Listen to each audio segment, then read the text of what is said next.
The House of the Hidden Places: A Clue to the Creed of Early Egypt by W. Marsham Adams, John Murray, London, 1895.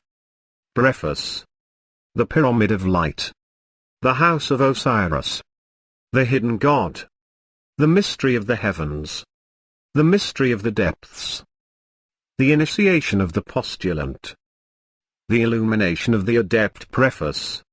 The singular correspondence which may be traced between the passage chambers of the Grand Pyramid, called by the Egyptians of old the Cut, or Lights, and the various stages traversed, according to the creed of that ancient nation, by the holy dead in passing from the light of earth to the light of eternal day, was first pointed out by me last year in the pages of the New Review. Previously to publication, the article was submitted in substance to M.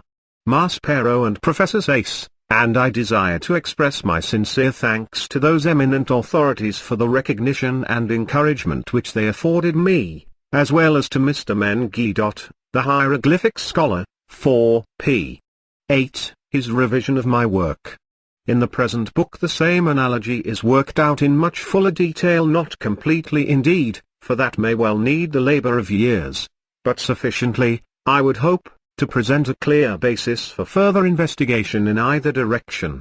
In the case of the ritual, we obtain what appears to me to be a consistent and intelligible analysis of that hitherto impenetrable creed, through the gradual transformation of the faculties in successive stages of illumination. With regard to the pyramid, we are led to suggest a spiritual and most far-sighted purpose for its construction. For in that marvelous edifice, the very stones of which in their silent harmony seem to rebuke the idle charges of folly and pride heaped by ignorance upon the architect, we have nothing less than an indestructible and immutable symbol of the national religion. The value of the general theory here proposed depends therefore, it is evident, upon p. 9, the accuracy of the correspondence established, or sought to be established, between the path so jealously concealed within the interior of the Pyramid of Light and the path described textually in the well-known collection of sacred Egyptian writings, which is called by us the Book of the Dead, but which claims for its own title the Book of the Master of the Hidden Places.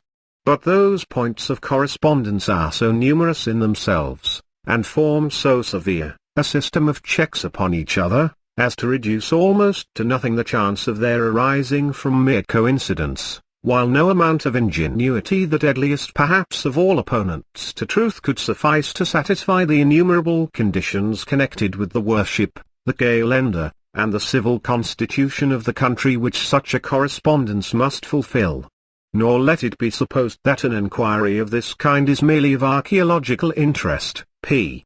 X, or that a determination of that early creed can have no greater value than to satisfy an idle curiosity.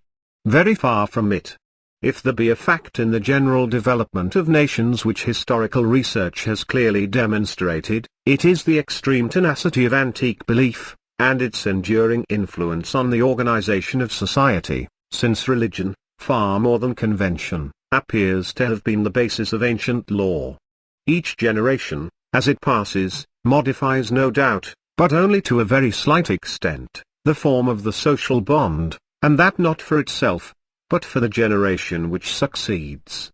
If therefore we would trace more clearly the relation of man in his complex individuality to the yet more complex organism of human society, wherein each individual has his particular function, we cannot do better than examine thoroughly the creed of the earliest civilization on record, and the sidelights which such an investigation will be found to throw on the political p.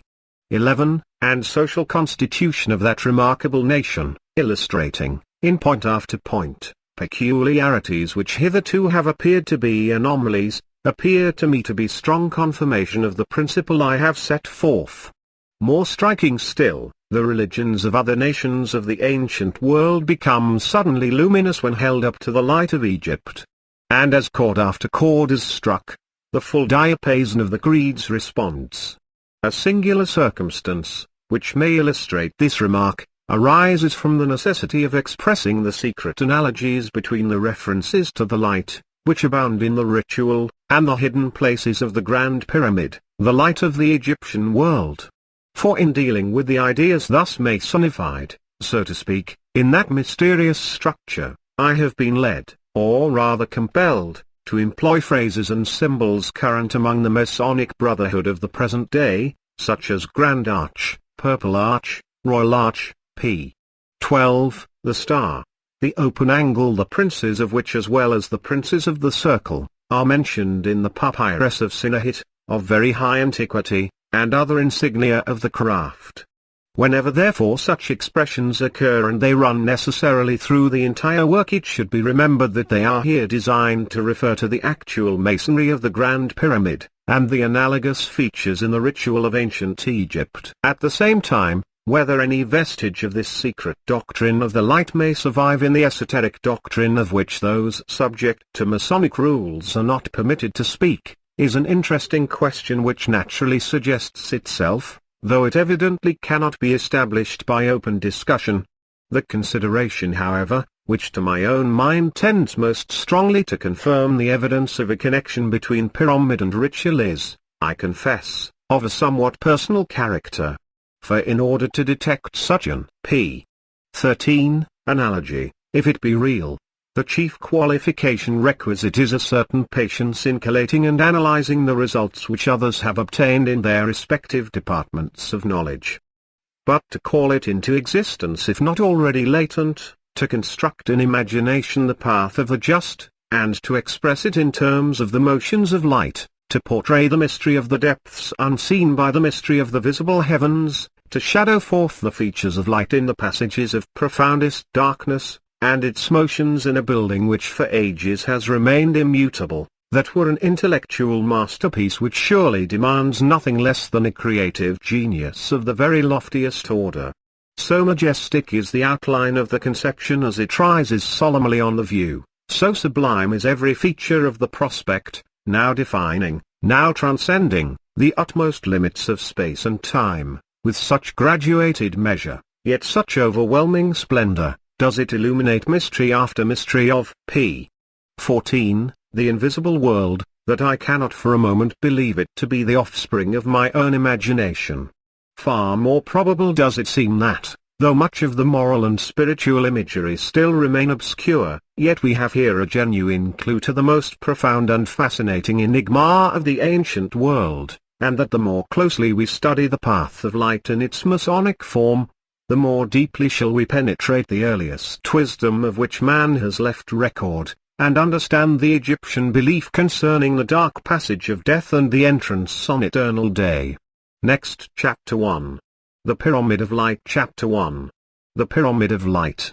Close to the verge of the immense desert which stretches its arid wastes across the whole breadth of the continent to the shore of the Western Ocean, just at the apex of the famous delta which marks the meeting point of Upper and Lower Egypt, at the very spot where the busy life of the earliest civilization on record was bordered by the vast and barren solitude, stands the most majestic and most mysterious monument ever erected by the p.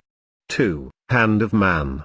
Of all the other structures which made the marvels of the ancient world, scarcely a vestige is left. Where are the Hanging Gardens, the boast of the monarch of Babylon? Where is the far-famed Pharos of Alexandria? Centuries have passed since earthquake laid low the colossus which bestrode the harbor of Rhodes, and a madman's hand reduced to ashes the temple of Artemis, the pride of Ephesus. But the Grand Pyramid of Giza still remains undestroyed and indestructible, ages after the lesser marvels have passed away, as it stood ages before ever they came into being. Certainly more than 50, it may be more than 60, centuries have gone by since that building, which never since has needed the care of man, first concealed from view its hidden places, those secret chambers of which no other building on the globe contains the like. Upwards of 2 million times has the sun risen and set upon its mighty walls, since first the pure and p. 3 unbroken surface of polished casing stones flashed back the rays like a veil of dazzling luster, and vindicated its ancient title of the light. What the concealed significance may be of that secret masonry, by whom, and for what purpose, the complex plan was designed, at what epoch the huge structure was erected, are questions which have perplexed many minds in many lands, and have resulted in a discord more akin to Babel, than to the grandeur of its silent majesty. It was built by the Jews in the days of their captivity, says, or rather said, one school of theorists.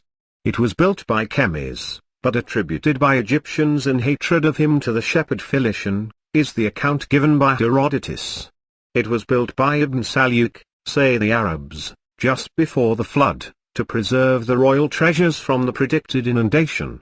It was built by Melchizedek, or somebody vehemently asserts the Scottish professor of astronomy, p. 4, who seems always to write in a whirlwind of miscellaneous indignation. It was indisputably intended by the founder for his tomb, one party stoutly maintains, a tomb in which he left especial instructions that he should not be buried, and in which nobody could possibly have been buried, replies another. It was an observatory, maintains a third, where every place for observation was carefully closed up, retorts a fourth. It is the prophetic floral of human history, screams Professor Smythe, with all the dates gone wrong, softly sneers Mr. Flinders Petrie. Side by side with that Masonic mystery, well nigh as impenetrable at the present moment as when the Hasheshta, or Master of the Secret, was an officer of Pharaoh's household, has come down to us another enigma, the strange collections of sacred writings, or ritual of ancient Egypt, which p. 5, modern writers have called the Book of the Dead, but which claims for itself the title of the Book of the Master of the Hidden Places. Vivid as is the interest now awakened in those writings, little progress has been made in elucidating their meaning. The doctrines inculcated by their religion, the relations of the worshipper to the object or objects worshipped, the signification of the particular symbol under which those relations were at once veiled and expressed, are but little better understood at the present time, notwithstanding p. 6, our greatly increased knowledge of the sacred writings, than when the hieroglyphs themselves were undeciphered. Yet, strange to say, prominently as these mysteries stand out in every matter that relates to ancient Egypt, no one has hitherto thought of collating the Masonic secret of the monument with the doctrinal secret contained in the mysterious books of Thoth, to whom the origin of Egyptian wisdom is attributed. Such an omission is the more singular, because indications are not wanting on either side to hint at the connection. That Khufu miscalled by the Greeks, Cheops, should have adopted the pyramidal form in the hieroglyph of his name is not surprising, as he was the monarch under whom the building was erected. But it is not perhaps unworthy of notice, that the form of the pyramid enters into the hieroglyph of their p. 7, star Sothis, or Sirius. For the Grand Orient, or position of that star when its rising forms the immediate harbinger of dawn on midsummer morning, was, as is well known, the great starting point for the age-long cycles of the Egyptian reckoning. And whereas the figure usually employed to denote the pyramid embraces both the edifice and the rocky platform on which it is built, the form used in the hieroglyph of Sothis consists of the Masonic portion alone, that is to say, the structure which represented to the Egyptian mind the eternal light, apart from its earthly support, while a papyrus dating from the time of Khufu, the founder of the building, p. 8, speaks of Isis as the ruler of the pyramid, and a later inscription, that of Syene, calls her also the Mother of God, and identifies her with the divine Sothis, the star, the Queen of the Heaven. On the other hand, the sacred writings, or ritual of ancient Egypt, are full of allusions which become vocal only when applied to the Pyramid of Light. Such are the festivals of the Northern Passage and of the Southern Passage, that of the Hidden Lintel, that of Osiris, who dwells in the roofed house and in the pool of the great house. So in the calendar of Esn, we read of the festival of the sockets, and again of the opening of the doors, which is closely connected in the ritual with the chapter of the orientation, and the raising of Osiris from the open tomb. The whole progress of the departed seems, in fact, to take place in some kind of building. The ritual is full of references to his going in and coming out, to going in after p. 9, coming out, to pass in gates and gateways, and doors and staircases. Nay, the very titles employed, whether in the written or the Masonic record, point directly, though secretly, to each other. Where else, if not in these chambers, so jealously concealed, the like of which not even the later pyramids contain, shall we look for the hidden places, the master of which is claimed for its own master by the Book of the Dead. Again, hundreds of years before the date of the principal papyrus containing those writings, as early as the 12th dynasty, the inscription on the coffin of Mamu, buried in the sacred city of Abydos, makes a similar allusion, and shows that the secret places determine the order of the ritual. Thou hast not gone dying, thou hast gone living to Osiris. Now, p. 10. Thou hast found the words of order, the mystery of the secret places. What a sudden significance, then, attaches to the title Tarkut, the light, whereby the Grand Pyramid, that monument of flame, was known to the pharaohs, when, turning to the sacred papyri, we find the title of the opening chapter to be the Paremhu, or entrance on light, that is, not the light of common day, which the deceased was quitting, but, as is shown by the image of the setting sun, wherewith the descent of the tomb was always associated, of the invisible light of the unseen world, renewed forever in the splendor of Osiris. For the doctrine contained in those mystic writings was nothing else than an account of the path pursued by the just, when the bonds of the flesh being loosed, he passed through stage after stage of spiritual growth, until initiated in the new birth and illumined in the hidden life, he became indissolubly united with him whose p. 11, name, says the Egyptian ritual, is light, great creator.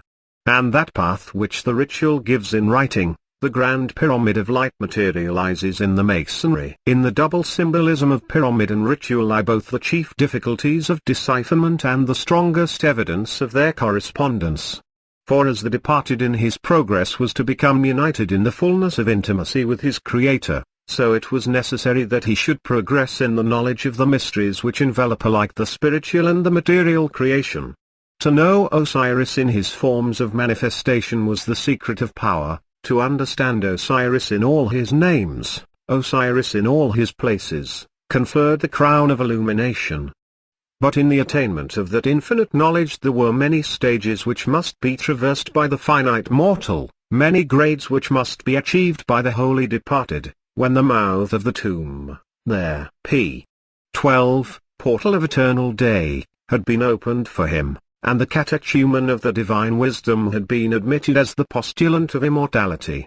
The inner man or person of the deceased, the co-postulant with the upraised arms, must be recreated in incorruption, the soul must be born anew, before that postulant could be initiated into things divine, the initiate must pass the fiery ordeal, and become approved as adept, the adept must be justified in the tribunal of truth, before he could emerge from the shadow of the halls of death into the immediate presence of the source of light. The justified must become the illuminate must be consummated as master, before he could attain the innermost mansion in the divine house of Osiris. For each of such grades, according to the creed of Egypt, the Creator has assigned a distinct locality in the great exterior manifestation of himself, the universe of space, and each of these localities, p. 13, is described symbolically in the books of the mystical ritual, and inscribed masonically in the features and the dimensions of the hidden places of the pyramid. Not to everyone therefore did that house lie open, nor could there be a more unpardonable offense than the profanation of its secrets. This book, says the final chapter of the ritual, is the greatest of mysteries. Do not let the eye of anyone see it, that were abomination. So, too, the secrecy enjoined by the ritual was enforced by the structure of the building, nor was it ever violated so long as Egypt remained Egyptian.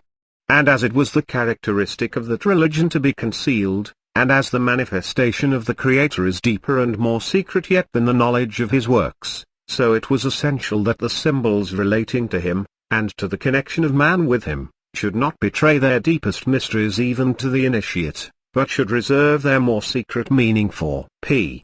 14, the illuminate after full probation. Here, then, was the problem which lay before the first Ushta, the master of the secret, the originator of the wisdom of the Egyptians, to express, but in expressing to conceal, to veil, but with a veil of light, the mysteries of the deity, to choose such symbols as would without betraying their nature convey their living energy, their illuminative power, and, above all, their illimitable endurance. No ordinary image, it is clear, no mineral, no animal, no plant, no man, could suffice for an expression such as this. Only the orbs of heaven, obeying in their lustrous course the laws that know no change, could fulfill the required conditions. Alike in the pictured and the Masonic record, the path of the just is traced amid the shining worlds, and his progress measured in the terms of celestial motion. A remarkable instance is that of the orbit of the earth, involving a knowledge of their p. 15, rotation of the earth on its axis, and its revolution around the sun, on which rested the ancient calendar of Egypt. The Lord of the Orbit Nebsenon was a title of the Egyptian monarch. And in the pyramid we find the orbit, together with many other phenomena masonically expressed on the walls of the magnificent and unique upper chamber of ascent. Similarly, another great astronomical conception, viz. the horizon, runs not only through the Book of the Dead, but through all the funereal imagery of the country, as in the Sean Sensin, or Book of the Migration of the Soul, and in that of Queen Ansh's-Run-Neferab and other papyri. What horizon then is the horizon of heaven, to which such mystery attaches, and what is its apex, the grand zenith of the celestial dome? We have no such general conception, and consequently our ideas of the celestial mechanism lack something of simplicity. But suppose that on the day of equinox, the equal p. 16, division of light and darkness, we are standing on the equator, the equal divider of the earth into the hemispheres of north and south, and that we take up our position, say at the point where it is cut by the meridian of Memphis, close to the lake from whence flow the waters of the life-giving river. At our feet is spread the great plain, passing through the celestial poles, and bounded by the purple arch which encircles the floor of the starry dome.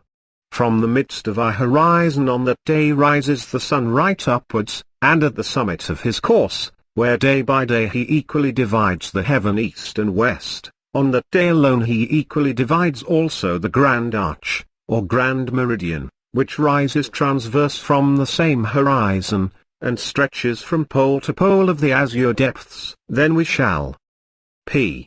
17. The horizon of heaven click to enlarge the horizon of heaven. p. 18. Have marked out the 4 cardinal points of the universal sphere, the 4 points whereby the sides of the pyramid of light were defined, the fiery seats, according to the Egyptian theosophy, of the 4 sons of light, whereof the most famous was Hapi, the presiding spirit of the Nile. Into that grand horizon too, when the equal day is done, the sun passes beneath the western waters.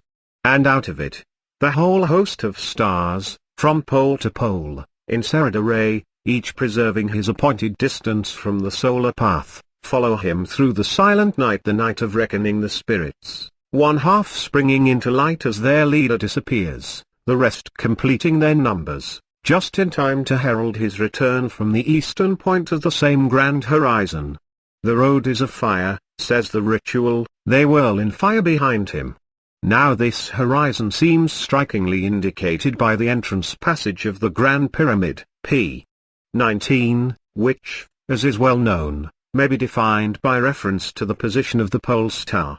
For, taking as the date of the 4th dynasty that given by Dr. Brugsch about BC 3700, we find that about 260 years later, BC 3440, the pole star of the period Alpha Draconis occupied, as Professor Smythe has pointed out, just that position, so that it would shine right down the passage.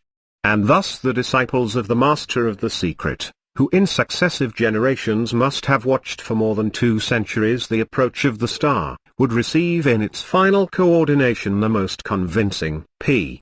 20 proof of the truth of those astronomical relations, wherein their mystical religion was embodied. Hence when we read in the ritual, of the good paddle of the north, the open air of the disk, we recall at once the narrow paddle-shaped passage widened at the entrance towards the north, which opens the sacred interior to the outer universe, the pointer of the dial which sweeps through space, indicating perennially the position occupied by each successive star, which for a brief period of centuries keeps watch before the pole. Taking in our hands now, the sacred writings of the Per-Emru, let us approach the Masonic light, and opening the book at the first chapter, where Thoth the eternal wisdom commences to instruct the catechumen freed from the corruption of the body, let us with him penetrate the interior of the building, and take such a preliminary view of its secret places and their analogues in the ritual, as p. 21, may enable us to study more deeply the twofold expression of that Masonic mystery. Reciting chapter by chapter as we mount, grade by grade along with the catechumen of light, we approach at the 15th step a gateway 2 courses yet above us, just as the catechumen in the 15th chapter approaches the double gate of the horizon, the double-arched gate which points towards the pole star, when he invokes Horoeris, the great guide of the world, the guide of the souls in their secret places, the light dwelling in the horizon. From this point the first veil of secrecy begins. For so effectually was the opening concealed from the uninstructed eyes by a revolving stone, that the position, once lost, was impossible to recover, and for 200 years after passing under the barbarous Omar, the building remained impenetrable, until Caliph al-Ma'mun, in the 9th century of our era, forced an opening at random through the solid masonry, and hit accidentally upon their p. 22 entrance passage. Entering by the low gateway, thus built in the northern side, at a considerable height above the ground, we have before us the passage of the horizon of the point of equinox, which, while descending southwards into the depths of darkness, points northwards towards the star of the purple arch. As we cross the gate on the 17th, gate of the ascent. Northern face course 17. Click to enlarge gate of the ascent. Northern face course 17. Course we recognize the point where, in the 17th chapter, the catechumen is admitted as a postulant, and exclaims, I go from the gate of Taza the ascent. What, p. 23, is the gate of Taza? It is the gate where the god Giza the light lifts the disk of heaven. The gate of the north is the gate of the great God, he continues, speaking evidently of the same gate, exactly as in the pyramid the only entrance is the gate of the ascent in the 17th course of northern face. Bidding now with him farewell to the light of earthly day, and treading the descending passage, we pass, some little way down, a very fine and beautifully ruled double line, scored perpendicularly on their p. 24, slanting wall so as to point downwards to the foundation, and separating the upper section of the passage where the departed in the ritual is bereft of every faculty except that of motion, from the more advanced portion where his mental faculties are gradually restored to him. Continuing the long descent, we arrive at an aperture in the western wall, and passing through the opening thus disclosed mount gently into a kind of grotto at the bottom of the well, a square perpendicular shaft, with footholds cut in the precipitous sides. Into that chamber of the deep waters the postulant descends on the western side, as the sun at the close of day goes down into the western waters, and bursts forth in splendor on the hidden world. From the top of the shaft a level passage runs to the place of the divine birth mentioned in the ritual, the chamber of the moon, where, according to Egyptian teaching, Osiris each month renewed his birth. In that chamber, p. 25, once rigidly blocked up, the liberated soul was born anew, and thence it came forth to descend the ladder of the shaft, as we see in the papyrus of Ani, and to become reunited with the postulant awaiting it in the well of life. Then, when the soul is restored, initiation takes place and strength is given to endure the ordeal.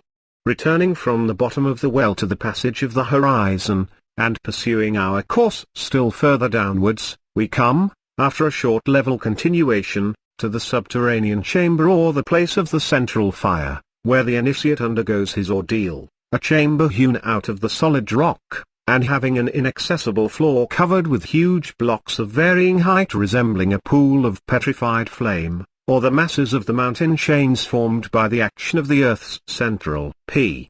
26 fire, while beyond that terrible chamber a small passage leads to nothingness. Resuming our exploration of the edifice, and coming forth from the place of ordeal, as the initiate, now become the adept, turns back and avoids the place of annihilation, we remount the passage of the horizon until, at a little distance below the scored line, we come to a granite gate, or portcullis, built in the roof. This great gate, which originally was totally hidden by masonry and was only discovered by the falling of a stone when Al-Mamun was forcing his entrance into the pyramid, stands at the threshold of the secret places. Not only was the whole gate carefully hidden, but the lower portion of the passage within was blocked with enormous stones, still unremoved, and perhaps irremovable. So even now the lintel is still hidden, and admission is only effected through a hole forced by violence in the wall of the passage above the blocks, while a precisely similar difficulty is experienced by the adept, p. 27, in passing the lintel of justice before entering the double hall of truth. Creeping with difficulty through the hole, we find ourselves in a small low corridor about 129 feet long, inclined upwards at an elevation slightly less than that of the depression of the entrance passage, and corresponding to the lower portion of the Hall of Truth where the adept justifies himself before the 42 judges of the unseen world, the gods of the horizon, and the gods of the orbit. Then, stooping beneath the low gateway, by which it is terminated but not obstructed at the top, the gateway of the festival, we stand upon a kind of landing place, from which the whole system of the interior passages opens out. On every side, is the crossing of the pure roads of life of which the coffin of Mamu speaks. On the western side, is the mouth of the well, the gate of Anruf leading down to the roads of darkness. Before us lie the fields of p. 28. Paragraph continues Alu, the blessed country where the justified executes the works, which he is privileged to perform for Osiris.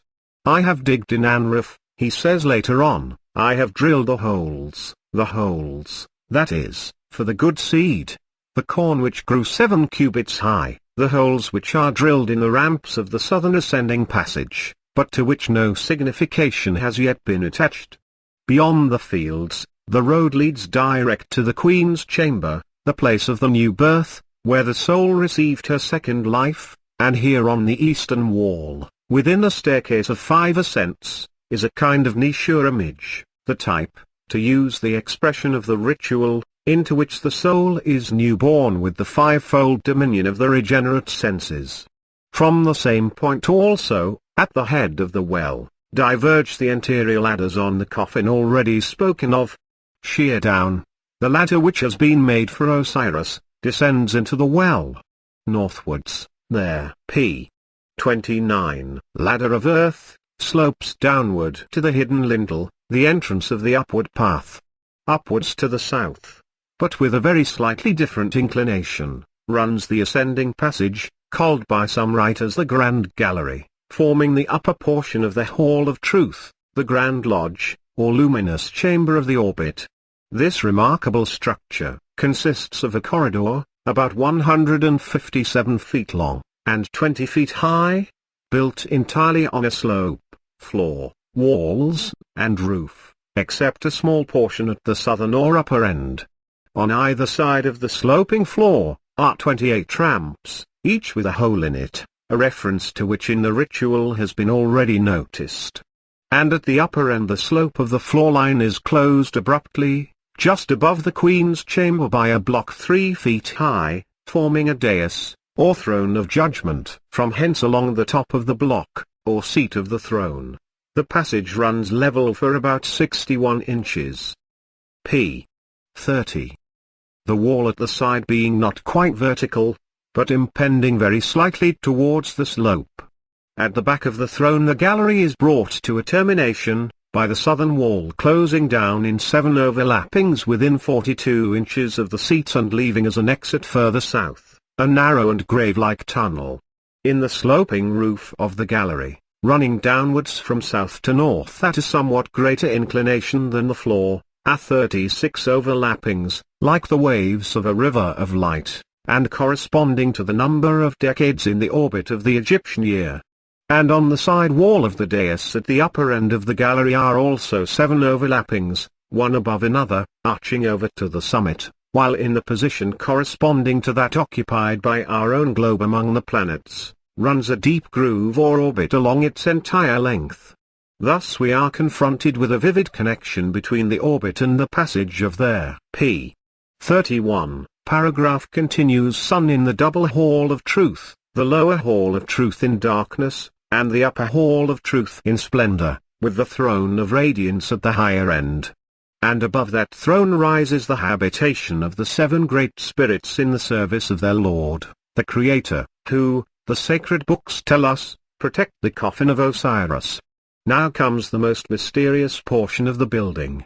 Stripped of its noble proportions, and reduced to an altitude so low, that a man must creep on hand and knee to pass, the passage pierces the southern wall of the grand gallery, and runs straight on, first into the antechamber, or place of preparation, and then into the splendid hall called the King's Chamber, in the most secluded portion of the building.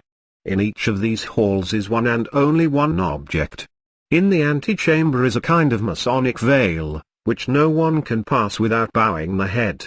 In the King's Chamber is a sarcophagus, not p. 32, closed, but open, while the air channels wherewith this deeply buried room is amply ventilated proclaim that it is not a chamber of the dead, but of the living, the place of the Orient, where, in the ritual, Osiris is awakened from his slumbers.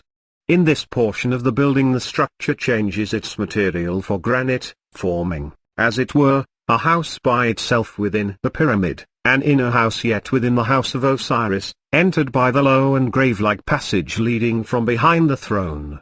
This is the house of glory described on the coffin of Mamu already quoted, the house to which the illuminate approaches after passing the tribunal of Osiris.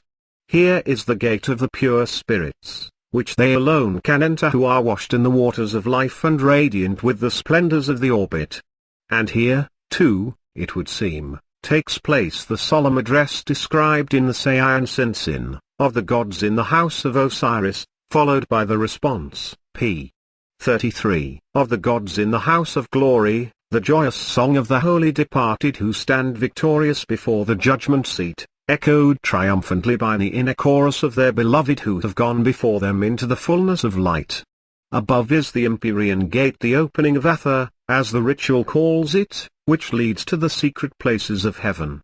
The ascending spaces above the King's Chamber, once completely closed, and constituting the innermost, the loftiest, and the most secret of the hidden places. And the whole is dominated and crowned by a gigantic triangle of granite, masonically expressing the divine trinity of Egypt. Such is the complex and hitherto unexplained system of gateways and passages, shafts, channels, and chambers, some leading upwards, some downwards, some level, some rough in the last degree, others exquisitely polished, some magnificent in their proportions, some so low that a man must creep, p. 34, so narrow that he can with difficulty pass, to be found within the pyramid of light. It is absolutely unique, no other building, it may be safely averred not even the later pyramids, having contained any structure bearing the least resemblance to the higher chambers. Striking as it is in every feature, the most remarkable circumstance of all is the evident intention of the architect to preserve that secrecy which lends a majesty to the strange theosophy of Egypt. What then was the design, the secret and jealously guarded design, with which this wondrous edifice was constructed? That its various features are meaningless, or the mere result of caprice, is a suggestion to which the forethought and lavishness of calculation displayed in every detail unmistakably give the lie. Nor again can we maintain that they are necessary for the purposes of an ordinary tomb. For, in the first place, they are not to be found in the other pyramids, which were used for that, p.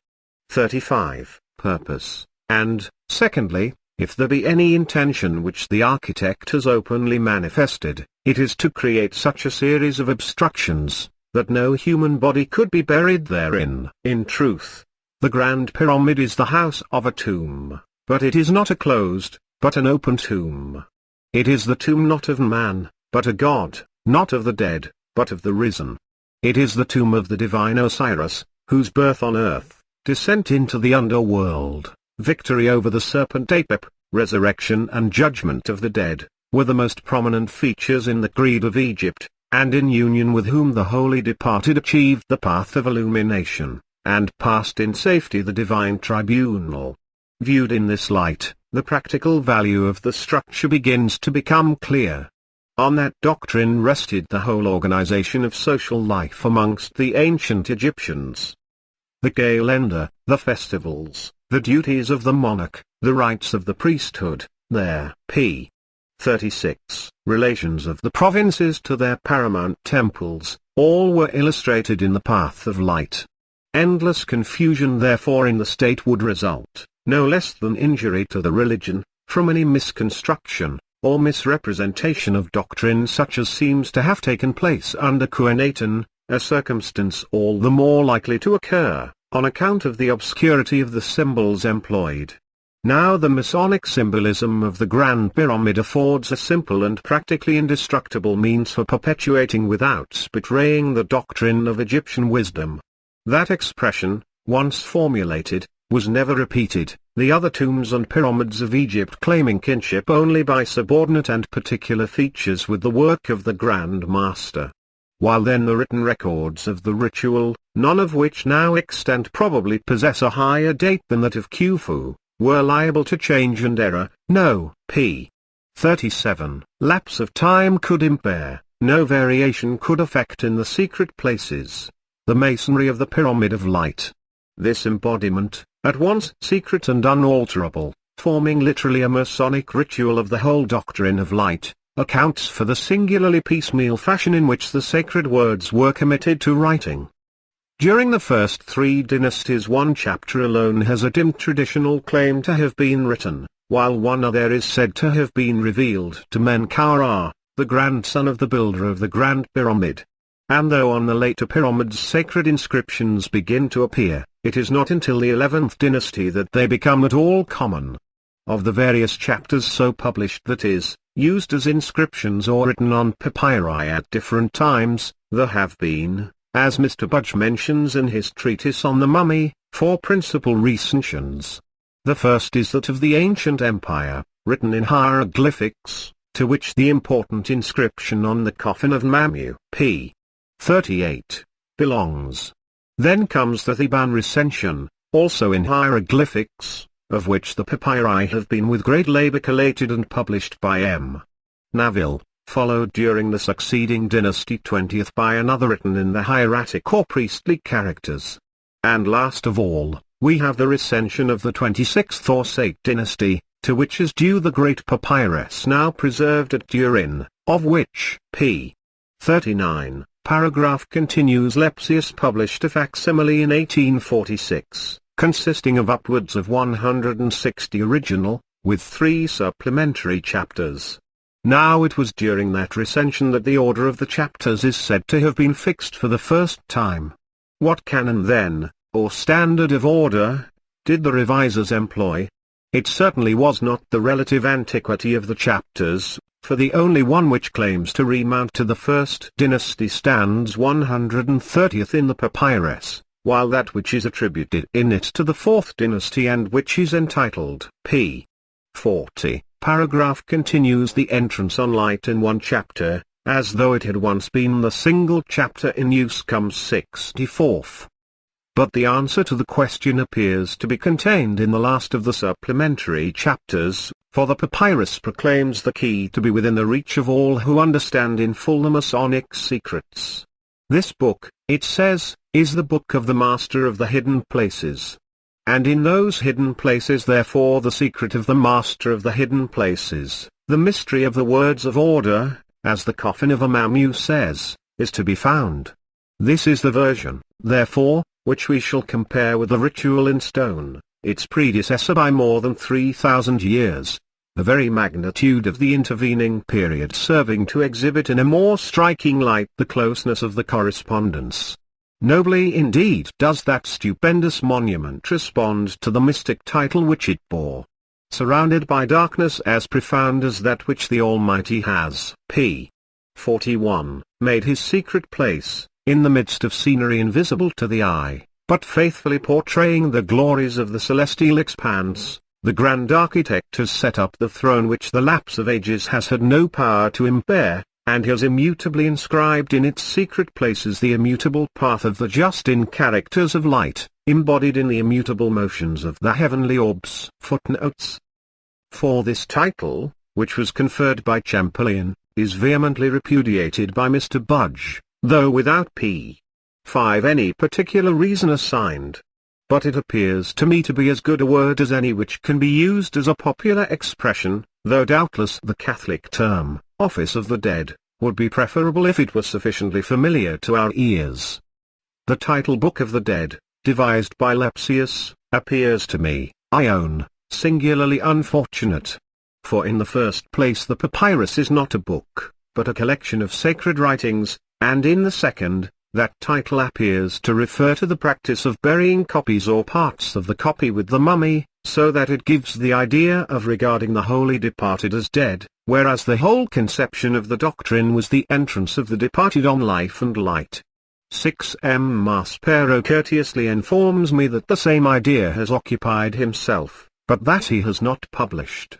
7. When a star rises, not simultaneously with the sun, in which case the star would be invisible, but just so long before dawn as to appear for a few moments on the horizon before it is swallowed up in the growing light, it is said to rise heliacally, and the heliacal rising of Sothis on the day of the summer solstice, or midsummer, an event which occurs every 1461 years, viz. 4 times 365 was the epoch of the Egyptian secular cycle. 9. More correctly written Oza, but in this and other sacred names I have kept the older spelling, not as being in any way preferable in itself, which it certainly is not, but in order to avoid introducing a fresh and not absolutely necessary element of unfamiliarity. 16. The conception here described, though not explicitly defined by our astronomers, is implicitly contained in the terms right or direct ascension, the mounting straight upwards of the stars, and declination, or the falling off on either side from the equinoctial plane.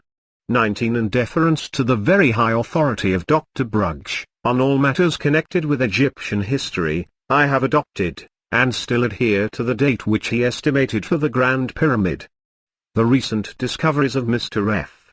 Petrie may perhaps point to an earlier date, and the question cannot be considered as settled. But on such a point the general harmony with other historical records is the supreme test, and of that knowledge none was more skilled than the great master whom we have recently lost.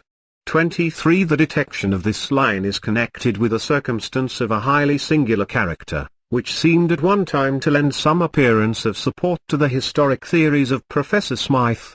It was due not to any measurer or observer of the pyramid, but to a student who had never seen the building, but believed that if the professor's theories were correct, some such special mark would point out that particular spot.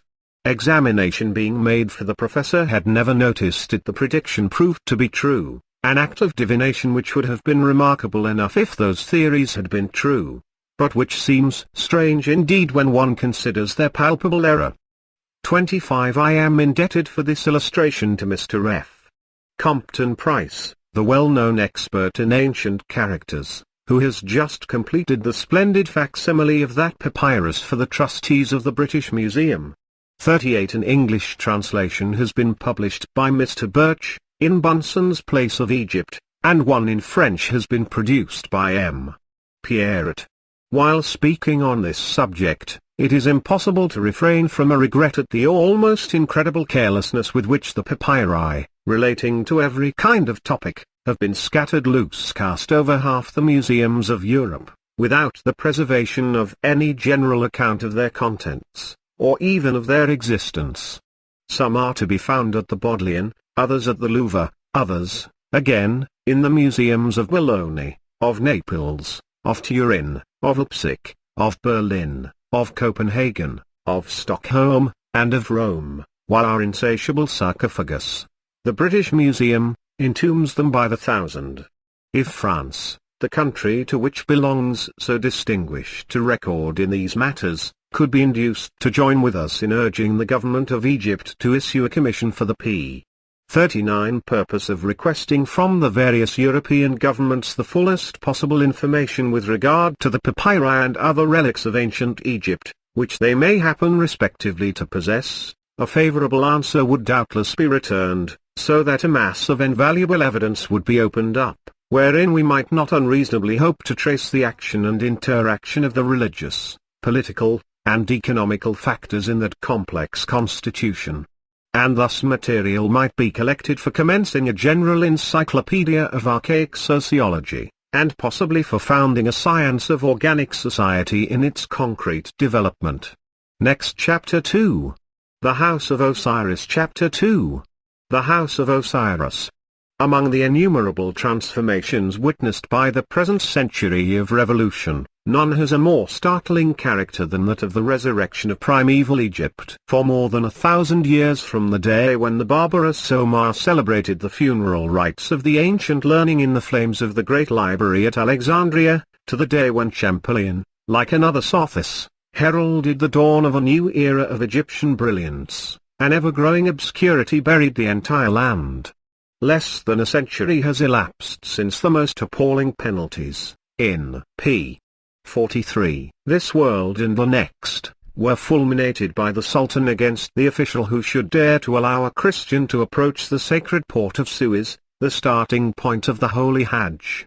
Today that port is the crowded entrance of the most cosmopolitan highway of the globe. For centuries Egypt, as it was the earliest, so it was the most jealously guarded seat of Muslim law. Today its courts recognize a multiplex jurisdiction of alien nations, for which no precedent exists in the history of any other state. Within living memory its hieroglyphs were an enigma hopelessly abandoned, its temples hidden beneath the accumulated filth of generations of Arabs, the very age of its ruins unguessed within thousands of years. Today the mighty p. 44 buildings stand clearly forth to attest their pristine majesty. The canons of the kings may be consulted in their original records, and the errors made by careless scribes, who thought no mortal eye would ever look upon the papyri concealed within the breast of the mummy, stand detected by the hieroglyphic scholarship of Europe. A peculiar fascination surrounds every detail of life in early Egypt. For all other empires can be assigned with more or less certainty some point of historic origin. For China, for Assyria, for even Babylonia, we can dimly discern the traces of rude beginnings. The days of Romulus or of Cecrops are but the Middle Ages of history when compared with the days of Khufu or of Mana. India does not claim for her earliest Vedas an antiquity exceeding 4,000 years. The sacred writings of China count less than 1,000 more, the beginning of Babylonia about 1,000 still beyond. On the banks of their p. 45 paragraph continues, Nile alone do we find, centuries before the date of the Akkadian Sargon, a settled monarchy and a constituted state, an elaborate ritual and organic hierarchy, a specific architecture and a copious alphabet. Hence it is that the principal anomaly which usually blurs our conception of antiquity, namely, the interference of an element alien to the environment in the formation of the customs of a race, more particularly when that race has been transplanted from some wholly diverse soil, is absent from the horizon of Egypt, and the picture which we may draw of Egyptian civilization has its source, its development, and its consummation in the conditions of Egypt alone. No feature of attraction is wanting in that remarkable scene. The stately river, the source of perennial life and freshness to the entire land, the long line of majestic temples crowning the banks, the laughing population crowding its waters, the dances, the games, the songs, the wrestlings, the perpetual feasts, p. 46, the boats of pleasure jostling with the sacred boats of the dead, all these things make up a picture, which set in the dazzling clearness of the cloudless sky leaves a charm that can neither be rivaled nor forgotten. That picture, too, demands no painful effort of the imagination to fill up for ourselves from broken and disjointed details. We are not called upon to piece out, into such consistency as we may, the fragmentary hints of social life laboriously gathered from chance allusions hidden in a score of different writers. Nor need we content ourselves with descriptions of events written centuries after their occurrence. We can go straight to the fountainhead, and consult the original records. On the huge propylae of the temples, on the walls, on the enormous sarcophagi, on the architraves, on the pillars of the immense buildings, we find the deeds of the princes set out in the sacred hieroglyphs. For the Battle of Lake Regillus we must trust to the traditions, p. 47, preserved by Livy, for that first great battle of Megiddo, which took place hundreds of years before Josiah lost his life upon the same plain, long before ever Regillus was fought, we have the contemporaneous account of the conqueror Thothmes, and the lists of the spoils drawn up by royal officers. Nay more, the monuments of Egypt give us not descriptions alone, but actual representations of the scenes. Of the triumphs celebrated by the renowned Julius, what trace is left for posterity to gaze upon? But the triumphs of Ramesses, and of Seti, which took place well nigh as long before the time of Caesar as Caesar's day was before our own, live yet in every detail. The garments, the ornaments, the countenances, even the color of the hair of the different races which took part in those processions, all may be seen today upon the walls of the palaces which witnessed them. Of Moses and of Solomon, of the founder of Rome, nay, of the great apostle of the Gentiles, we possess not, p. 48. Even a traditional likeness. But the features of Pharaoh may be as familiar to us as they were to his adoring subjects. A triple enclosure formed by massive columns, of infinite pathos in their lonely grandeur, is all that is left to tell us how the earth-shaking Poseidon was worshipped in his home at Paestum. But every feature of the procession which trod the long aisles of Karnak, the vessel of purification, the wings on the sacred scribe, the company of the singers, the quadruple ranks of priests, the sacred ark borne upon their shoulders, the cherubim with outstretched wings shadowing the deity enthroned between, have all been preserved for our inspection, no less than the words of the solemn litany which the worshippers addressed to Ra, the unseen light. Two marked peculiarities characterize the records of the earliest times. Nothing is more striking than the knowledge of science which the priests of Egypt are more and more, p. 49, generally admitted to have possessed, in proportion as the facts are more carefully investigated. What architect of the present day would undertake to erect a building, more than 400 feet high, full of chambers of the most elaborate description, which should never need repair for 5,000 years? What other nation not only discovered the transcendental relation between radius and circumference, the foundation of all curvilinear measurement, but utilized it as a principle of architectural construction? What other building is oriented with such perfect accuracy that, if Mr. Flinders Petrie be correct, the minute displacement wrought in the course of ages represents and consequently measures the secular variation due to a recondite cosmical force? Where else shall we find expressed in Masonic form the different proportions of the surface of the earth, given according to the various methods of calculation, as, according to the same authority, their p. 50 architect of the Grand Pyramid has expressed them in the area of its pavement at the different levels? Where else shall we find an antique calendar based on the periodic motion of the earth? What other people knew, as Dr. Brugsch and M.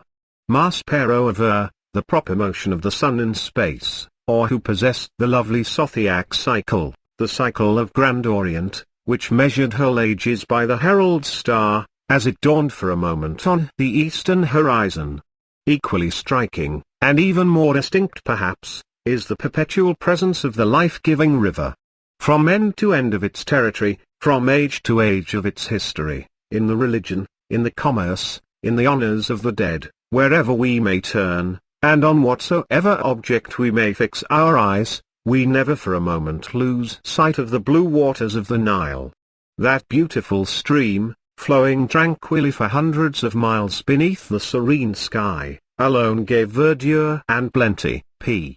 51, to the long and narrow strip of fertile soil which lines its borders, cut off by deserts on either hand, and alone permits the very existence of an Egyptian people.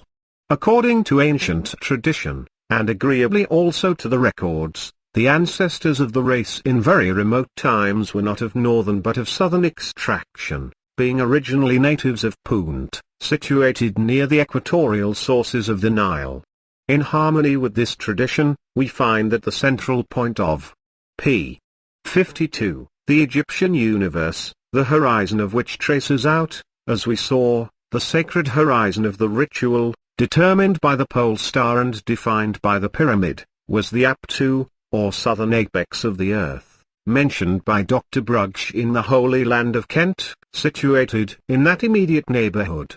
For our point of reference was demarcated by the intersection of the equator with the Grand Meridian of Memphis, and that intersection takes place just by the western shore of the great equatorial lake from which the famous river derives its life-giving streams. Hence on the day of equinox, an observer standing at the fount of the river in the patriarchal land of Egyptian tradition, would witness that grand passage of the sun, and march of the universal hosts of space, which solemnizes the day of the reckoning of the spirits.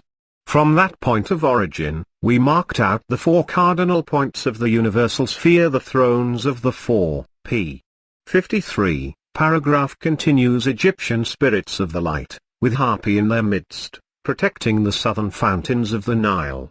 These four bright spirits, the guardians of the heavenly dome, were imaged to the Egyptians under the form of the cynocephalous ape, the creature which bears the closest resemblance to humanity, and from them, as the four living creatures before the throne of Ra, assistance was invoked by the justified in the ritual at the moment when the full splendor of the orbit was bursting upon his illumined sight. Thus the whole system of Egyptian astronomy, in its scientific delineation no less than its mystical significance, would seem to have been devised originally, not with any reference to the later settlement of the race upon the lower streams of the Nile, but to their original dwelling place among the sunny fountains of the south, while the Grand Meridian appears to have been defined, not by its local relation to Memphis, but from its passing through the apex of their p. 54. Earth, beneath the grand arch of the universe and the apex of the celestial dome over the point of origination. Yet, remarkable as is this primeval locality when viewed in the light of Egyptian tradition, its interest is increased tenfold when we regard it in combination with the other features of the great watershed of which it forms an essential part, and which reminds us irresistibly of the famous watershed described in our own scriptures as forming the primeval dwelling place of man. There are not the full streams but as in Genesis, the heads of the four rivers, which go forth to water the whole country. There, beyond the Zambesi, lies the land of gold, with its mines of unknown antiquity, while the odorous herb of which the hieroglyphic name is Betru or Bedru, the L being in Egyptian identical with R, suggests the original of the Hebrew Betelu, converted by the Greeks into Bdellium. There is the fountain of the Niger, which, p. 55, encompasses in its windings the whole land of the blacks. There is the source of the inundating loss, in Egyptian the boundary burster, of which the Hebrew word hidakal, signifying violent, is but a pale reflection. And there is the Congo, the river of life, corresponding precisely with the Hebrew berith, fruitful, transformed by the Greeks into the Euphrates. More striking still, in the eastward portion of the Great Basin lies the wonderful garden, or paradise, 3,000 square miles in extent, so glowingly described by Stanley, and full of animal life, the scepter of which was one of the insignia that had borne by the great deity Amen, while from that garden flows the single river, the Shari, exactly as in our scriptural account the single river flowed in the midst to water the garden which was placed in the eastward part of their p. 56, immense watershed of Eden. And as, according to the same account, the first traces of the never-ceasing current of human wandering commenced on the eastward of the garden, so does the stream of the infant Nile, which takes its rise near this point, tend eastward of the Grand Meridian before bending southward towards the lake which still bears the patriarchal name of the Egyptian Nu, and p. 57.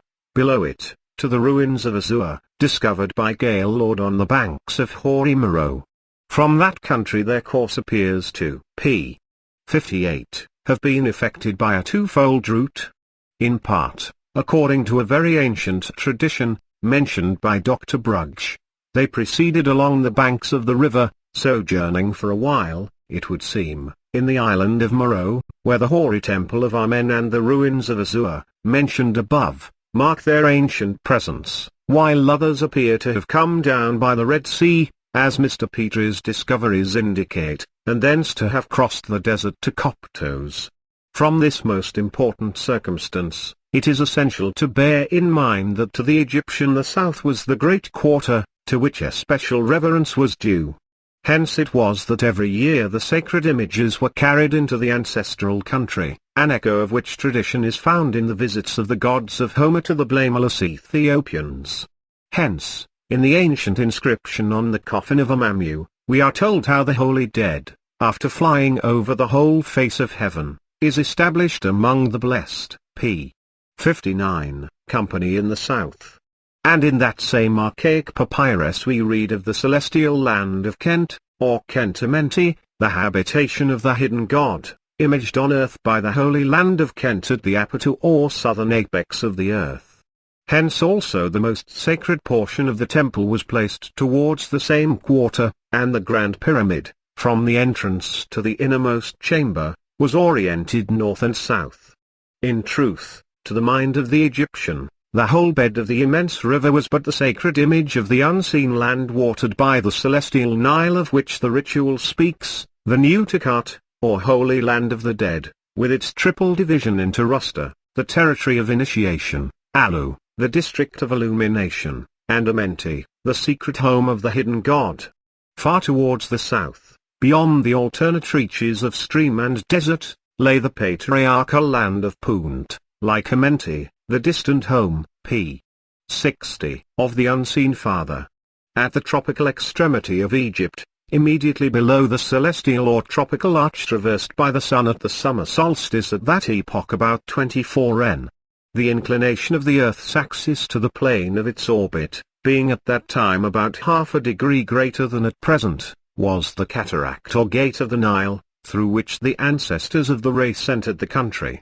That cataract or throne of the life-giving waters, situated beneath the royal arch of the solstitial throne, marks the point attained by the illuminate in the ritual, when he has achieved, in Alu, the passage of the sun, and opens the gate of the Nile, the cataract of heavenly light. As the deceased, in making that ascent, entered into the presence of the 42 judges of the dead, the gods of the horizon and the gods of the orbit, each judge supreme in his particular province, so also was all the land of Egypt parcelled out into 42, p. 61, nomes or districts, 20 nomes in the lower, and 22 nomes of the upper country. To each nome was assigned a great temple as capital, with a specific function and priesthood.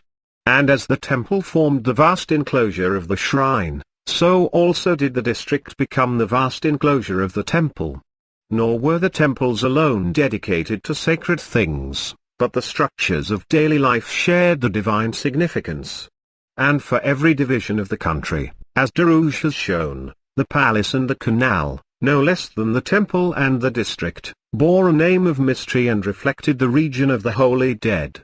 All along the valley of the river, as it descends northwards, at Thebes, at Abydos, at Tentyra, were the great shrines sanctified by manifestations of the deity.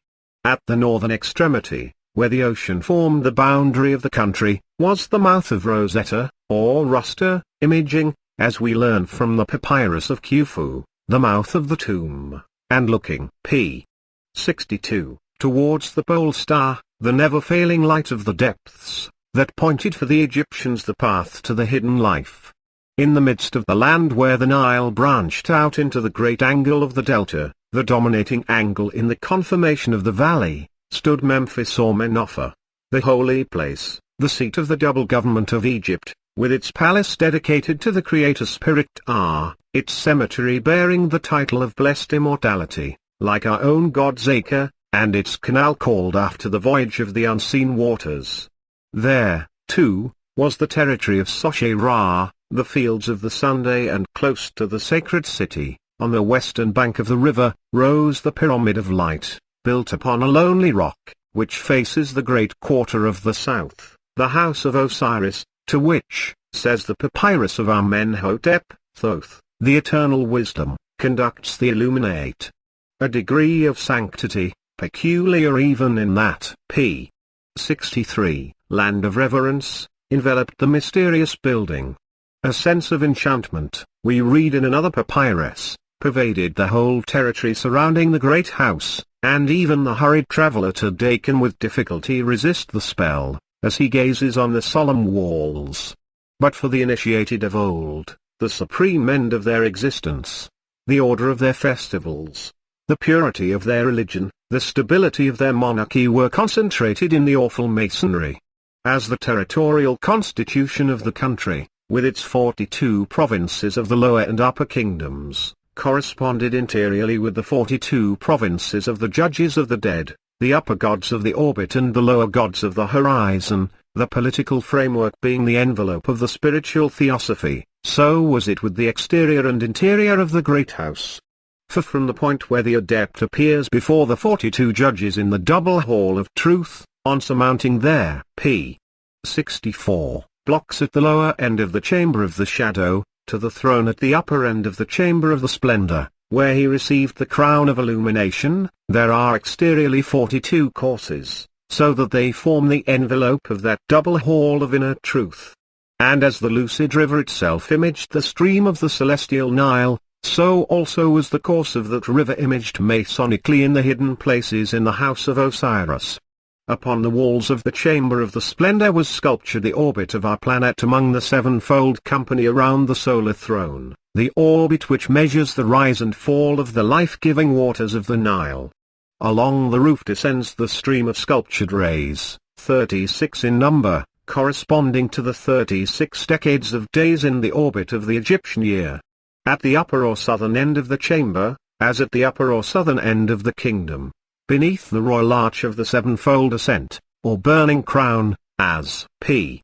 65, the ritual calls it, is the throne of the cataract.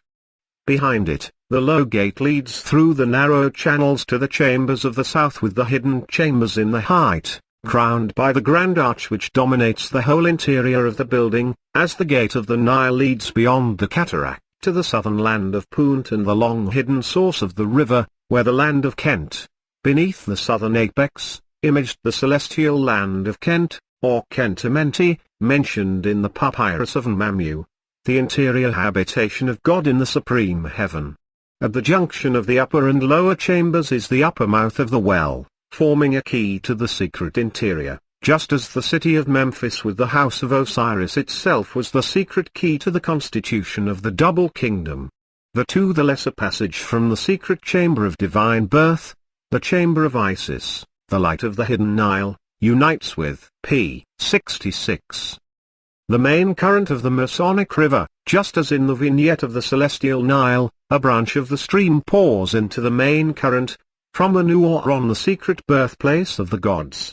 From that point the Masonic stream, like the Nile at the same point, forks out into a delta, one branch leading down to the hidden Lindel, the other forming the well of life, in the territory of Rusta, wherein, as we learn from another papyrus, was the tree of immortality.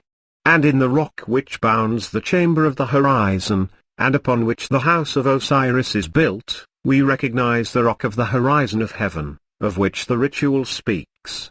Again, the very form of some of the hieroglyphs betrays a pyramidal origin.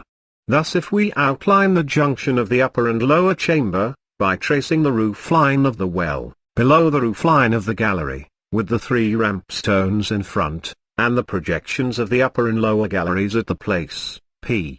67, we shall have the hieroglyph pronounced Toi, which is well known to mean Upper and Lower Egypt, though no explanation of the form has hitherto been suggested. Similarly, suppose that we delineate the double hall of truth from the hidden lintel to the Empyrean gate at the southern end of their pyramidal region of Thoth. Click to enlarge pyramidal region of Thoth. Roof above the throne, together with the chamber of new birth and the head of the well, we shall have the portion of the structure more particularly subject to the dominion of Thoth, the divine person, by whom the initiation is effected. Then if we form a p. 68 cipher of that region, by tracing a line plan indicating only the direction of those parts in relation to the head of the well, where, as we shall presently see, the rite of initiation is accomplished, we shall have the sacred symbol reserved to that deity alone. And sacred hieroglyphic symbol peculiar to Thoth. Sacred hieroglyphic symbol peculiar to Thoth. As by the power of Thoth the adept, after passing his ordeal, is introduced into the presence of the 42 judges in the double hall, corresponding to the 42 nomes or provinces of Egypt, so also does that symbol of Thoth enter into the hieroglyphic names of every one of the nomes with but a single exception. Upon the same harmony between the celestial and the terrestrial country embodied in the masonry of the Pyramid of Light, p. 69, depended also the order of the princes of Egypt. For as the great house itself, the place of Osiris, the universal god, was represented in its totality in the person of the supreme monarch, so also the two great divisions of that house, the territory of initiation with its directing angle at the hidden lintel, and the territory of illumination with its sculptured orbit in the grand gallery, the places respectively of the gods of the horizon and the gods of the orbit, were represented in the two great divisions of the Egyptian court, the princes of the angle and the princes of the circle.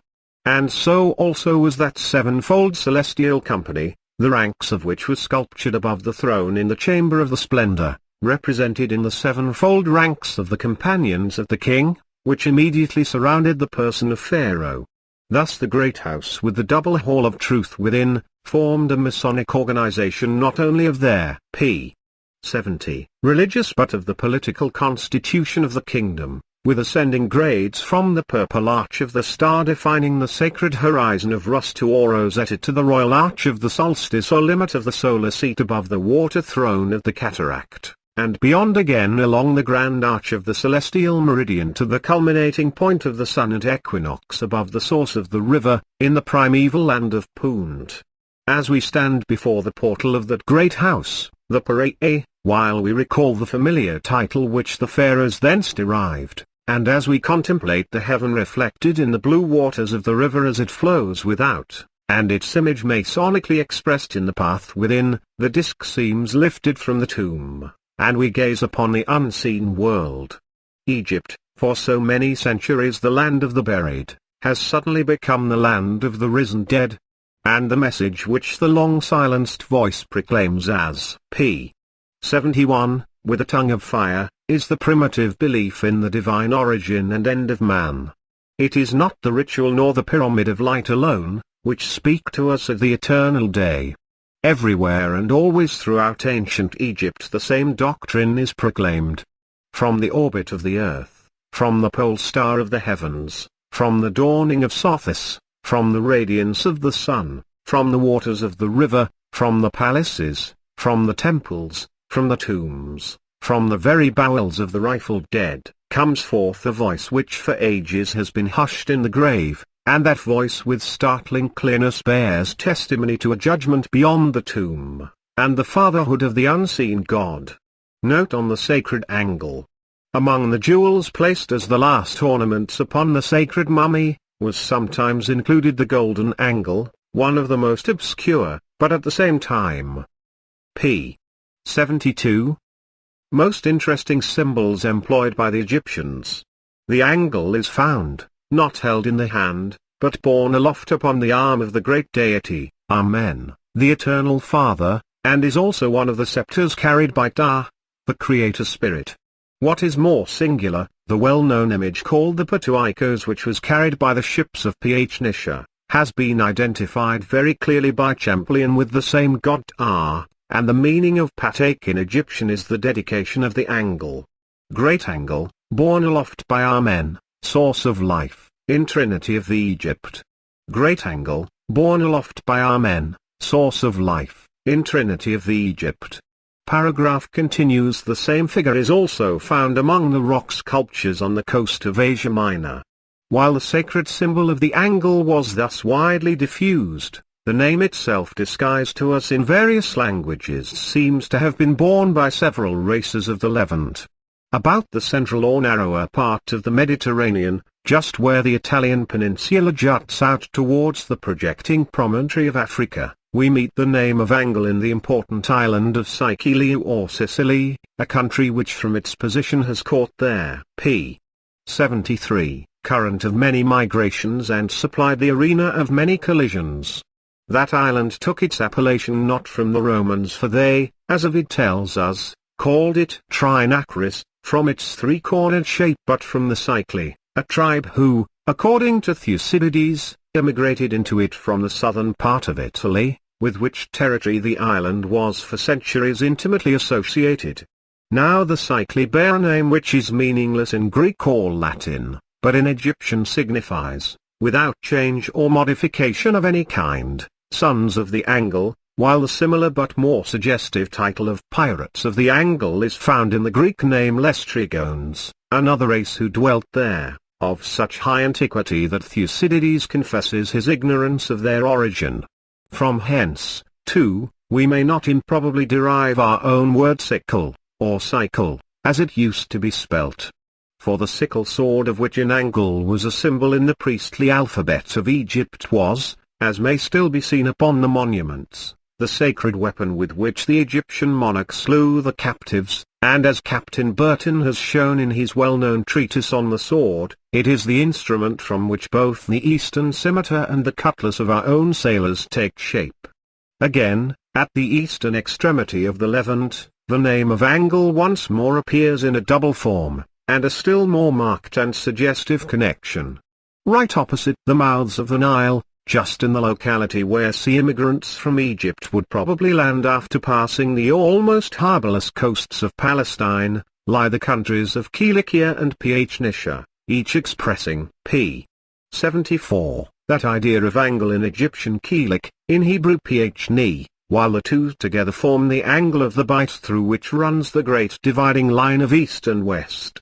Yet once more in Egypt itself, according to the account contained in Genesis and Moses, it must be remembered, was at least an expert in Egyptian tradition we find among the descendants of Ham, the tribe of the Patruzim, which in that language means the frontiers of the Angle Patrois, and connects them with those princes of the Angle who formed, as we have seen, an integral portion of the court of Pharaoh. What angle then is this of such supreme importance that it should be the symbol of the great deity, and should give a name to the princely races of the earth? Of the highly important part played by the relation, great angle of the Nile Delta, source of life, in triangle of Egypt. Great angle of the Nile Delta, source of life, in triangle of Egypt. Between angle and circle in the structure of the Grand Pyramid we have already spoken, but there is another angle which still remains for consideration, namely, that between the two branches of the delta into which the river forks at Memphis below the Great House. Now this angle supplies a simple key to a very curious problem in cosmography. Upon examining the well-known triple division of the ancient world, it is p. 75. Somewhat difficult to perceive upon what principle it was effected. Russia can even now be scarcely considered as forming, either by race or by conformation, a portion of Europe proper, while, as Scythia, it seems to have been regarded as entirely separate. Asia Minor, on the other hand, possesses a shoreline almost continuous with that of Greece, and her population, at least upon the coasts, seem to have been derived in great measure from kindred sources. Nor is it easy to find the central point from which the three dividing lines branch out. It cannot, for instance, be situated in Babylonia, where some might be inclined to place it, because Syria lies to the west, neither again can it be in Armenia, where others might look for it, since a considerable space divides that country from Africa. If, however, we take up our stand in front of the great house at Memphis, the Masonic record of primeval science, the entrance to which indicates the principal division of the universal sphere, and look abroad upon the great river which we have seen represented within, we shall find that the form which that river assumes at the spot suggests three divisions of the entire hemisphere. Behind us, towards the south, stretches the long valley leading up to the hidden sources of the far distant primeval land, indicating the huge peninsula of Africa enclosed between the seas, and constituting also the southern boundary of the vast Mediterranean basin. And right along that valley, above the great house, through the whole kingdom of Upper Egypt, stretches the grand meridian, tracing out upon the earth the grand arch of the universe, and traversing their ancient home beneath the supreme dome of highest p. 76, heaven. Next, if the lines of the northern fork be prolonged indefinitely, then eastward of the most eastern branch lies the continent of Asia, westward of the most western is Europe proper. Finally, between the legs of that earth-dominating angle, lies the famous kingdom of Lower Egypt, with the princes of the angle, while on the coast beyond is Cilicia, the land of the angle, and further again, but still within the legs of the same angle, stretches the immense plain of Scythia, separating and yet uniting east and west. Upon the southern borders of that plain, on the coast of the Black Sea, according to the ancient traditions of our sagas, the ancestors of Odin and of the seagoing race, which still bears the proud name of Angles, had their pirate home. And it is not a little remarkable that the same saga refers more than once to the boundary line of east and west as passing close by their ancient city upon the Black Sea, and mentions as their neighbors the tribe of the Vans, whose name appears frequently upon the ancient monuments, and is still preserved in the Armenian lake which lies by that boundary line. It is strange too, to observe that no sooner are the records of our ancestors permitted to speak as to their own history, records incidentally confirmed both by classic historians, such as Florus, and by the ancient monuments, than a glimpse of still higher antiquity opens out through the title of our nation, connecting itself with the widespread symbol of the Egyptian angle, and a flood of light is poured upon our words and customs by reference to Egyptian sources. Thus the familiar name of Viking, for which no meaning has been assigned, signifies in Egyptian p. 77, an angle dweller, that is, an Englishman, and the two words composing it are still preserved in English as wick, a place, and kink, an indentation. Berserk again, another well-known but unintelligible appellation, means in that ancient tongue foam plough, a striking and most natural image for those ploughers of the ocean to employ, and one which harmonizes exactly with the numerous poetic titles given by the Vikings to their true home, the ship. Odin himself, though the descendant of ancestors who had been settled for generations upon the Euxine, bore an Egyptian name, the significant name of destroyer, and his standard, the raven, was the Egyptian symbol of destruction. Nor was it only in his character of pirate itself an Egyptian word, but as teacher also, that his associations connect themselves with the same source. According to tradition, he was acquainted in some measure with the process of embalmment, and he claimed to know the secret of the sacred writing, while his followers were distinguished by the winged headdress which was borne by the sacred scribe of Egypt, as representing the dominion of east and west bestowed by Ra upon Thoth, the Lord of Wisdom. So with the funeral feasts, the elaborate ceremonies and the intercourse with the dead which had so rooted a hold in the hearts of our Scandinavian forefathers. The Asars, or holy ancestors whom they worshipped, were the very counterpart both in name and in attributes with the holy souls of Egypt who had become united with Osiris, more properly Uazar, and were themselves described, p. 78, by his name. The title of Hersa, or leader of the host, which, as Duchail has pointed out in his valuable work, was older than that of the king, bears in the hieroglyphic Hersa the identical signification of chief organizer. The land of Kent was a territory of the holy dead, and its hieroglyph was a sail. Nay, there is scarcely a feature in the strange mythology of Scandinavia which does not reflect an image more or less distorted of some portion of the Egyptian ritual. Or, to give but one more illustration of a different but equally curious character, our national shout, hip, hip, hurrah, which rises spontaneously though unmeaningly to our lips, and which is said to be the shout also of the Cossack dwellers by our ancient home upon the Black Sea, conveys in the hieroglyphic hep, hurrah, on, to plunder, the significant cry of our pirate ancestors at the moment of accomplishment. Strangest of all it is to think that the last of the hidden places of the earth to be opened to civilized man should have been the traditional scene of his earliest dwelling place, that the source of the historic river which, by its mighty angle, traces out the lines of the first settlement of the globe, should today be the center of its latest division by the world-dividing nation of angles, and that while the vast lake which marks the ancient apex of the earth bears the name of the monarch of the trace, the Egyptian kingdom itself should be ruled at the dictation of her ministers. p. 79. It is true that these traditions, like those of other nations also, are entirely at variance with the remarkable adventures of the famous Aryan race, that marvelous creature of modern myth-making which flits with all the brilliance of a will-o'-the-wisp over the most impossible morasses of imaginative history. Happily however, its illustrious creator, Professor Max Muller, has himself given what we may hope will prove the death-blow to his scarcely less celebrated offspring, by utterly denying before the British Association any reality to its existence, by laughing to scorn the idea of any such thing as an Aryan skull, and by stating plainly that the Aryan race is nothing more or less than a figment of philological convenience. For not until the last glimmer of that alluring but most misleading meteor has disappeared, will the ancient records of nations be permitted to throw their true light upon the past. Nor until then shall we understand our own laws and language, our customs and constitution, or trace the history of that imperial nation of the waters which perpetuates the name of the sacred angle.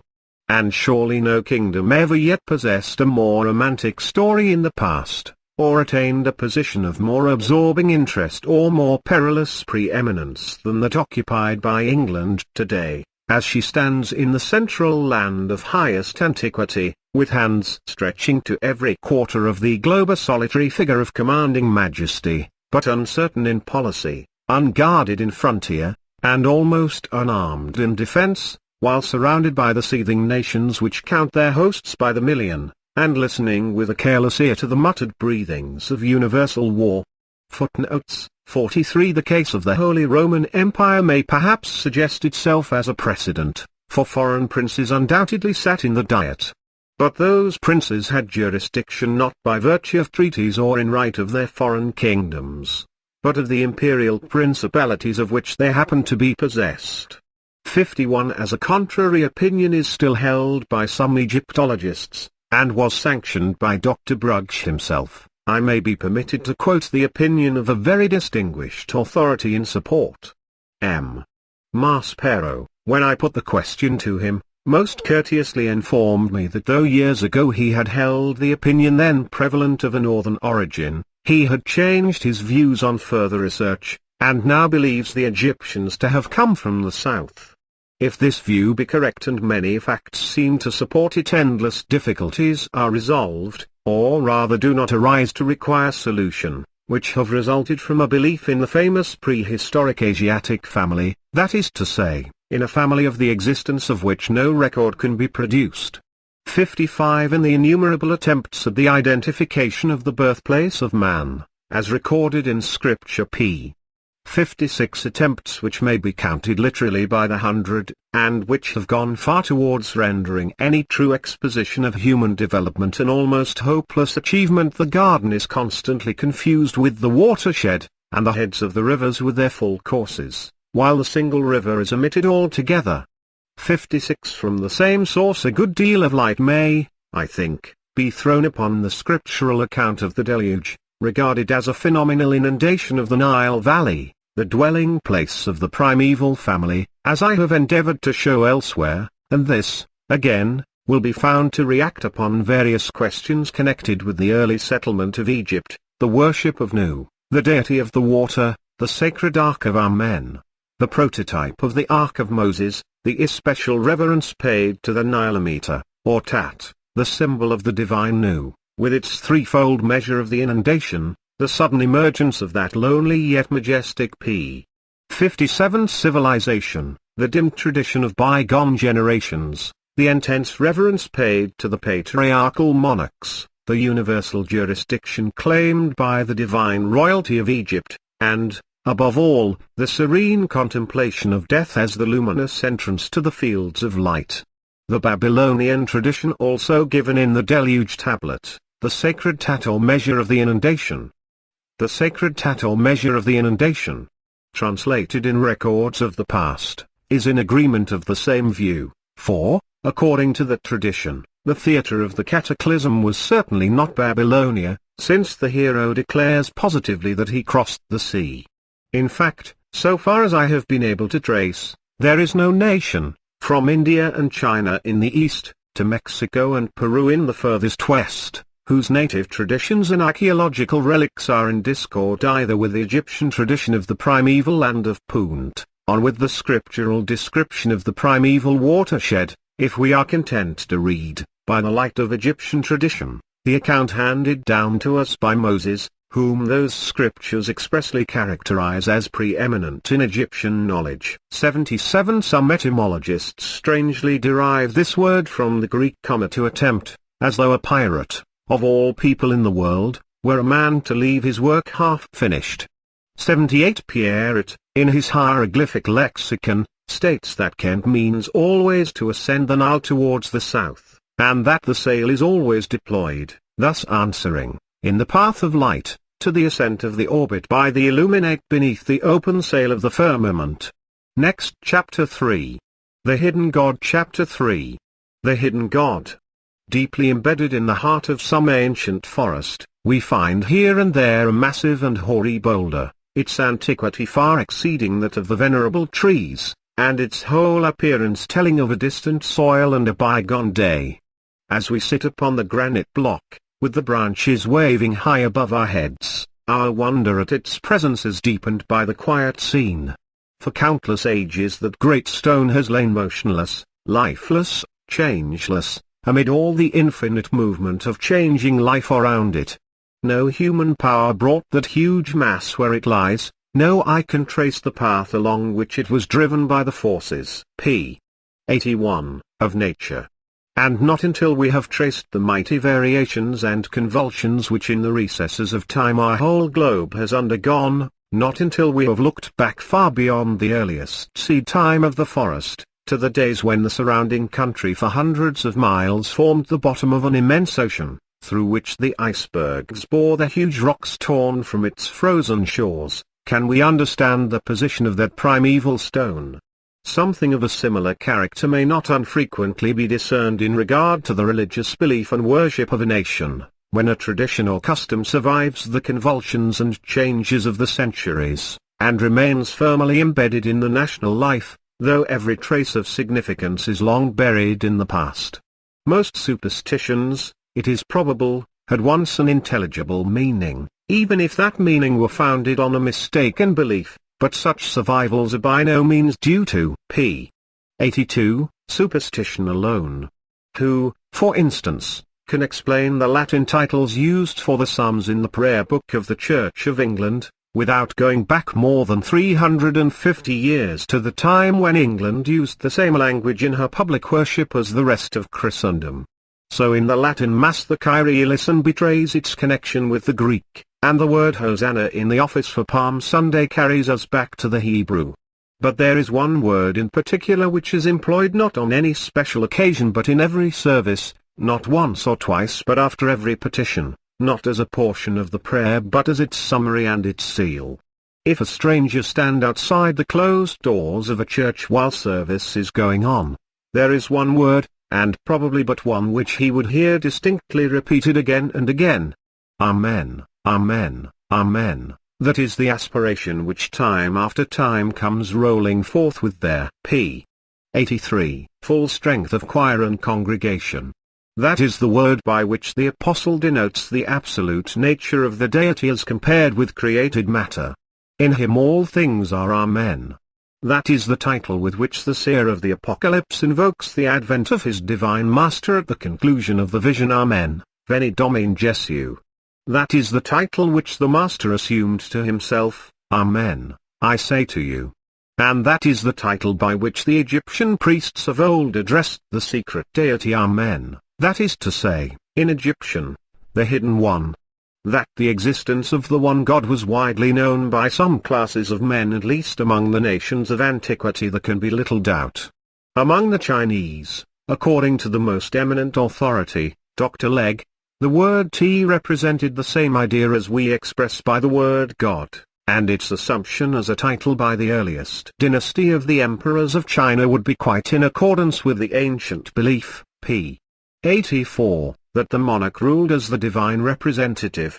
When the disciples of Manu approached that sage to beg for instruction in the wisdom which afterwards formed the foundation of Indian law, they addressed him as follows: "For thou, O Lord, alone knowest the purport or rights and the knowledge taught in the whole ordinance of the self-existent Swayambhu, which is unknowable and unfathomable." And their master, in his reply, laid down the principle of the one uncreated God, the giver of light.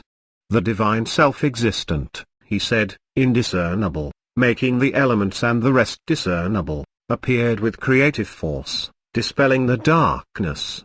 Again, in the Mahabharata, the earliest production of post-Vedic literature, a translation of which, as well as of the laws of Manu, is given in the magnificent series of the sacred books of the East, the most enduring monument to its illustrious editor, a similar doctrine is ascribed to Vyasa. In the commencement, p. 85, was Brahman, without beginning or end, unborn, luminous, free from decay, immutable, eternal, unfathomable, not to be fully known. Equally explicit are the utterances of some of the Greek poets. "One self-begotten, from whom all things sprang," is one of the lines attributed to the famous Orpheus. "To God all things are easy, naught impossible," so sang Linus, a brother of the same bright band. A fuller but not less accurate description is given by Xenophanes. "One God there is, greatest mongst gods and men, not like to mortals, or in form or thought. In full he sees, he hears, in full he knows, and without labour doth his mind move all." Another poet, Cleanthes, whom St. Paul quotes in his famous speech to the Athenians, strikes at the root of the exclusiveness arising from the characteristic principle of ancient idolatry, that a deity listens to no prayers except from his own descendants, by proclaiming, p. 86, that all men are the offspring of God, and that consequently the right of prayer to him is universal. "O thou most glorious and immortal one, O many-titled, O omnipotent, Zeus, Lord of nature, ruling all by law, hail! Whom to worship is the right of all, since all of us are of thee." Even the Roman mind, dim-eyed as it was for the invisible world, was not altogether without a glimpse of this truth, to which Horace has given expression when speaking of the supreme deity, from whom none greater than himself is born, nor doth his equal, or his second, live. But the truths which sparkle here and there in the teachings of India, China, or of Greece, fade and vanish before the blaze of Egyptian theosophy. Take, for example, the following extract given by Mr. Budge from the hymn to Amen-Ra, the hidden deity, the self-existent light. "Hail to thee, Ra, Lord of p. 87, paragraph continues law, whose shrine is hidden, master of the gods, the god Cheper, a self-existent light in his boat, by the sending forth of his word the gods sprang into existence. Hail, God Atma light, maker of mortals. However many are their forms, he causes them to live, he makes different the color of one man from another. He hears the prayers of him that is oppressed, he is kind of heart to him that calls unto him, he delivers him that is afraid from him that is strong of heart, he judges between the mighty and the weak. O Form, 1, Creator of all things. O One, only Maker of existences. Men came forth from his two eyes, the gods sprang into existence at the utterance of his mouth. He maketh the green herb to make the cattle live, and the staff of life for the use of man. He maketh the fish to live in the rivers, the winged fowl in the sky. He giveth the breath of life to the germ in the egg, he maketh birds of all kinds to live, and likewise the reptiles. p. 88, that creep and fly. He causeth the rats to live in their holes, and the birds that are on every green twig. Hail to thee, O Maker of all these things, Thou only one. Nor was the unity the only truth concerning the Godhead known to the priesthood of Egypt. Throughout the extent of the kingdom, at Thebes, at Ombos, at Tentyra, at Memphis, at Anu, or on a triune God of whom some knowledge seems to have been attained by Greeks invoked by many names, but everywhere consisting of three persons, consubstantial and co-eternal, was worshipped as supreme. I am Tmu in the morning, says the Creator, in a well-known passage, right noon, and Harmaki in the evening, that is to say, as the dawn, the noon, and the sunset, which these names denote, are three several forms coexisting perpetually and co-equally in the substance of the sun, so also did the three divine persons coexist perpetually and co-equally in the substance of their p. 89, paragraph continues uncreated light. Thus, after declaring the sacred unity in the most emphatic and explicit terms, the hymn already quoted proceeds to invoke the three persons by name, using, nevertheless, the singular pronoun for the collective three. He is of many forms, so the hymn proceeds, O Amen, establisher of all things, at Mu and Harmaki, all people adore thee, saying, praise to thee because of thy resting among us, homage to thee because thou hast created us. All creatures say hail to thee, and all lands praise thee. From the height of the sky, to the breadth of the earth, and to the depths of the sea art thou praised. If the Divine Trinity however were the only secret of the ritual, there would not be so great a difficulty in following its symbols. But there is a depth of mystery beyond, a mystery the greater because manifested in a visible form. We read in the ritual of an incarnate, and not only of an incarnate, but of p. 90, a suffering and a dying God. We are confronted with the tears of Isis, and with the agony of Osiris, an agony so overwhelming that gods and men and the very devils, says the ritual, are aghast. Moreover, not only is the twofold action of the same sacred person as man and as God recognized, but it is embodied in an animal symbolism, just as, amongst Christians, the symbol of the lamb is used for the divine person, the calf and the eagle for the evangelists. Take, for example, the vignette of the ritual representing the resurrection of Osiris as taking place in the presence of the Egyptian Trinity. The human form, being the highest available, is required by the Supreme Three, and in order to represent the lower nature, or divine humanity, it is necessary to take a lower creature whose characteristic should indicate that of the divine person represented. Of such a form was the cat, whose eyes, varying in form like the sun with the period of their p. 91 day, imaged to the Egyptian the splendor of the light. And thus we have the cat cutting off the head of the serpent of darkness in the presence of the sacred three. And that symbolism, when its original meaning was lost, that is, when the knowledge of God was no longer attained in their science, would naturally give rise to the foolishness of animal worship. No less profound was the relation between the Creator and his works, as intimated in their well-known symbol for created life, called the Ankh or sacred mirror, wherein every great deity contemplates perpetually his own image, but which is rarely grasped in the hand of any except our men. But how should the universe be represented by a mirror, and, if it be, why should the heavenly powers behold themselves, p. 92, reflected in it? Since Egypt gives only the symbol, but betrays no clue to the secret, the great master of medieval philosophy shall declare to us that profound relation, which alters not with the passing of ages. According to the teaching of Aquinas, the universe exists in a twofold manner, first ideally in the mind of God, and secondly materially externally to him, so that in creation the Almighty contemplates his own mind as in a mirror. As a dramatist before he gives living expression to his characters conceives in his own mind their forms, their countenances, their actions, passions, and conditions of life, with all the details of their environment, and as his work reflects the image of the author's mind, so in the Theosophy of Egypt did the entire cosmos, embracing all space, all time, and all orders of created being, reflect a single thought in the mind of the Creator. Man himself therefore had a double or p. 93, counterpart in the divine idea, a sacred type of which the festival is celebrated in the ritual, and which is masonically expressed within the niche of the chamber of new birth. Hence it was that the ideal counterpart possessed such divine sanctity, and the monarch offered sacrifice to his own double. For in the intelligible, no less than in the mechanical world, the expressed form is ever the counterpart of the impressed force, while conversely, in the mechanical world, the material form is due to an immaterial motive power. For can any mathematician define the very nature of force, otherwise than as that which sets matter in motion? But if force be that which sets matter in motion, it cannot itself be material, if the fundamental law of motion be true that matter at rest remains at rest.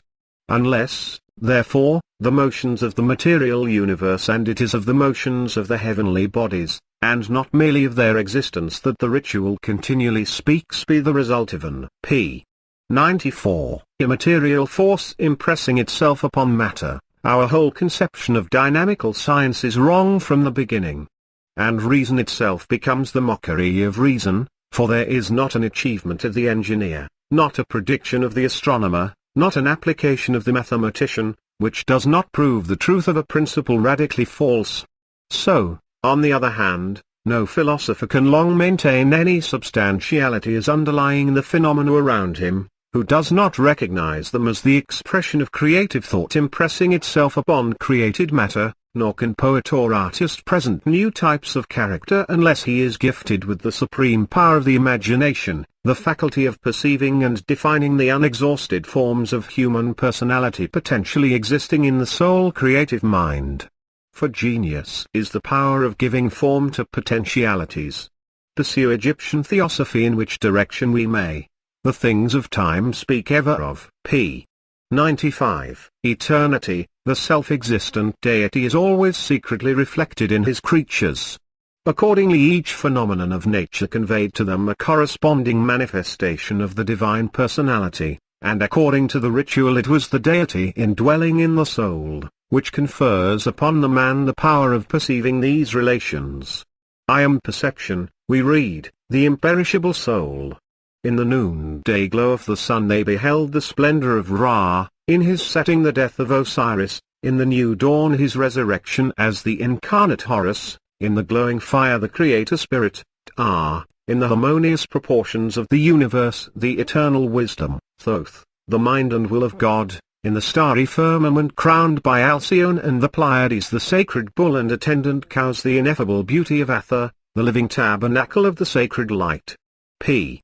96. Bearing now carefully in mind the extreme complexity of this secret parallelism, and the strict analogy between the visible and invisible worlds which constitutes the basis of the political organism, we have little difficulty in perceiving the importance of the function in regard to the hidden God, discharged by the house of Osiris. Viewed independently, the great temples of Egypt present to us a heterogeneous collection of miscellaneous deities, amongst whom now the sun, now the moon, now the earth, now the river, now the orbit, now the horizon, is predominant without any apparent reason or purpose, while the ritual breaks up into a chaos of broken images and grotesque distortions of astronomical conceptions. Seen by the inner light of the great house, where the path of the hidden places reflects the river of celestial light, the great temple system of Egypt reveals itself as an organic whole with a simple majesty not unworthy of its unrivaled shrines. For since, p. 97, the chief localities on the material Nile represented the different stages on the path of light, so do the various worships naturally arise of the spirits exercising the corresponding functions, somewhat as among ourselves the water of the Jordan is peculiarly consecrated to the rite of baptism. Thus with regard to Anu, the divine birthplace, reference is constantly made to the new birth. Thebes is peculiarly connected with Amen, the hidden god, while at Memphis, the key of the organism was the house of Osiris itself. And a knowledge of the spirits exercising special powers in these places, formed a conspicuous portion of the ritual in the preparation of the initiate for enduring the ordeal. Had the case been otherwise, indeed, Had the real objects of Egyptian worship been a mass of deities local and unrelated, then inasmuch as the form of government was well nigh a pure theocracy, the authority of the monarch being derived not merely from his p. 98 descent but from his personal union with Ra, and inasmuch as heresy was punished with excommunication and even, as M. Maspero states, with death by fire, it would have been inevitable that each successive dynasty, as it proceeded now from this, now from Memphis, now from Thebes, now from Say, should have torn up by the roots the religion established by its predecessors, and the annals of Egypt would have been as full of religious discord and confusion as those of our own Tudor princes. History however has produced, so far, but one instance of an endeavor on the part of the king to introduce novelty into the religion. Amenoph IV, who married a foreign princess, adopted the title of Kuenaton, p. 99, or Illuminate of the Disk, a title which, as we may see, clearly outrages the ritual which we have seen embodied in the masonry. For as the disk of the sun is but its visible surface, so the disk of the tomb was but its entrance gate which was lifted by the light when the sun sets from the world of life, and to place the illumination therefore at that point was to ignore all the grades of the postulant, the initiate, and the adept, and to destroy the most essential conditions of illumination. In the same way the expression living in truth, which, as Mr. Petrie points out, was constantly employed by Kuenaton, p. 100, indicates, when applied to the disk, the same degraded and idolatrous conception, since it substitutes a material and visible object for the truth which in the older worship was spiritual, interior, and unseen. And thus, under the succeeding monarch, while the word Aten was preserved, the offending title, Ku, was sedulously obliterated. In the Masonic record therefore, the House of Osiris, we have a key to the whole politico-religious constitution of the country, a key which none could imitate, none could alter, none destroy, which no man could comprehend unless initiated, nor any forget or mistake, who had once received illumination. Accordingly, in that masonry we find the originals of many of the mystic symbols, whereby the priests so expressed the divine and the royal authority as to be intelligible to those and those alone who had been initiated masonically. Thus, if we draw the groove of the orbit in the chamber of the splendor, with p. 101, paragraph continues the wall of earth at the northern end separating the orbit from the shadow, we shall have the hieroglyph for the orbit Senon, which is identical with the cartouche, surrounding the titles of the monarch. That familiar symbol, by aid of which Champlain first divined the secret of the writing, is therefore nothing else than a Masonic sign, signifying that not the circumference, but the immensely more extensive orbit of the earth is the limit of the royal authority, and indicating thereby, since the orbit implies renewal from age to age, its endurance no less than its universality. Again, if we represent the course of the celestial Nile by the rays traced in the roof of the same chamber, we have the hieroglyph of the river, while the straight floor line descending from the throne gives its hieratic equivalent. So if we draw there, throne and axis, neuter holy, p.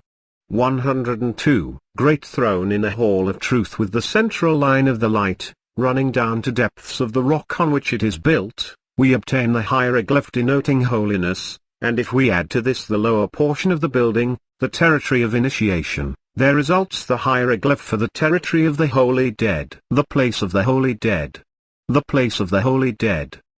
Again, suppose that we represent the same place interiorly by drawing the well, where the reborn soul is reunited to the postulant, together with the line where the interior well of life, place of initiation. Masonry is bounded by the natural rock through which entrance or initiation into the interior masonry is obtained from below the p. 103 entrance impassable by the postulant until the soul is restored to him. Then, if we indicate the image of the well itself, shining in its own living but invisible waters, as seen by the soul from above, just as the Creator looks down on his own image in the universe, we obtain the symbol of the Ankh, or mirror, Ankh, symbol of created life. Ankh, symbol of created life. Of life. So, if we represent the descent traversed by the initiate from the head of the well to the opening into the chamber, scepter of Ptah, spirit of divine fire. Scepter of Ptah, spirit of divine fire. Opening from well of life to chamber of divine fire. Opening from well of life to chamber of divine fire. Of the fiery ordeal, we have the scepter of Ptah, the spirit of divine fire. And, if p. 104, we represent the passage of the horizon together with the masonry of the entrance, we, passage of pole star. Passage of pole star. Scepter of Anup. Scepter of Anup. Have the scepter of Anup, the guide of the soul.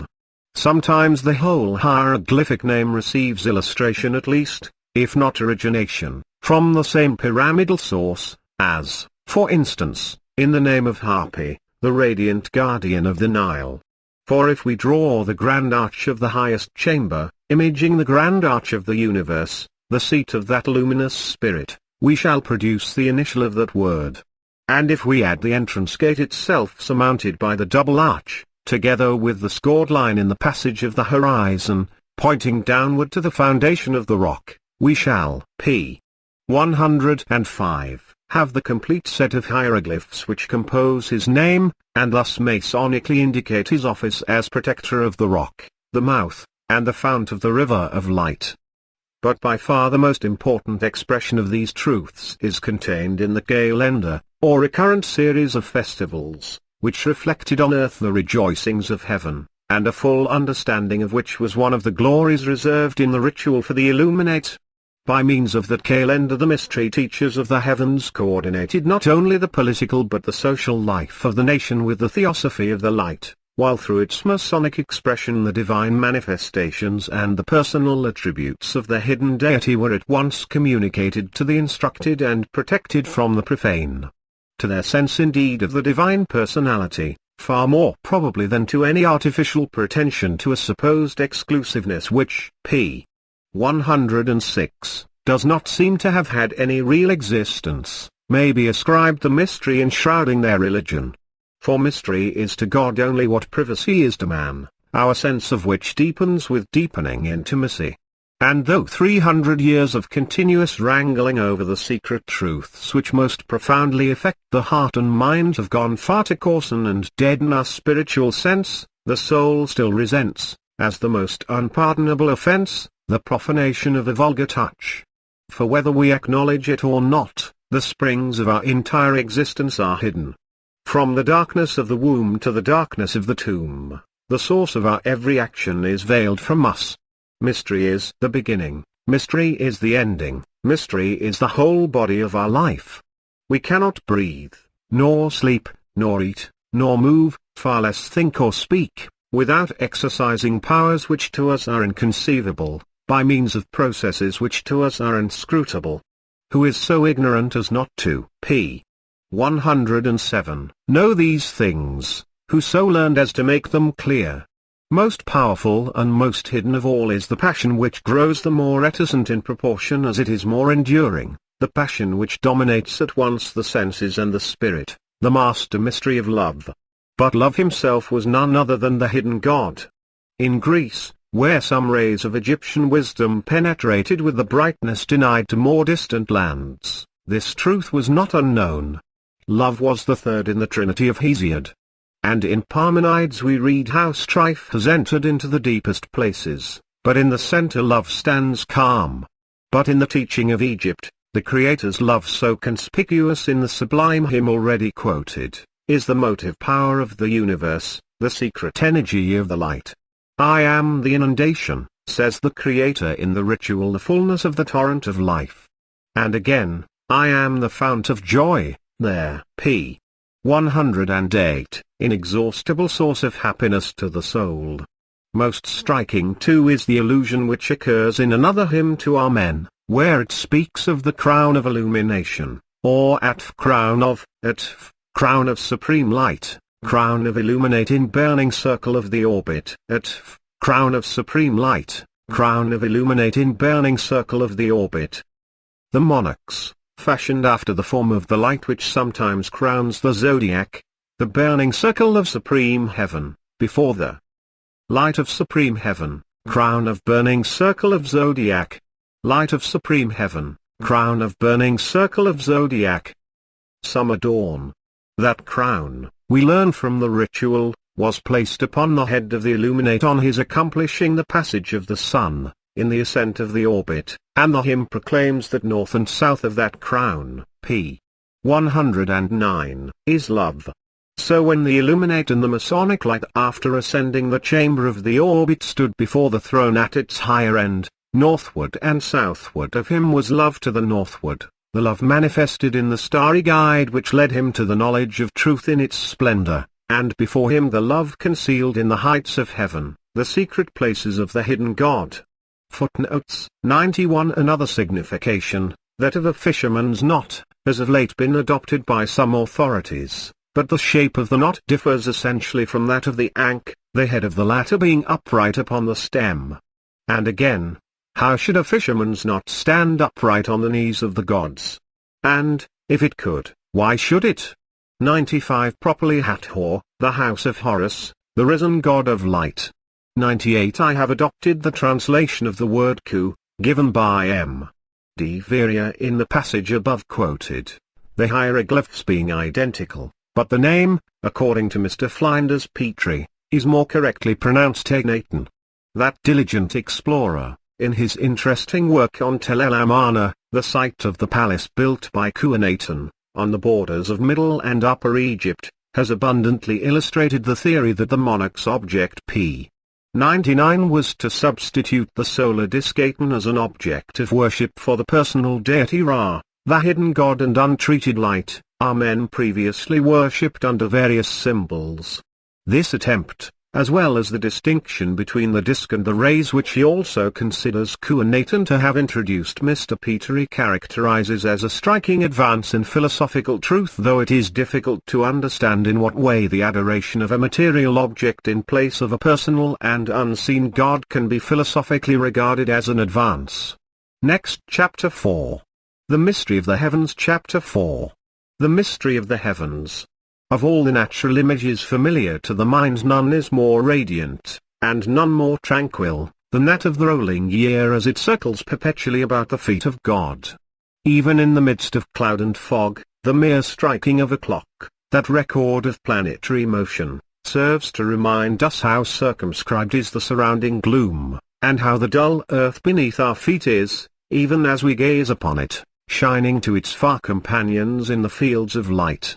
As that lustrous orbit is woven, revolution after revolution, with never-failing beauty, cycle after cycle of age-long periods, like golden serpents, twine themselves p.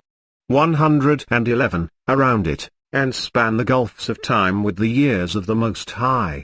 Such a system of harmonious periods and of measured intervals, corresponding to universal, not arbitrary, standards, was a natural, and indeed an essential, element in the theosophy of a priesthood whose religious teaching was intentionally veiled under the analogies of astronomy. In examining therefore the astronomical science of the mystery teachers of the heavens, to use the official title employed in the court of Pharaoh, we may not unreasonably expect to trace the origin and signification of various familiar measures, of which the use is widely diffused, but the fundamental conception unknown. Nor shall we be altogether disappointed in p. 112, this respect, while a sudden and vivid interest will be found to attach to the common units of time and space, when we perceive that they are not the fruit of any arbitrary arrangement, however ingenious, but are the products of universal concords, and represent, so to speak, the beats and bars of the music of the spheres. That the moon was the sacred and, at least in early times, the secret standard of balance before Thoth. Balance before Thoth. Paragraph continues. Egyptian science, there seems little doubt. Thoth, the great lord of wisdom and of measure, the divine recorder, before whom stood the balance of justice, wherein the light and darkness of man's moral life were p. 113, weighed, was Lord, not of the sun, but of the moon, and to that latter orb we are indebted for our fundamental standards both of space and time, as we may easily see, remembering always that we are dealing with approximate measures, and mean, or average motions. For the position of a heavenly body is, in general, not the same to an observer on the Earth's surface as it would be if he were stationed at its center, which is the chief point of astronomical reference. This difference, or parallax, must therefore be always taken into consideration, and in the case of the moon, when on the horizon, it is found to be about the 360th part of the circle of the heavens, that is, a degree, and conversely therefore the fundamental measure of the circle is given by the difference between the moon's apparent position on rising, p. 114, at any place as seen by an observer at the Earth's surface, and the position in which it would appear at the same moment if viewed by an observer at the center of the Earth. Equally simple is the fundamental measure of time, viz.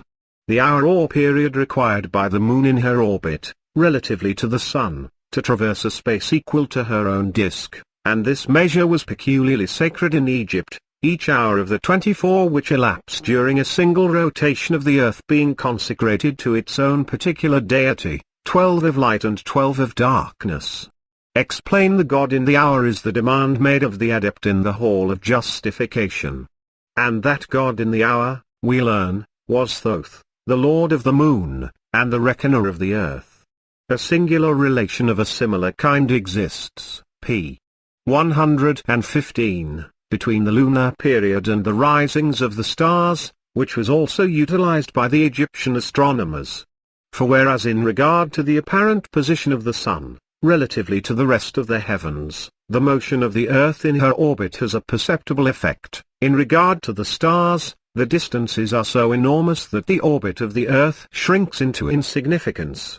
The time therefore which elapses between any two successive risings of the same star at any given place will, on the average, be a little less than that between any two successive risings of the sun at that place, since in the first case the time depends only upon the complete rotation of the place round the center of the earth, whereas in the latter, the motion of the earth's center during the interval must be taken into account. This difference is, on the average, about 4 minutes in every 24 hours, and will, therefore, in 15 days, amount to an hour. Accordingly, as we learn from a most interesting, p. 116, paper published by Professor Inouf on a calendar of the 19th dynasty, the observations of the stars were taken every 15th day, thus correlating the sidereal period with the lunar period of the hour. Again, the interval which on the average elapses between the moments in which the moon successively comes to the full always in relation to a given place such as Memphis, that is to say a lunar month or lunation, is about 29 solar days. Suppose now we take as an unit of time 30 such solar days, then each lunar month would fall short of that period by half a day or 1/60th part, and the lunar year, consisting of 12 such periods, would fall short by 6 days, so that all the measures would be proportionate. Here, then, we possess the key to a most singular correlation between the lunar motions and the solar months, consisting always of 30 solar days, which Dr. Brugsch has pointed out in the table of Edfu, which was published in their p. 117, Days of the Ptolemies, but never, apparently, while a native monarch reigned. On the first day was celebrated the conception of the moon, when that orb was on the meridian at noon while still invisible to the observer, a refinement unknown to our calendar. On the second day its birth, or first appearance, and so on throughout the month of 30 days. During the first month, therefore, the lunar intervals would of course correspond more or less precisely with the solar days. But whereas the two sets would grow progressively asunder, the lunar names remained affixed to the same solar days. Thus the first day of each solar month was called the conception of the moon, and the second new moon, although neither phenomenon might have taken place anywhere near the time or method of expression necessitating, it would seem, a double form of register, and simple enough to those who held the clue, but to a stranger hopelessly misleading. P. 118. Turning now to the motions of our own planet, we find, as Dr. Brugsch has shown, that the Egyptian division of the solar, or to speak more correctly, of the terrestrial year, depended upon a knowledge of the 365 rotations performed by the Earth while completing approximately one revolution around the Sun, an extra day being intercalated every fourth or grand year.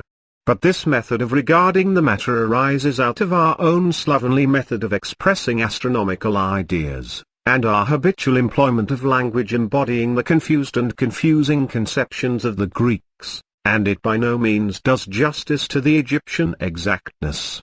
The truth is that a single year or revolution of the Earth is marked by no cosmic or universal correspondence. Only in the fourth or grand year, as it was termed, is a harmony established by the simultaneous or nearly simultaneous completion of the rotary and revolutionary motions, while at the same time, p. 119, the Sun himself, drawing with him the whole planetary system, completes an arc of his own mighty orbit, about equal to the whole circuit of the course of the Earth. Accordingly, every year appears to have included as it does in reality the 366th day. But adhering strictly to the fact, the last solar day of the old year was identical with the first of the new, the day of completion beginning, except in every fourth or grand year, when the Earth's revolution being completed simultaneously, or very nearly simultaneously, with a rotation, the two festivals became distinct. Moreover, since 4 minutes of time a day amounts in the course of a year to the time occupied by a complete rotation of the Earth, it follows that the number of such rotations or sidereal days in each year exceeds by one the solar days, the difference being due to the fact that the change in the Earth's position every 24 hours, owing to its orbital motion, must be taken into consideration. p. 120. In regard to the Sun, but is imperceptible when compared with the distance of the stars. By the method of reckoning therefore, above described, the solar or apparent days are harmonized with the number of Earth's true rotations. This being the principle, every year admitted of division into two portions, one consisting of an orbit of 360 days, of which the lunar year fell short by the same number of days as the solar year exceeded it, the other, that of the sacred interval or panegyric, as Dr. Brugsch applies the term, consisting of 6 days, each being a festival of special sanctity. That orbit again of 360 days, was itself divided not only into 12 equal solar months, but also into 3 equal seasons each of 120 days, corresponding, as Dr. Brugsch has shown, to the 3 great physical divisions of the Egyptian year: the season of the inundation, say, commencing with the rise of the Nile, about p. 121, the time of the new moon nearest the summer solstice, the season of winter, and the season of heat, semu, answering more or less to our spring. Hence in every year the period of 360 days was divided either into 3 equal seasons, each containing 12 decades of days, or into 12 equal months, each containing 3 decades of days, while the sacred interval bore the same ratio to that whole period, 1/60th as a minute of circular arc bears to a degree, and the excess quarter of a day upon which the whole arrangement depended bore the same ratio to the sacred interval, 1/24th as the solar hour to the complete day.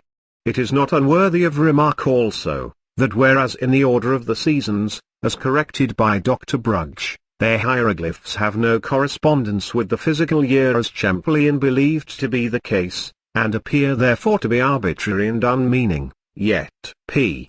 122, when we refer to the course of the soul in the ritual, we find them to symbolize 3 successive stages of its progress: the fields of Alu, into which it comes forth from the chamber of new birth, the enclosure of the hidden lintel of justice, the beginning of justification, and the source of the celestial Nile, where it receives the crown of illumination.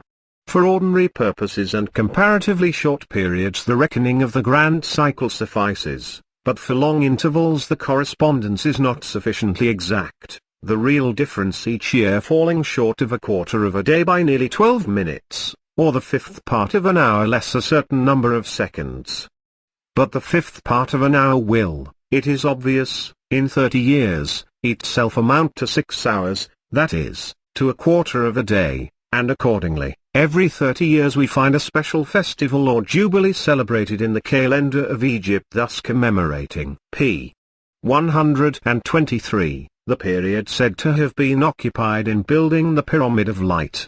And in 500 years, or the Egyptian cycle of the Phoenix, the same difference will amount to between 4 and 5 days, that is, very nearly to the sacred interval, so that if that interval be omitted, the orbit of the coming year joins the orbit of the departing, and every 500 years the Phoenix renews itself. All these cycles therefore centre round the adjustment of the quarter of a day, and so essential an element was that quarter in all calculations relating to the calendar, that every 4th year, if we may trust her Apollo, the festival was celebrated by the addition of a quarter of an acre to the land belonging to the temples. Of the 3 seasons, that of the inundation was the first and principal, and the flood of the Nile ran like a sparkling current through the religion of the country. I am the inundation, says the Creator in the 64th, p. 124, chapter, said to be the oldest of the ritual, the light of the second birth. Every stage in the annual flood of the life-giving river was the subject of a special festival. Some little time before the summer solstice, the first symptom of the coming rise was given by the waters in Upper Egypt becoming suffused with a crimson color. Of this singular phenomenon, which goes by the name of Red Nile, Herodotus has left a very fine account, and it is curious to note, as an instance of strong accord between ancient and modern travelers, that his description is quoted at great length by the eminent living Egyptologist, Professor Maspero. The Red Nile is remarkable in every way, but in none perhaps more than in the fact that the waters are at that time peculiarly sweet, while at Green Nile, as another period is called, the reverse is the case. To the former condition, in connection with the midsummer sun, allusion seems to be made in the eye filled with blood, mentioned in the ritual, and to the p. 125, latter in the intolerable stench made by Osiris in the river. About the period corresponding to our month of July, the waters begin to rise, and the sailing of the bark of Ra was celebrated, together with the birthday of Osiris. A few days later was held the great assembly at the Nilometer, or sacred Tat, the most venerated symbol known to their worship, and the first proclamation of the rise was made. Towards the middle of August took place the cutting of the Grand Dike, whereby the risen stream was permitted to overflow into private channels, a ceremony celebrated in more modern times as the marriage of the Nile, but known to the ancient world as the festival of the digging of the earth. No less a sanctity, in short, attached to every phase of that stream of life than to the celestial Nile itself, of which the earthly river was the image and counterpart. It may now be not uninteresting or uninstructive to compare for a moment the system, p. 126, of Egypt with our own leap year, for which we are, in fact, indebted to that country, through the astronomer Sosigenes, who was imported by Julius Caesar from Alexandria, to remedy in some degree the confusion of the Roman calendar. That famous Greek appears to have performed his task very much after a fashion not unknown to adapters. He cared, perhaps he knew very little about the astronomical principle involved in the Egyptian reckoning, and nothing at all about the niceties of further adjustment which it demanded. Indeed, before half a century was past, his own corrections required to be corrected. He took no heed of standard or of measure, of orbit or of sacred interval.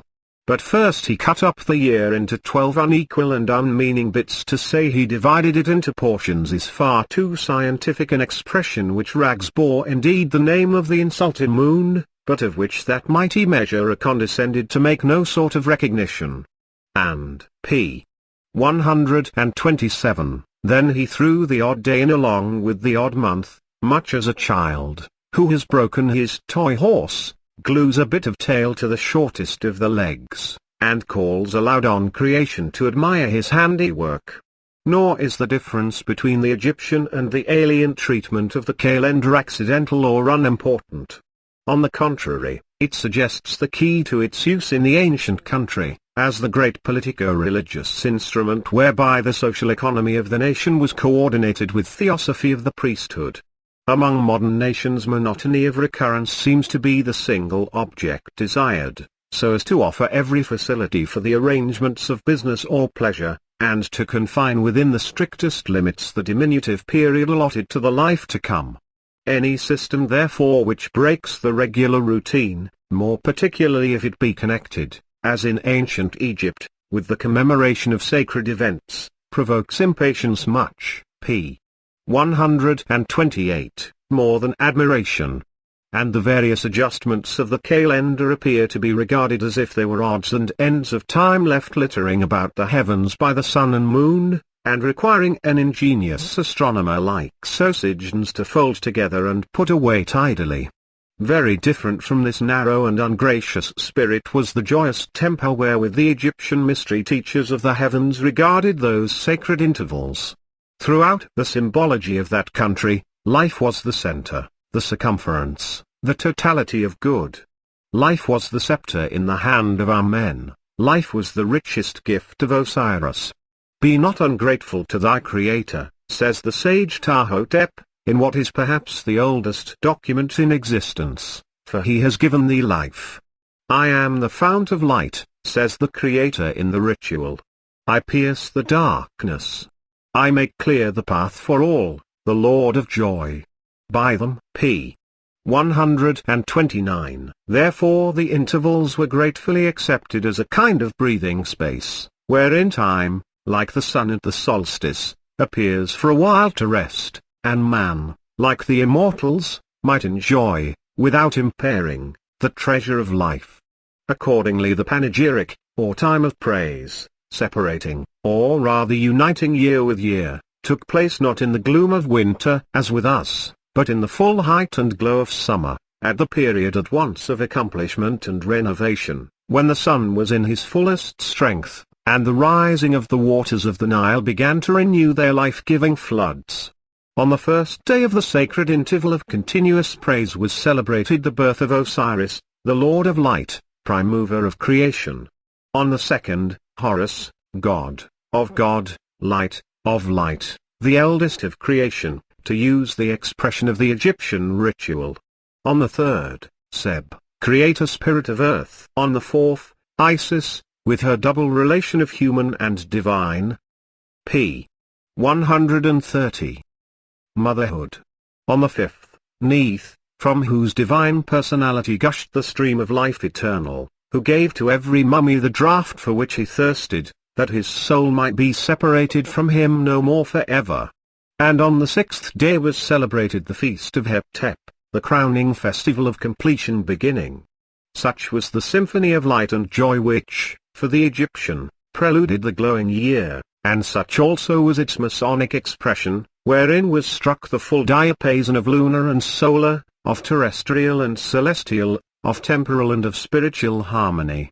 As the lunar chamber of new birth, the habitation of Isis, the mother of God and the queen of the pyramid, was originally closed up, thus forming the trebly veiled and most secret portion of the hidden places, so in the eastern staircase of that chamber we seem to discover the most secret Masonic key, both to the astronomical form and the spiritual. p.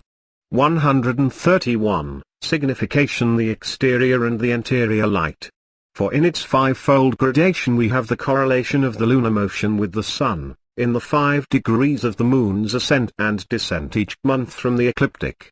Again, since the sacred quarter of a day whereby the Earth's rotation was harmonized with its revolution exceeds the true period by very nearly 12 minutes, so in 5 years does that annual excess make up 5/12 equals 60 minutes, the lunar measure of the hour. And thus we read in the ritual of the chamber of the hour in Roster, the territory both, thrones of Isis and Osiris. Thrones of Isis and Osiris. Of death and birth. In the same staircase, around the niche or type, wherein the regenerate soul is formed the image of the queen of the pyramid we have the fivefold regeneration of the senses, and in it too we may recognize, in such a form, p. 132, as to preserve but not to betray this trebly hidden Masonic key, the double throne of Isis and Osiris, pointing not improbably to a yet more secret staircase within. Even this does not exhaust the fullness of this prolific symbol, but it gives a clue beyond its own immediate recess, and connects the chamber of new birth with the lunisolar chamber of the orbit, just as the new birth itself connects Rasta with Alu, the place of initiation, with that of illumination. For in the same ascent in the chamber of divine birth, we have the 5 divine birthdays, which make up the sacred interval of the solar year.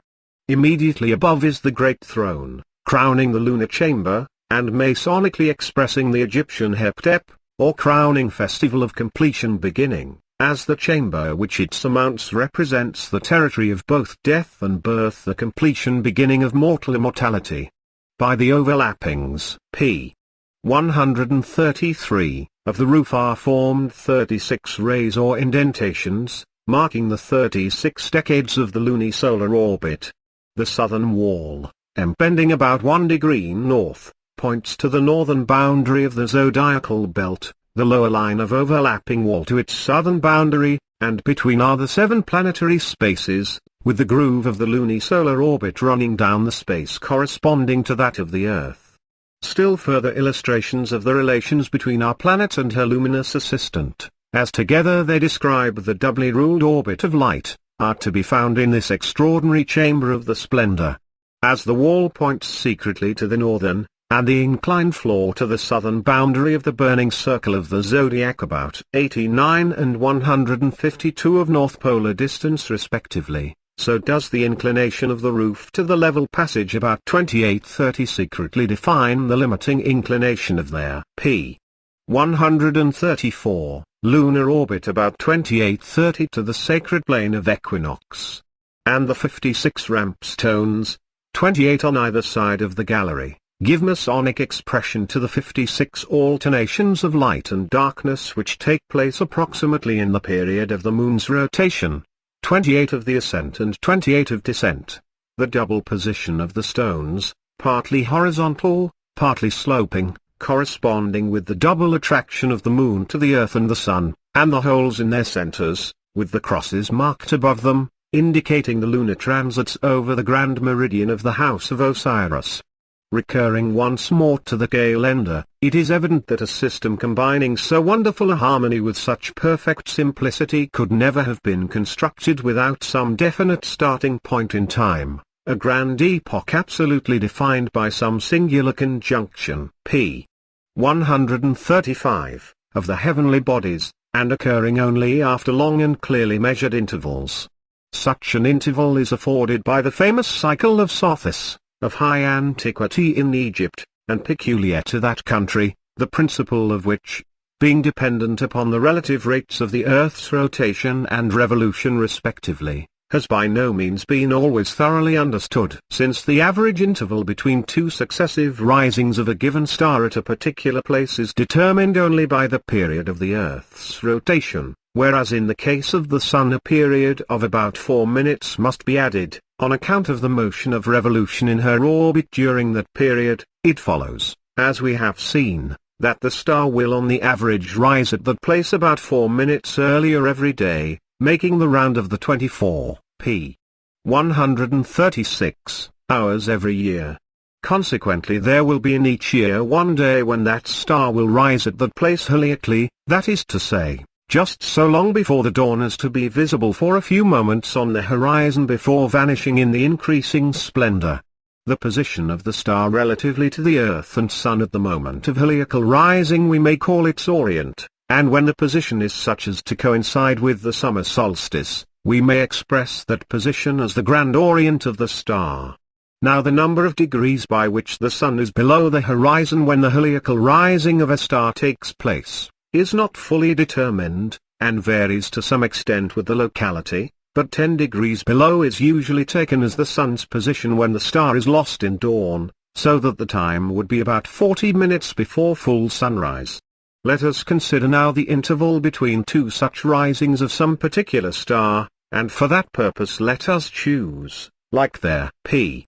137, paragraph continues Egyptians, Sirius or Sothis, the most brilliant of the distant suns, the flaming sentinel to us of the fiery hosts of space. Suppose, then, that on some particular day such as that of summer solstice Sothis is on the horizon of Memphis when the sun is 11 degrees below it, that is, 1 degree below the point of dawn. On that day Sothis will rise heliacally, and will remain visible on the horizon for about 4 minutes while the earth rotates through 1 degree, after which it will be lost in the break of dawn. On the anniversary of that day it will again be on the horizon, when the earth completes her 365th rotation, that is, when our planet is 1/4 of a degree less advanced in the orbit, since the full revolution takes 365 rotations. Hence, since the earth rotates through 1/4 of a degree in a minute of time, there will be the difference of a minute in the corresponding rising each year, and therefore of 4 minutes each grand cycle. But since p. 138, 4 minutes makes the difference of a day in the star's first appearance, there will for every grand cycle be a difference of a day in the heliacal rising of the star, and consequently in 365 or 1461 years the whole orbit will be traversed. That lovely cycle, with its tetrachord of starry light just gleaming on the horizon and then vanishing, lost in the growing splendor, appears from the allusions to the dawn to have had its spiritual analogue in the festival of the shapes, or divine forms of beauty, when the departed recreated in the divine image rose gloriously from the grave, and shone for a while amid the company of starry spirits, before merging his luster, though not his existence, in the splendor of the manifested Godhead. From this highly important cycle we may draw some conclusion as to the grand epoch of the Egyptian calendar, the date, that is to say, when mere tradition came to an end, and systematic records, organized upon astronomical p. 139 principles, began to be preserved. Since in the course of the cycle, the heliacal risings take place on each day of the entire year, they will run during the first half of the cycle in one direction relatively to the Earth's orbit and in the latter half in the opposite. And since there is also a corresponding series of settings, subject to a similar change of direction, the two series would in each cycle make up a double reversal, interchanging positions not once but twice. When therefore Herodotus tells us in a well-known passage Euterpe 143, how, according to the Egyptian records, the risings and settings had been out of their orders 4 times since their reckoning commenced, the risings twice taking the place of the settings, and the settings twice taking the place of the risings, the meaning becomes perfectly clear if referred, as Rawlinson suggests, to the heliacal risings and settings of Sothis, the determinator of the calendar. And the very circumstance, p. 140, that Herodotus himself in all probability did not understand and was not intended to understand the drift of the extract, strongly favors its authenticity, since it is very difficult to conceive that a person, ignorant of astronomy, should so misrepresent a statement made to him by astronomers, as to blunder by accident into the correct exposition of a different astronomical relation. We learn therefore that 2 zodiac cycles for reversals had been completed since the institution of the scientific calendar, so that the cycle then current would be the 3rd. And as there is evidence that that cycle was completed in AD 139, and therefore commenced in BC 1322, we conclude that the commencement of the first zodiac cycle and the institution of the scientific calendar took place 2 by 1461 years previously, that is at the summer solstice of BC 4244, the moment of commencement being marked by the heliacal rising of Sothis. In chapter 64, which describes, p. 141, the new birth of the soul, and thus supplies the key to the whole creed, or in its own words gives the entrance on light in one chapter, a passage occurs which appears to refer to this dawning of another age. The 24 are passing, it says, until the 6th. he remains in the gate. In the 6th hour, that is to say, reckoning from midnight, as Professor Anouf has shown to have been the custom, the march of the stars is stayed, and the sun enters the gate of a new cycle, in the same way as for the regenerate soul the night is past, and he enters the gate of everlasting day. That the date in question was the true epoch of the institution of the calendar, to which all astronomical allusions are to be primarily referred, whether in the ritual or in the pyramid of light, is confirmed by a simple explanation which is thus afforded of a very marked peculiarity and apparent anomaly in its use. As is well known, there, p. 142, paragraph continues, node or point where the Earth at equinox cuts the plane of the equator, and consequently the point of solstice, which is always 90 from that of equinox, is not invariable, but year after year falls a little short of or precedes its previous position, so as to shift round in a direction opposite to the Earth's revolution. And the rate at which that precession takes place, about 50 inches per annum, is such as to carry the node, or point of crossing, round the entire orbit in about 26,000 years. Now attention has been drawn by Dr. Brugge, who has so admirably illustrated the ancient calendar, to the circumstance that during the later dynasties, a double series of months was employed, wherein, for instance, the first of Thoth, that is, the first day of the first month, is given in the time of Thothmes III, about BC 1600, both on the day corresponding to our 20th of July, and on the 27th of August, and similarly with the rest, but he has not offered any p. 143 solution. Suppose now that in addition to the current date of the solstice the archaic date was also preserved, a suggestion entirely in agreement with Egyptian custom and mode of thought, that is to say, that a record was kept of the day of the grand epoch on which the Earth arrived at the point in her orbit which she had reached when the calendar was defined, then the peculiarity could be explained. For since the date of equinox, and therefore of course of solstice, falls a little earlier relatively to the orbit every year, the archaic date will fall a little later. And as in 26,000 years it traverses the circle of the year, and falls again on the anniversary, in 2,650 years the archaic date would be 37 or 38 days later, so that if the calendar were founded at the epoch assigned, the difference between the current and the archaic date in the days of Thothmes III would just correspond to the difference which, p. 144, we find. Again, at the commencement of the third Zodiac cycle, in BC 1322, the archaic date would be later still, on the 29th or 30th of August. And this appears to have been adopted in the later times as the fixed archaic date, without further variation in the Alexandrine calendar. By a similar reference to the archaic date, we may throw some light on the peculiar sanctity attaching to certain days of the month, for which it is otherwise difficult to account. For instance, in the calendars of the third Zodiac cycle, the 15th and the 6th of the month appear to be particularly sacred, and in the Turin papyrus of the Book of the Dead the allusions in which would probably not go back so far as the first cycle, but might refer either to the second or third. Command is given no less than 3 times that the most important festival of the year, the birthday of Osiris, should be celebrated on the 15th of the month. But the birthday of p. 145, paragraph continues, Osiris was, as we have seen, the first festival of the new year, and what connection could such a day have with any particular day of any month whatever? A very close connection if the archaic date is to be taken into consideration.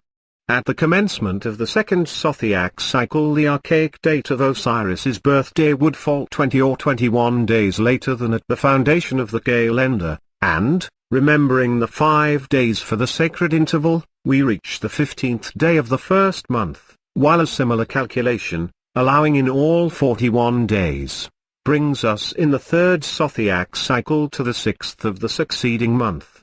For a similar reason another great festival, that of the bark of Ra, is ordered to be celebrated on the birthday of Osiris, since at the foundation of the calendar that day coincided with the rising of the sacred Nile, the waters of which represent new life. Hence, in order to preserve a true record of time, it is necessary to note the motion of their p.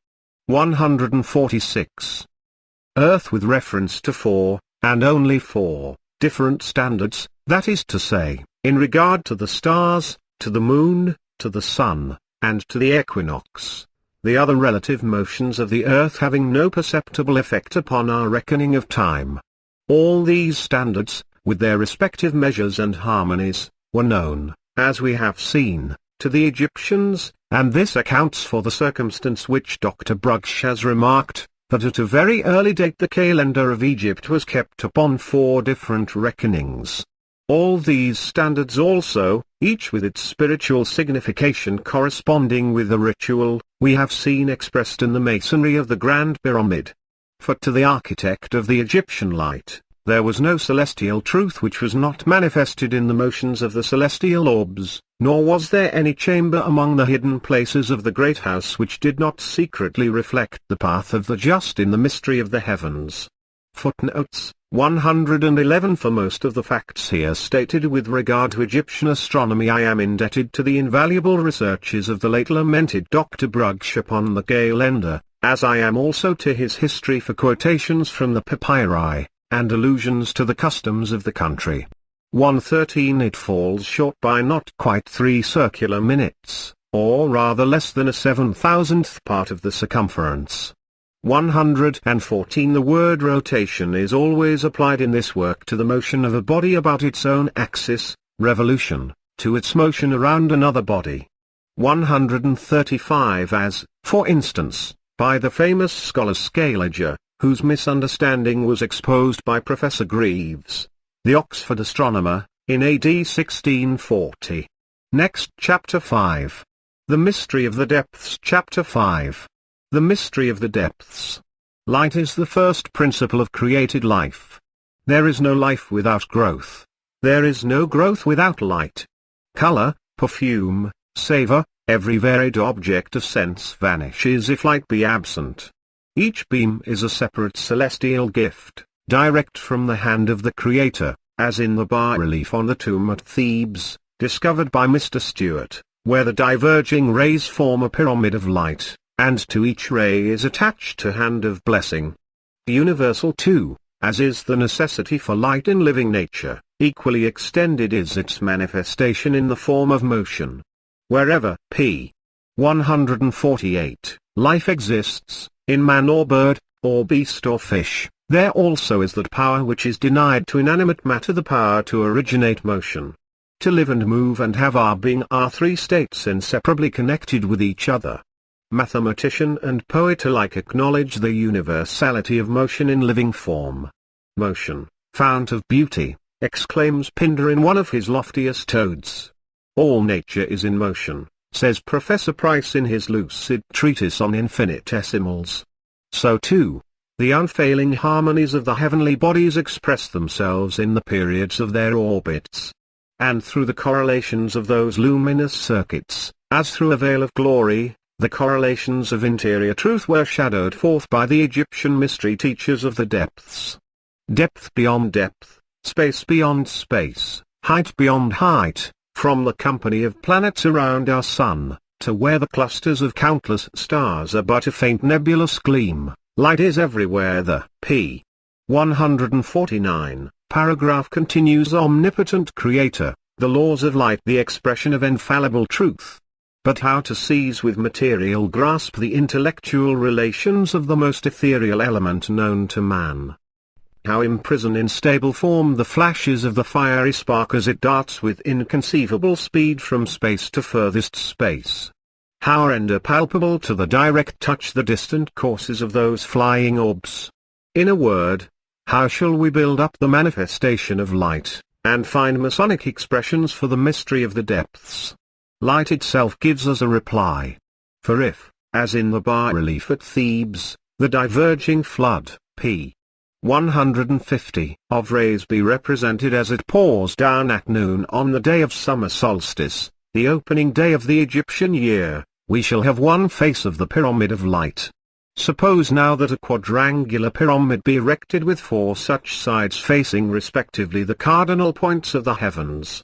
Then, since each revolution of the earth is completed by 1/4 of a rotation later than the preceding, it follows that every 4th or grand year the same face will be turned towards the sun when the revolution of the earth is accomplished, and thus the Egyptian grand cycle of 4 years will be masonically expressed. Just such a form is found in the quadrangular pyramid of light, its sides so oriented as to have originally faced the cardinal points, and its summit so truncated as to permit the sun on one day in the year to rest upon it with all its rays, so that the building devours its own shadow. p. 151. The general form determined, what proportions shall the dimensions assume? Or in other words, at what angle shall the sides converge towards the invisible vertex? The Earth in her orbit gives reply. For as that planet moves around the Sun in an approximately circular path, while each ray travels towards it in a direct line, the relation between the illuminating force and the illuminated body may be expressed by the relation between the radius and the circumference of a circle. But this relation is such that the altitude of a pyramid when bearing the same ratio to its base circuit subtends an angle of about 5150. And that is the angle of elevation of the Grand Pyramid. Nor is this most important, and indeed dominating, measure due to accident, since the angle in question is the most marked, and almost the only feature, which the lesser and later pyramids share with the Pyramid of Light, so that it forms the Masonic sign whereby the inferior buildings, p. 152, tacitly asserted their kinship with the great house. Although however, these general aspects of the radiance suffice to determine the general aspect of the building, yet a closer investigation of the light will disclose a more intimate relation. For since our atmosphere may be conceived as divided into successive layers of air, increasing in density as they approach the earth, each ray as it travels will be slightly deflected, or refracted, as it passes from a finer to a denser ring, the refraction being greatest when the body is on the horizon, and imperceptible when it is near the zenith. Conversely, if on any given day the position of the sun be observed at equal intervals from rising to noon, and from noon to sunset, the apparent place of the sun will, owing to refraction, be slightly different from its true position at any p. 153, observation, and a diagram representing their mutual relations will offer the appearance of a house having many stories, with a small platform at the summit, since near the zenith the true and apparent positions are identical and the only motion is that of transit, that is to say, we shall have the appearance of the Grand Pyramid when the casing stones are removed. If then, on the first day of the Egyptian New Year when the sun is about 14 hours visible above the horizon at Memphis, an observation be taken every 2 minutes, 4 observations for the period occupied by any ray in reaching the earth from the sun, there will be altogether about 440 observations, making 220 courses of ascent and descent, of which a certain number will be wanting at the top, since at the zenith there is no refraction. But this is precisely the case in the Pyramid of Light, the number of existing courses being p. 154, about 200, and the number required to complete it reckoned at about 20 more. Further, since the moon in every 2 minutes of time completes a circular minute of her circuit relatively to the sun, and since at the commencement of every zodiac cycle she commences a new lunation and comes invisibly to the meridian at the same time with the sun at noon, it follows that these unit intervals of observation correspond with the minute intervals of her motion, and each course of the Grand Pyramid corresponds to the change in the altitude of the sun for 1 circular minute of the moon's motion relatively to that body. The true and apparent forms of the Grand Pyramid being thus determined by the true and apparent motions of light, we have now to inquire with what scale we are to build up the chambers of the house. The rolling earth once more suggests the standard. The cosmic unit of space, the sceptre of Anup, the guide, p. 155, of the horizon of heaven must be clearly defined, and incapable of confusion. It must be self-evolved, and yet immutable. It must be within man's power to compass, but not within his grasp to alter. Now these conditions are fulfilled by one line, and one only known to man, the polar axis of the Earth, the line, that is to say, about which takes place the Earth's daily rotation, while itself performs the annual circuit around the Sun. Let that line be carried far as the eye can follow or thought can reach, the depths through which it pierces remain for us forever at rest. That is the line which directs the axis of the sacred horizon of the point of equinox, and which indicated to the mind of Egypt the entrance path for the holy departed as they passed from the created to the uncreated light. A beautiful allusion is made in the ritual to the illuminative action of the sun in reference to this double motion of the axis, as the earth, the vessel of God, performs her daily and p. 156 annual course in the heavens. For we read how the holy departed has appeared in the bark of Ra in the course of every day, and how Thoth, the divine wisdom, clothes the spirits of the justified 1,000,000 times in a garment of true linen, of that substance, that is to say, which by its purity and brilliancy reminds us of the mantle woven out of rays of light wherewith the sun enwraps the earth afresh each day she rotates before him, just as the soul of man is invested with new radiance each time that he turns to the presence of his Creator. How then shall we avail ourselves of this mighty measure, this rule of light and standard of space? This time the building itself answers through its familiar title. According to Dr. Brugge, the term paramus in Egyptian signifies the edge, and on examining the base circuit of the building, we find it to be composed of casing stones with a beveled horizontal edge, so exquisitely finished that p. 157, according to Mr. Flinders Petrie, it is equal to the finest work of the optician. On the occasion of the visit of the Empress Eugenie to Egypt, in 1869, one of these casing stones was measured in situ by Mr. W. Dixon, and found to contain just 25.025 British inches. But the relation of this length to the polar radius or semi-axis of the Earth is of the very last importance and universal measurement. Several years ago Sir John Herschel pointed out that our inch is contained in the Earth's polar radius just 250,250,000 times, so that if that unit be increased by its thousandth part less than the fineness of the finest hair, it will be contained in the polar radius just 250 million times. Since therefore this stone contains 25 inches so increased, it measures the Earth's polar radius exactly 10 million times, and as the Egyptians were certainly familiar with the decimal system, expressing units, tens, hundreds, thousands, and millions by distinct hieroglyphs, this stone, p. 158, in the base circuit of the Great House supplies a simple Masonic unit of cosmic length, a standard of universal measurement. Were this ratio an isolated instance, some question might not unnaturally arise as to the accidental nature of the connection, but the intention of the architect is strongly confirmed by the kindred discovery due to Mr. Flinders Petrie. That acute observer has pointed out that the length of the raised pavement was a simple measure 1/20th of a geographical mile. And since a geographical mile is a measure of the Earth's circumference at the equator, a knowledge of it implies a knowledge of the measurement of the polar radius. Striking however as is the ratio which this stone bears to the cosmic standard, its relation to the pyramidal edge, of which it forms a part, is no less prolific of universal results. For, taking as the length of that baseline, p. 159, the average of the results obtained by the principal surveys executed since the great Napoleon opened the dull eyes of Europe to the inexhaustible treasures of ancient Egypt, we find that the casing stone is contained in the line so measured just 365.25 times, and consequently in the entire circuit 4 by 365 1,461 times. Hence, as the form suggests there, p.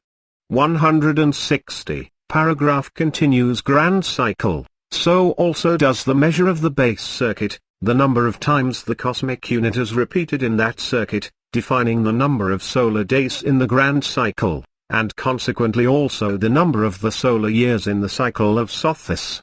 It seems, therefore, not unreasonable to conceive that before the casing stones finally shut up the secret, the relations of the sun and moon to the position of Sothis and of the pole star should have been correlated with the courses of the pyramid in the manner above described, and thus a starting point for all the motions of the earth, whether in relation to the moon, the sun, the equinox, or the stars, have been registered unalterably in the Masonic light.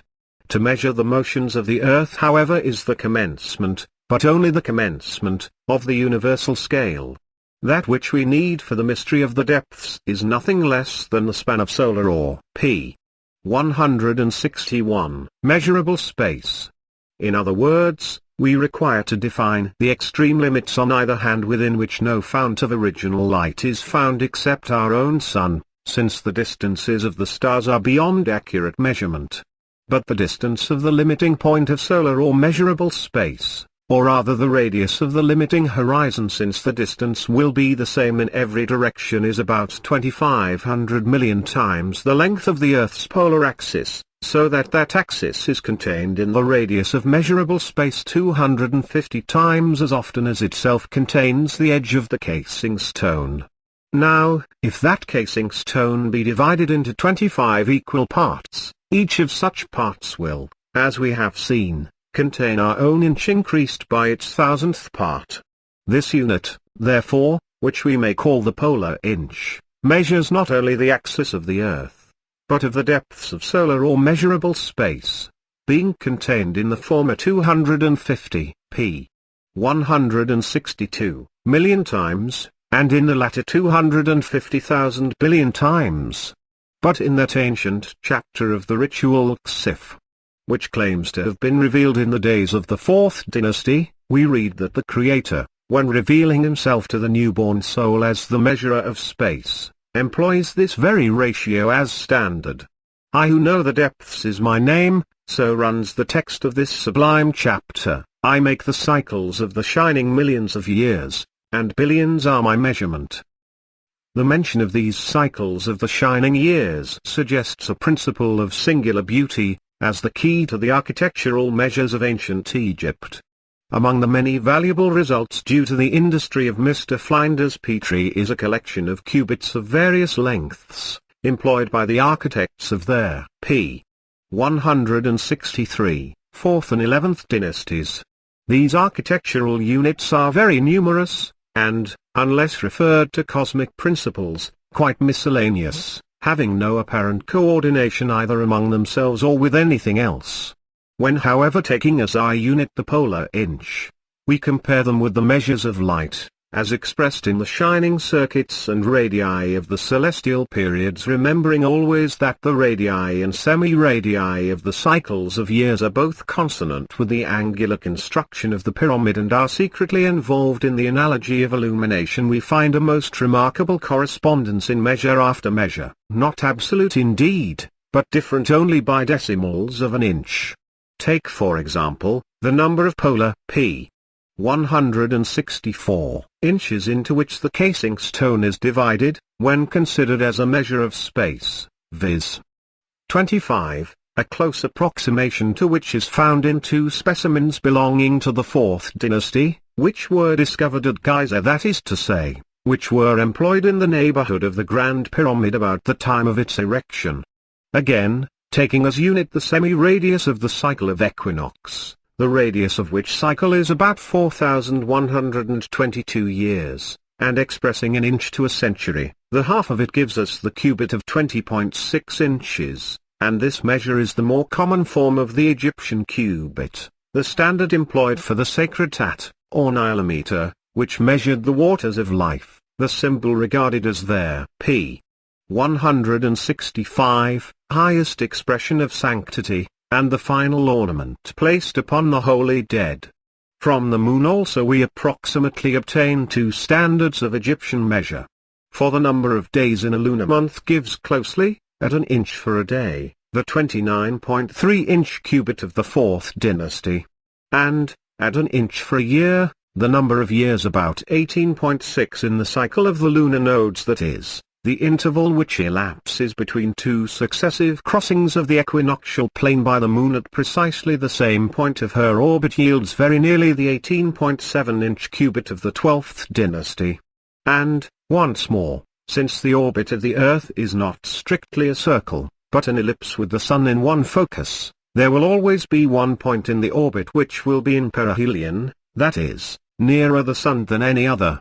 And this point is not stationary, but makes a circuit of the Earth's orbit in about 114,000 years, whereof the half-circuit gives us the 57-inch cubit, p. 166, of the 11th dynasty at an inch to 10,000 years, and the quarter radius the 45-inch cubit of the 4th dynasty at an inch to 1,000 years.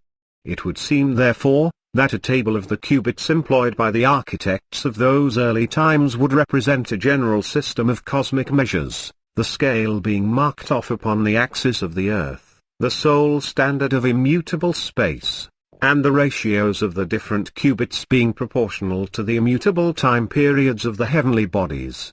And thus, when the film is brushed away which the dust of ages has cast over these relics of antique science, their aspect remains no longer lifeless and repulsive, but we recognize in them the glowing insignia of universal truth, the gems from the azure depths, sparkling with the luster of intrinsic light. No sooner do we apply this key to the book of the Master, than a series of concealed significations begins to unclose. The famous, p. 167, paragraph continues Uras, or symbol of the snake connected in some not very definite manner with solar phenomena has always been intimately associated with the royalty of Egypt. But it appears to have escaped attention that in the ritual are to be found several serpentine forms of various lengths, and what is most striking in itself but easily explained by the results already attained, that when those several lengths are expressed in inches, they prove to be proportional to the measures of the various serpentine curves traced by the motions of the Earth and Moon. For instance, in chapter 130, we read of a snake 70 cubits in his coil.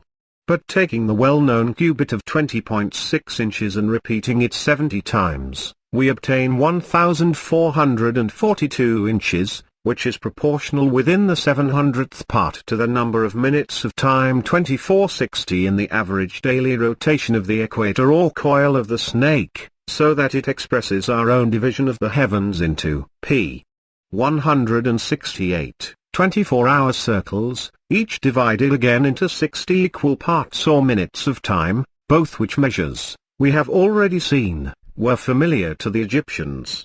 Moreover, the number of the Sun's rotations about his own axis is, approximately, 144 in a period of 10 years, so that the snake expresses an axial motion common both to the Sun and its satellite and appears therefore to be the chief Uras, gleaming and guiding millions of years, of which we read in chapter 34. On the other hand, in another passage of the chapter previously mentioned, an extent of 7 cubits gives the length not of the snake's coil but of his back, and this length 144 inches just gives the back of the tropical snake, or spiral, that is, the distance of the Sun at solstice from the equator, at that epoch about 24 degrees, or 144 decades of circular minutes. Other examples of a more complex character might be adduced, p. 169, but these may be sufficient to show that in the inch we possess a clue to the secret significance of numerous symbols, and that for very reason it was not openly set forth as the standard, but its place was supplied by the cubit, which betrays no meaning except to one already so far initiated in the mysteries of the depths. Turning now to the Pyramid of Light, we find the same principle conspicuous throughout the building, the lengths of its various passages and chambers, when expressed in polar inches, being apparently proportional to the radii or semi-radii of the celestial periods corresponding respectively to the stages in the progress of the departed. And so strongly marked is the prevalence of this principle, that while a mere knowledge of the measures, however exact, suggests nothing of the spiritual meaning, the insight which we have already attained into the coordination of the building with the ritual enables us to determine for p. 170 ourselves the dimensions of many of the parts. For throughout the teaching of Egypt progress in light is effected by increased instruction and experience in truth, and in the wisdom of that ancient country, the measures of truth were the years of the Most High. At the very point of entrance, indicating the sacred horizon of the pole star as the hieroglyph of the star signifies the invisible world, we find that a consideration of the particular position occupied by the star, when in conjunction, so to speak, with the pyramid, widens and elevates our view from an earthly to a celestial plane. For though to a dweller on our globe the great plane of reference is the plane passing through the celestial poles and containing the horizon of the point of equinox, yet when we proceed to regard our companion orbs, circling around the same parent luminary, and when we take into account the influence which those members of the same luminous family exert upon each p. 171 other, we are compelled to recognize what is called the invariable plane of the planetary system, the plane, that is to say, about which, as Laplace demonstrates, certain highly important relations between the masses and the motions of the planets are always fulfilled. Now this plane has never a greater inclination than about 3/6 to the apparent ecliptic, that is, the plane of the orbit of the Earth. But that arc 3/6 measures within a few minutes the distance of the pole from the pole star when in conjunction, so to speak, with the Grand Pyramid. When therefore the pole star shines down the entrance passage, its position in regard to the pole, due allowance being made for corrections, defines the limiting position of the invariable plane to the plane of the orbit. Similarly in regard to the inconceivably slow variation in the inclination of the axis, p. 172, to the ecliptic, a variation which, while never exceeding 2 on either side, requires no less than 30,000 years to accomplish. And from this majestic depression and elevation of the polar axis in its course around the Sun, the inexpressibly stately obeisance made by the scepter of Anup before the throne of Ra, we may determine relatively to each other the inclinations of the interior passages. The difference between the limits of the solstices calculated at about 222 gives the difference between the inclination of the roof and of the floor line of the Grand Gallery, or chamber of the orbit, while the inclination of that roof to the level passage leading to the lunar chamber of New Birth 2830 defines, as we have already seen, the limiting inclination of the Moon to the equator. The variation during one zodiac cycle corresponds with the difference between the floor lines of the upper and lower galleries. And if we may place the completion of the building at BC 3732 only, p.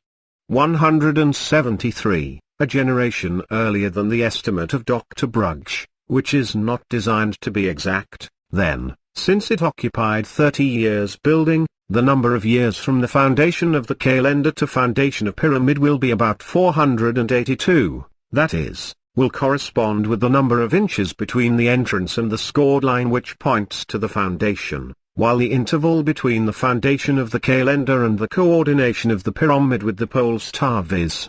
About 800 years, the difference during the inclination about 4, corresponds closely with the difference between the inclinations of the lower ascending gallery and the passage of the pole star, so that to such as understood the meaning of that inclination, the periods of the star's coordination with the entrance would be foreknown. If this were the principle employed, and considering the difficulty of obtaining exact measures, the points of p.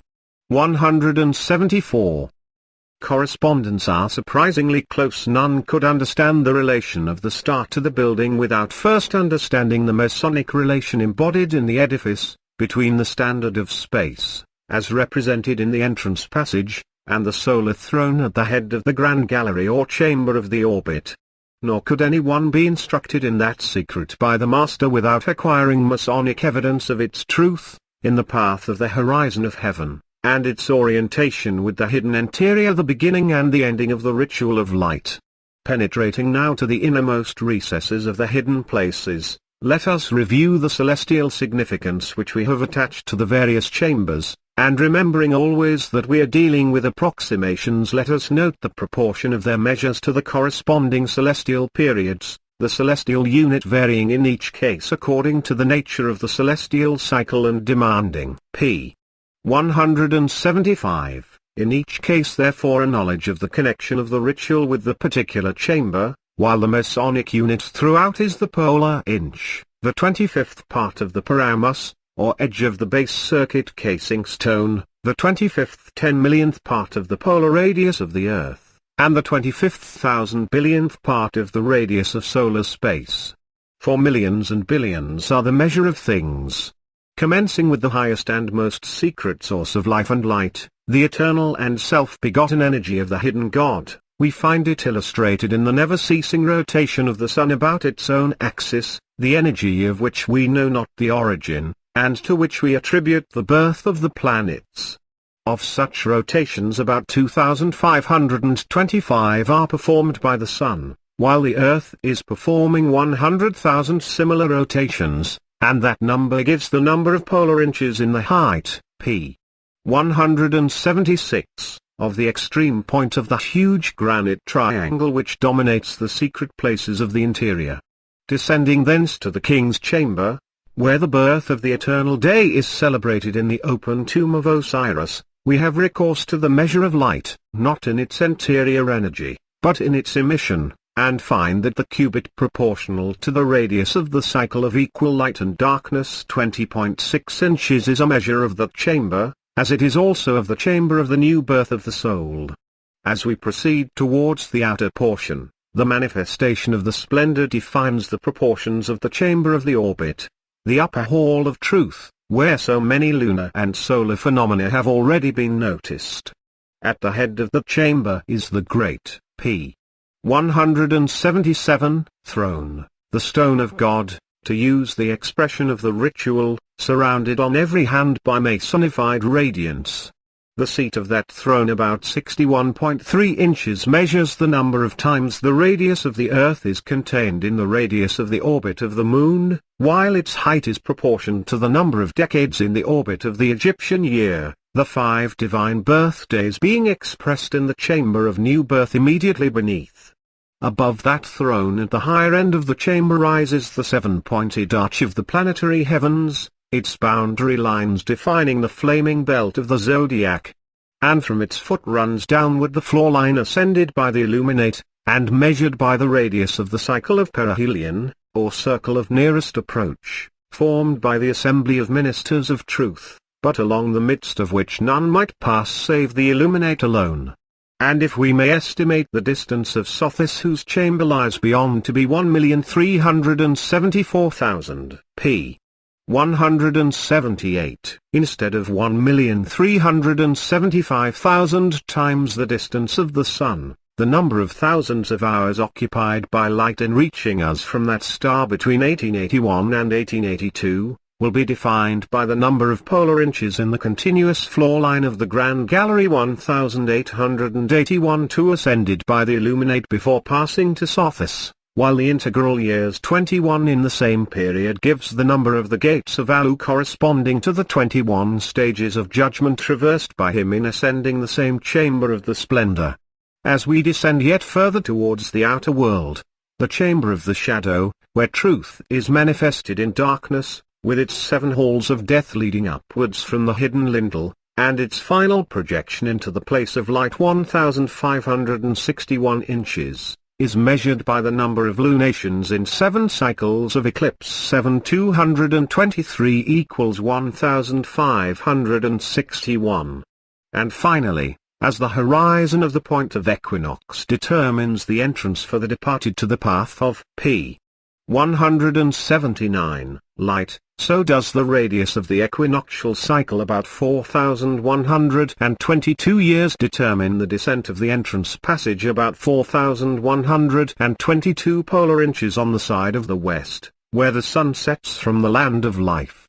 With this brief survey of the celestial periods and their Masonic analogues, we take up once more the Book of the Master, and approach the House of the Hidden Places, wherein are concealed the mystery of the heavens and the mystery of the depths. In every standard, every unit, angle, ratio and multiple employed by the great architect of the Masonic light, we have seen reflected the proportions of the house not made with hands, eternal in the heavens, the house which the divine Horus built for his father Osiris, the house of the great god, to which, as the papyrus of Amenhotep tells us, Thoth, the eternal wisdom, conducts the illuminate. And as we gaze around in silent contemplation, from every corner of the universe the profound words of P. 180, the ritual come echoing back to us. Millions and billions are my measurements. I who know the depths is my name. Note on certain measures at Babylonia and early China. Since, supposing the views put forward in the aforegoing chapters to be correct, the Egyptian measures of time and space are certainly the oldest on record, it may not be amiss if, before passing to the inner mysteries, we compare with them two other famous systems of antiquity, and observe how certain anomalies which have hitherto been incapable of explanation, become simple and intelligible when regarded as misconceptions of the Egyptian reckoning. Take, for example, that of Chaldea. That the Babylonian astronomers measured their time by periods of 60, of 600, and of 3,600 years. The Sos, the Ner, and the Sar is well known, and that they also divided the circle into degrees, and again into 60 and 60 times 60 measures. But upon what principle they chose the sexagesimal measure, and whether they regarded the two sets of multiples as possessing any connection with each other, is not so clear. According to Lenormant, they calculated their periods on the great astronomical cycle of 43,200 solar years, representing P. 181, according to their calculation, the total period of the precession of the equinoxes. A theory which, if true, does not say much for their astronomical skill. There is, however, another cycle, closely connected with that of precession, which, while suggesting the sexagesimal measure, will be found to yield a convenient unit for both divisions. For since the 2 points of perihelion and equinox revolve gradually in opposite directions, they will increase their distance from each other every year by the sum of their annual movements, which is reckoned at about 61.9, and is called the anomaly. Hence, neglecting the decimal of the second, and remembering that 61 equals 11, and 61 equals 11, we have the following table. Now, as the cycles of precession and perihelion are involved in the construction of the Egyptian measures, so also would this cycle, which is a mere deduction from the other two, also be known, and, in fact, we find standards of lengths in Egypt corresponding to this cycle as to the others. Suppose then, that some visitor, P. 182, or half-educated native should acquire a smattering of the astronomy, so far as to obtain the measure of one cycle and the name of another, then we should have the confusion between anomaly and equinox contained in the Babylonian measures. And suppose again, that the same ingenious inquirer should hear, without understanding, of the double reckoning involved in the Zodiac cycle, and in order to make things quite correct, should apply it to the period he had devised for precession, then we should have the 43,200 years to 21,600 above described. Whether or not this be the explanation, a remarkable example of a very similar misconception is supplied by the orientation of their buildings. For, as the late Professor de Le Coupery pointed out, their cardinal points, though relatively correct, are all shifted through 1/8 of a circle, their south really being southwest. And this, it will be easily seen, is precisely what would be done by anyone who, having obtained his notion of the cardinal points in Egypt without understanding the principle, should imagine them to be fixed, and should use the Egyptian points while dwelling in Babylonia. Such an origin is quite in agreement with other points connected with Babylonian civilization. That certain of their principal measures, such as the standard of Tel, were derived from Egypt is undoubted. And their tradition that the elements of their civilization were imparted by Oan, half man and half fish, who retired every night into the sea, just answers the description of an immigrant sailing up the Persian Gulf from the eastern coast of Egypt, and retiring to his ship each night, while P. 183, Such a course itself would be a natural continuation of the course pursued by the ancestors of the Egyptians in their emigration from Punt in the south. Far to the eastward again, a problem, or rather a whole set of problems, given up for many centuries by the native archaeologists, receives simple solution when we apply the same principle to the ancient calendar of China. From a highly interesting paper read in the Victoria Institute by the Reverend Dr. Legg, University Professor of Chinese at Oxford, and Prince of Sinologists, we find that after the 9th century before the Christian era, the Chinese year was divided into periods of 60 days. These days were expressed in writing by means of two classes of characters, called respectively the 10 heavenly stems and the 12 earthly branches, which were taken together in pairs, each branch being taken with each stem, but the stem always preceding, never following, the branch, whereby each day of the cycle was represented by a different pair. And he observes that the sexagesimal cycle was of extreme antiquity, and that how it arose is a mystery, but that he would make little account of that if he could tell from whence the inventors got the component parts, the 10 stems and the 12 branches. But a reference to the far more ancient Egyptian calendar naturally suggests the sexagesimal measure, while the 60 alternations of light and darkness which constituted the Egyptian month easily resolve themselves in foreign hands into a period of 60 days. Again, the two hieroglyphs which express the year, the stem say for its totality, and their p. 184, branch aputur for its commencement, supply the titles of the characters, while the number of days in the sacred decade give the 10 heavenly stems, and the number of months in the civil year the 12 earthly branches.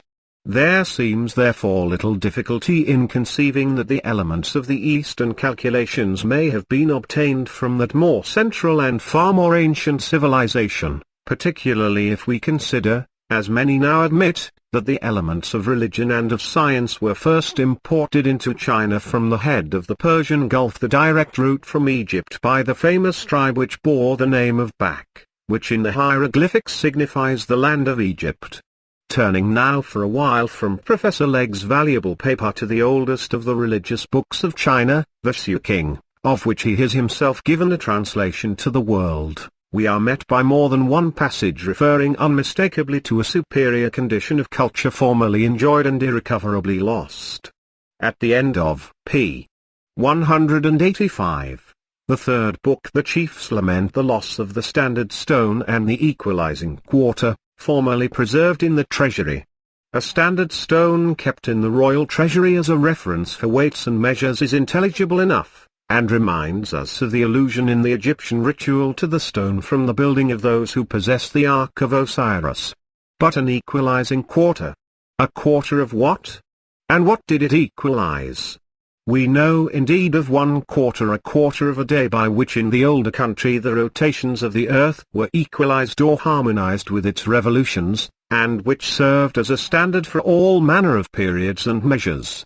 And this very quarter suggests at once a connection with the standard stone, since that stone itself, the throne of Ra in the house of Osiris, crowning the chamber of the 5 divine birthdays, and containing the measure of the 36 sacred decades, represented the heptep or sacred festival of completion beginning, involving the secret of the grand cycle, and the equalizing quarter of a day. That such a quarter had been lost we have proof from another part of the same sacred books of China. About p. 186, 22 or 23 centuries before the Christian era, and some 14 or 1500 years before the earliest extant trace of the Chinese calendar, the Emperor of China was seized with a fit of archaeological fervor, and instituted the first historical records of that country of which any traces remain. One result of his researches had an unfortunate effect upon certain of his subjects. Filled as he felt himself to be with the ancient wisdom, he summoned his astronomers and laid down to them the broad and simple principle that every year consists of 366 days, a statement which is, as we have seen, more strictly correct than 365 days if understood properly and as the Egyptians understood it, but which, without the secret either of the sidereal day or of the grand cycle, inevitably leads to calculations which events would refuse to verify. Accordingly, it is not surprising that the unlucky astronomers when next engaged in predicting an eclipse went altogether wide of the mark. But the emperor rose to the occasion. He had been, he said, searching into antiquity, and had no doubt what was due to so gross an ignorance of their office. Everything, he observed severely, had been done which ought to have been done. The tom-toms were beaten, the petty officers galloped, the inhabitants ran about the streets. And yet when the sun took no notice of these proceedings, the astronomers sat like a log and did nothing. It was disgraceful. However, the law was clear on the matter. If the astronomers predicted the eclipse too soon, off with their heads; if too late, off with their heads. And as in this case it must have, p. 187, been either too soon or too late, their heads went off accordingly. No wonder the Chinese men of science lamented the loss of the equalizing quarter. In these cases, however, the suggestion of an Egyptian origin is only indirect, through that country supplying the clue which the later nation apparently lost. But there is another problem to which Professor Legge invites particular attention, observing that he looks forward to its solution with no slight interest, and that is the origin of certain dissyllables and trisyllables, introduced in the place of the days of the month by the illustrious archaeologist and reviser of the Chinese calendar, Szemotian, descended of a long line of imperial historiographers, who wrote towards the close of the 2nd century BC. Although all the terms which Qian uses appear in a rudimentary dictionary of the time of the Han dynasty, Professor Legge is strongly of opinion, or rather entertains no manner of doubt, that they are of foreign extraction, and he states that a famous Taoistic scholar, Gopo, who died AD 324, put the terms on one side as incapable of explanation. A discovery, the eminent scholar goes on to say, may be in store for the explorers in Sanskrit or Assyriology, or some other Eastern mine. But let it be borne in mind that the use of the cycle of 60 for the measurement of days, and possibly for other periods, was long, very long anterior to Szemotian. Now it is a most singular circumstance, and one which testifies strongly to the penetration of that eminent scholar, that these same names when referred to the Coptic or vulgar tongue of Egypt, not only possess an intelligible meaning, but p. 188, that in almost every case they signify an Egyptian festival, as follows. Titles employed by Szemotian. Egyptian phonetic equivalent. Signification of Egyptian equivalent. Corresponding Egyptian festival or doctrine. Yujao, Ioku, Moon Day, birth of moon. Chiangwu, Chengku, separation, separation celebrated twice a month. Chuli, Kuolai, abundant rejoicing, great festival Galenda. Shunhang, Shenank, altar of life, fire altar ritual. Chetiko, Chetikoi, altar of the fields of God, fields of our paradise. Jiaoyang, Couchink, separation of day, burial of Osiris. Dan-a-dang, preservation, one of the stages in the path of light.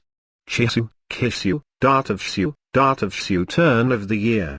Ta-mang-lo, Tiaman-lu, panegyric of the sail, sail of the bark of Ra ritual. Chifun-jo, Kifunayo, dart of hairs of moon, locks of Atha. Quantu, Countu, within the wall, festival of hidden lintel ritual.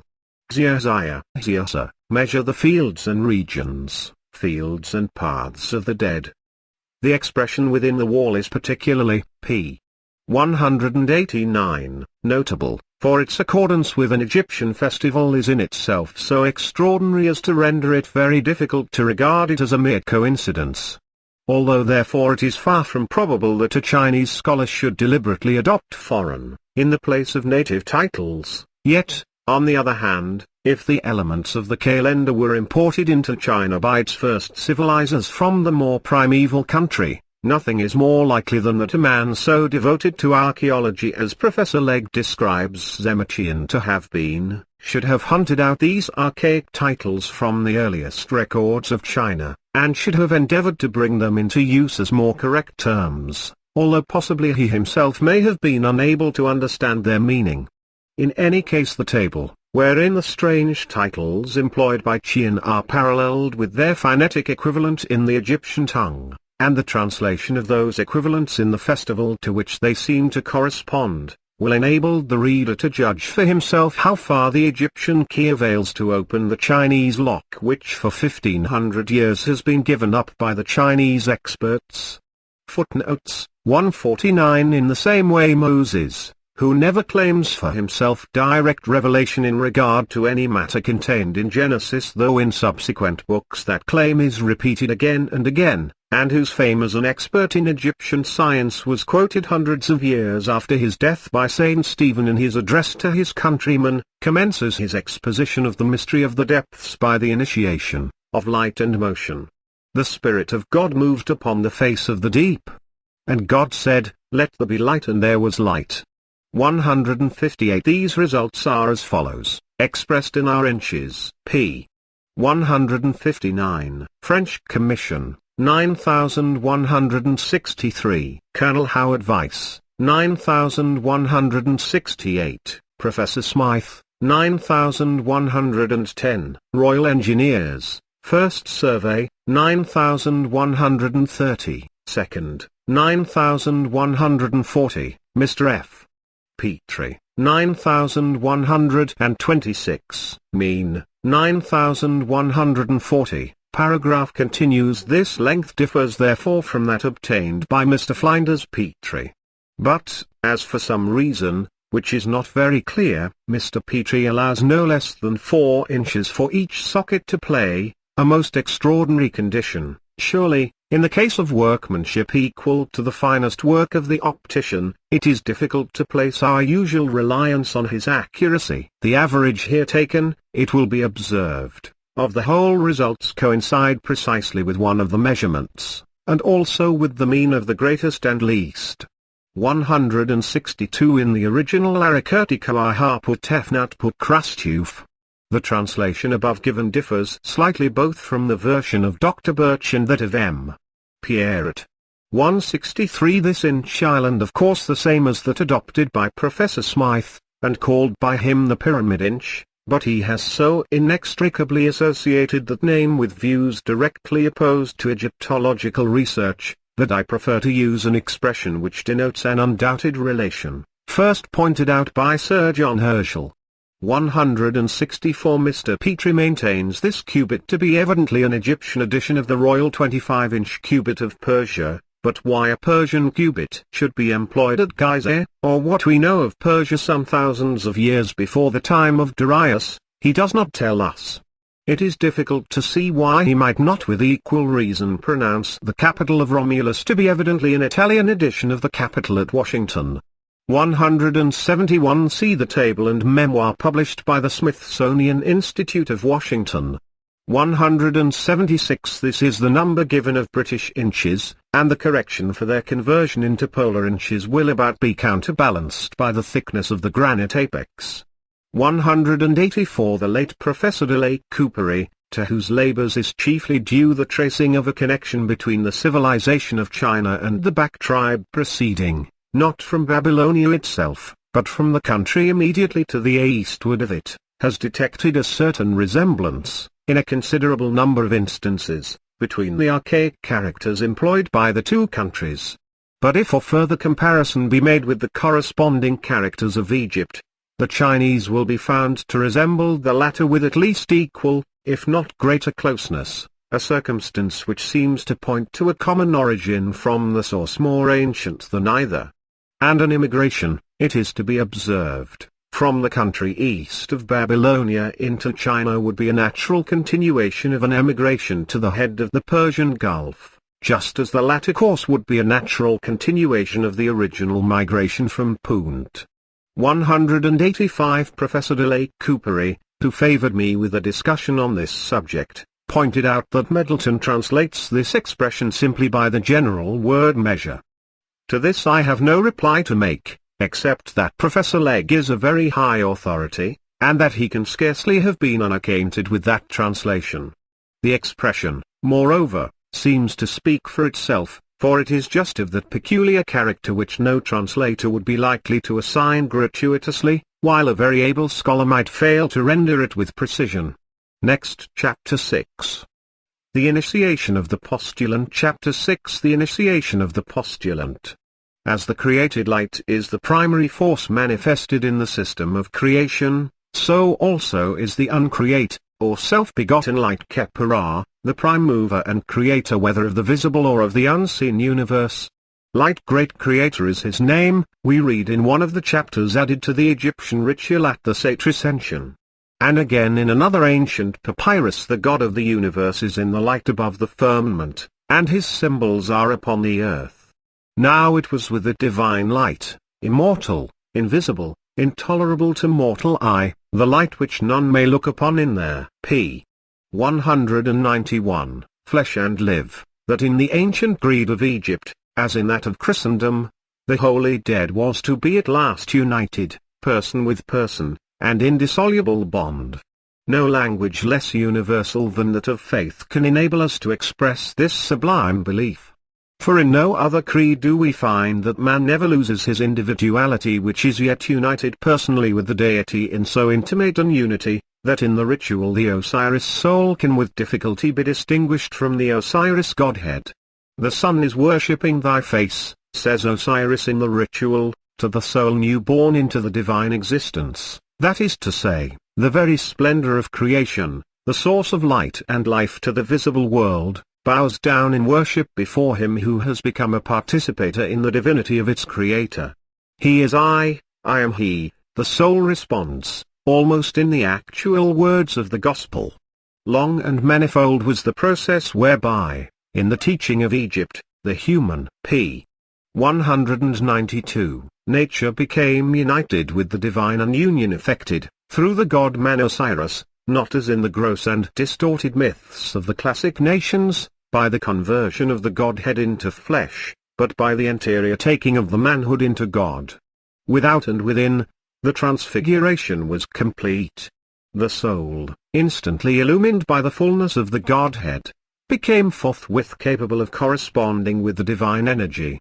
The senses, restored to incorruption, were gradually fashioned into instruments capable of expressing the soul's assimilation to that infinite power, for which the bounds of space and time exist not, but past and future alike stand open in an endless present, that transcendent freedom, wherein act is coincident with will, and will commensurate with thought.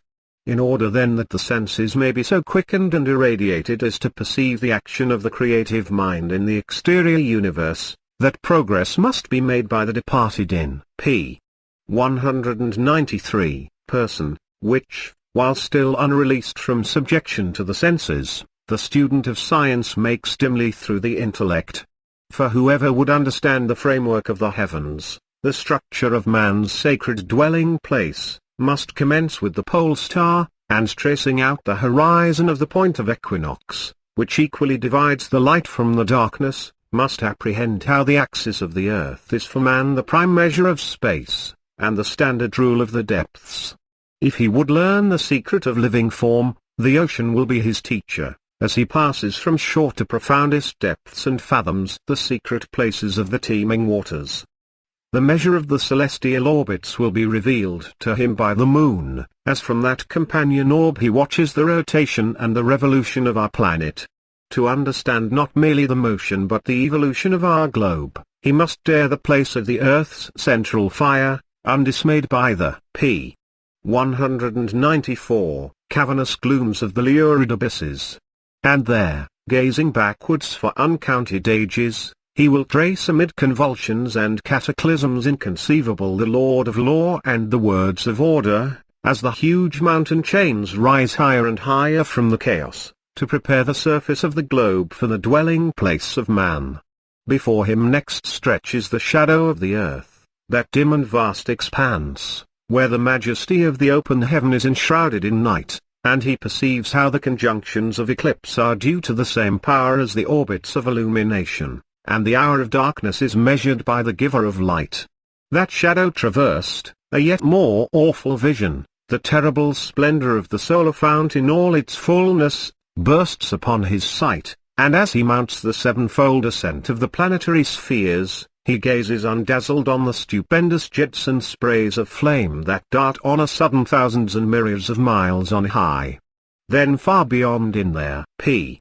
195 infinite depths of space, his eyes, now radiant as the eyes of Ather, seek out the well-loved Sothis, the harbinger of the new dawn, the portal of the illimitable heavens, that land of a million fortresses.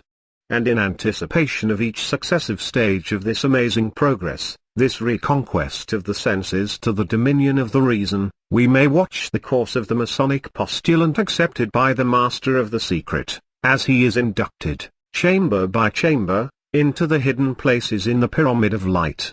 Yet though a man understand the material forces of the universe, though he know all the phenomena of the heavens, and the composition of the most distant suns, nay, though he wield with so masterly a grasp the wand of science as to evolve at will an organic world from the atoms of the abysmal depths, all this, in the mind of Egypt, was not sufficient, even for initiation into the inner mysteries of divine realities. No mere expansion of the intellect, p. 196, however pure and lofty, not even the scientific definition of absolute truth, could suffice to open the secret things of God, any more than the most exact acquaintance with the features and the proportions of the pyramid would disclose their interior signification without the teaching of the hidden wisdom.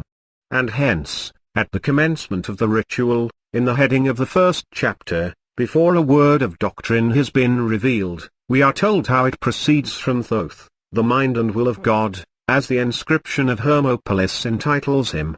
Now there are three modes in which such knowledge may be communicated to those prepared to receive it, namely, by simple instruction, by distant vision, or by personal participation. Each of these modes is, it is evident, an advance upon that which precedes, a preparation for that which follows it. No man can become a participator in the divine nature who has never been illuminated by its p. 197, contemplation. No man can contemplate the deity who has not been instructed in truth, nor can any receive that initiation until he be dead to the flesh. As, therefore, in the Masonic induction the catechumen could ascend but a few steps in the light of common day, and passed, when the disk of the starry heaven was opened by the Master of the Secret, into the profound darkness of the descending passage, so too, when the great preparation of death had been accomplished, when soul and spirit had been released from the dominion of the senses, when, by the sacred purification of embalmment, the corruptible body had put on incorruption, then on the day of the funeral, we read, the unseen Master commenced to instruct the catechumen in the stages which must be undergone preparatory to his initiation. And so closely does the Masonic path in the pyramid correspond with the path of the departed in the ritual, that the traveler today who penetrates the recesses, p. 198, of the mysterious building may follow, well nigh step by step, the mystical progress of the departed through the unseen world. For to the Egyptian of old, to have mastered the secret of the house of the hidden places was to have mastered the secret of the tomb. For him the grave had no darkness, death held no terror, for he knew beforehand the starry path, wherein each step brought him nearer to the Creator light.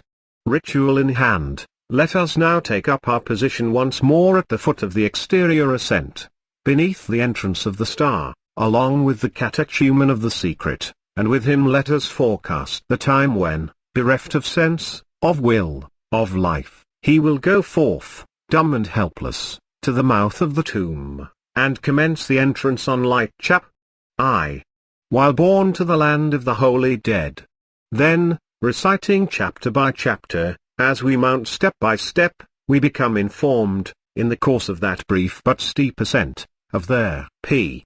199, preparation which awaits him when the last glimpse of earth is hidden from his sight. Thus we learn how to, 3. After death, the departed comes forth into the light of immortality, even as the sun when he sets, bursts forth in radiance on the world which is hidden from our view. Then, since the departed cannot yet bear the judgment of interior justice, he is warned beforehand for that when he has commenced the descent, he must pass the road above the earth. The ascending passage concealed by the hidden portcullis behind the fourth exterior course. And behind that secret portal in the vignette illustrating the chapter, we descry the face of the unseen teacher, that countenance of which the holy dead, when initiation has begun, shall presently be strengthened to bear the distant but unveiled vision. Before that lintel can be p. 200 passed, and the road above the earth be traversed, many trials, he now learns, are waiting for him. There are tasks of justice to be fulfilled, if he omitted those good works on earth, the memorials of which may be his sponsors USHAB-TV, Vi. Apep, 2, the dark serpent that devours the hidden light, as the winding darkness of the autumnal equinox devours the light of the year, lies in wait 7. To crush him in its multitudinous folds, while he treads the path where light and darkness balance. Still mounting upward, and at each step approaching nearer the grave, the catechumen is instructed how, when that serpent shall be passed, the gate of the west 8, 9, the aperture of the western wall, will conduct him into the well, or chamber of the deep waters, as the setting sun goes down into the deep waters of the western ocean and comes forth thence in triumph x, 11, passing in silence over that which shall happen to him in the well, since that knowledge cannot p. 201 yet be imparted. The divine teacher directs him, when the mystery of new life is accomplished, to retrace his steps to the passage of the heavenly horizon, and, after entering and coming forth from 12, 13, the chamber of ordeal, to approach once more the lintel of justice. For then, and then only, can he set foot upon the threshold of justification, when the stains have been burnt from his heart by the raging fire. 14. On the 15th course, now high above the horizon of the earth, our eyes 2 courses higher than our feet already face the double-arched gateway defined by the pole star, the outer entrance of the secret places revealing the path of the horizon of heaven. And similarly in chapter 15, the departed comes towards the land of eternity. May I proceed, he continues, as thou dost, without halt, like thy holiness, Ra, thou who hast no master, great traverser of waters, with whom millions of years are but a moment. Then, p. 202, as he bends his head towards the entrance of the pyramid and gazes on the dark passage now open within, I proceed to heaven, he says, I kneel among the stars. And at the conclusion of the chapter he learns the words to recite when his sun is setting, and he kneels with his hands towards the land of the unseen. O height of love, thou openest the double gate of the horizon. With these sublime words of thanksgiving, the instruction of the catechumen comes to a close, sufficient knowledge having been imparted to direct his course as postulant to the places of initiation and ordeal, until which point be passed he can look no further into the mysteries. In the following chapter 16, as we ascend the last course before quitting the outer light, the divine voice is for a season hushed, and the ritual silently offers 3 pictures for our contemplation. On one of these the sole object presented is the sacred scarab, a symbol of the Eternal One. There, p. 203, paragraph continues self-created being who knows no beginning and no end. On the second is the figure of the departed standing before Amen, the hidden deity. The third contains simply a blank stele or Egyptian form of tombstone. And that stele, as we learn from the very ancient papyrus of Unas, the prophet of the pyramid, was fashioned in the form of a false door for the pyramidal entrance, the entrance, that is to say, which lies on the 17th course of the northward face, and which is oriented by the northern star. In that moment of silence, the departed is alone. The friends have left him. The son of earth, which from his earliest years has greeted him, is forever hidden. The gate of the earth is past 17, and the catechumen of wisdom has been accepted as the postulant of immortality. Dense, utter darkness is before him, but under the direction of Anub, the guide of souls, he passes on beyond that gate of the ascent, where there, p. 204, divine light lifts the disk of the tomb. It is the region of his father Su the light. The ritual continues. He effaces his sins, he destroys his stains. Then as the departed advances through the darkness, and fearlessly commences the descending path, the inner light, unseen by mortal eye, reveals itself in vision. He beholds the lower world 17, the territory of initiation, the entry of the hidden places, concerning which the divine wisdom has instructed him, the place wherein he must enter and from whence he must come forth, the transformations which he must desire to make, that he may be transformed into the likeness of God, the good works which he must do, the throne of the regenerate soul, and the blessed company of Osiris after the body has been laid to rest. In that same vision too he sees the whole lower world, the angle of fire, and the pool or well of life, with its summit opening into the double hall of truth 17. p. 205. With the 18th chapter begins the book of performing the days, that is, the period of preparation for initiation and ordeal, the due performance of which entitles him to pass the road above the earth 18, the to receive the crown of justification 19, 20, when his victory is assured. As he pursues the descending passage of the heavenly horizon, the reconstruction of the inner man, the new creation to life immortal, slowly commences 21. One by one his faculties are reawakened to spiritual life, his mouth 22 is opened, that he may respond to the teaching of the divine voice, his mind and his name are restored 24, 25, his heart 26 is given back to him, and he knows no more the icy numbness of the paralyzed affections. Gradually the new formed body gathers force and substance, that is to say, not the natural body, which never bursts its sacred swaddling bands till wakened in the last chapter of the ritual and the last chamber, p. 206, of the building by the Grand Orient of the open tomb, but the spiritual or astral body wherewith the man, already raised in incorruption yet still awaiting the open manifestation of Osiris's resurrection, converses with the starry spirits, the intelligences of the transcendent spheres. With the new life commences the attack of his spiritual enemies, now rendered palpable to his sight 27. 32. The dread inhabitants of the underworld, that wage in man the great battle of contending light and darkness. Sloth, the tortoise, strives to delay his steps, the asps put forth their venom, crawling reptiles infest his path. From every side the raging passions, the devouring crocodiles which inhabit the waters of life, rush furiously to the attack, but he repels all those creatures of darkness by the astral brightness of his starry nature. Back, crocodile of the south! He exclaims, I am Sothis the star of the eternal dawn. His foes, defeated by the divine, p. 207. Protection 33. Xli, the body raised in incorruption Xli I, acquires in every limb and every feature the seal of God. His hair, from which the light glows forth in streams, is as the hair of Nu, the sacred Nile glowing with the streams of life. His countenance, shining as the sun, is radiant as the face of Ra, his eyes, glorious as are eyes of Atha, gleaming with immortal beauty.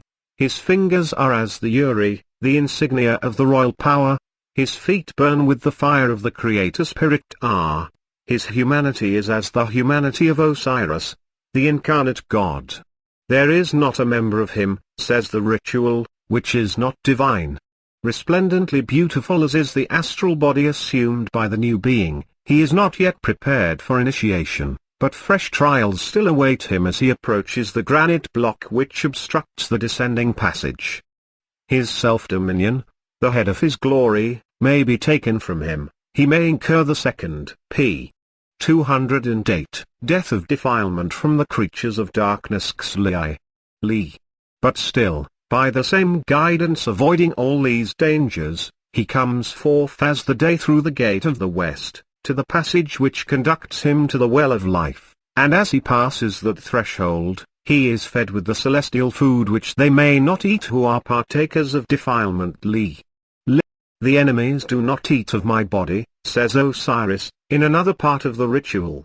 Avoiding defilement through the strength of that food Li. he receives the breath of Tarlif, Vi, and drawing near to the well of life, is granted a first draught of its refreshing streams lakes. In the depths of that well, wherein, as the Seance Ensign tells us, approach is made to Osiris, shall presently take place the regeneration of the renewed man Orca, by reunion with the newborn soul amid the living waters. I give the waters of life to every mummy, says the goddess Naut, who presides over p. 209.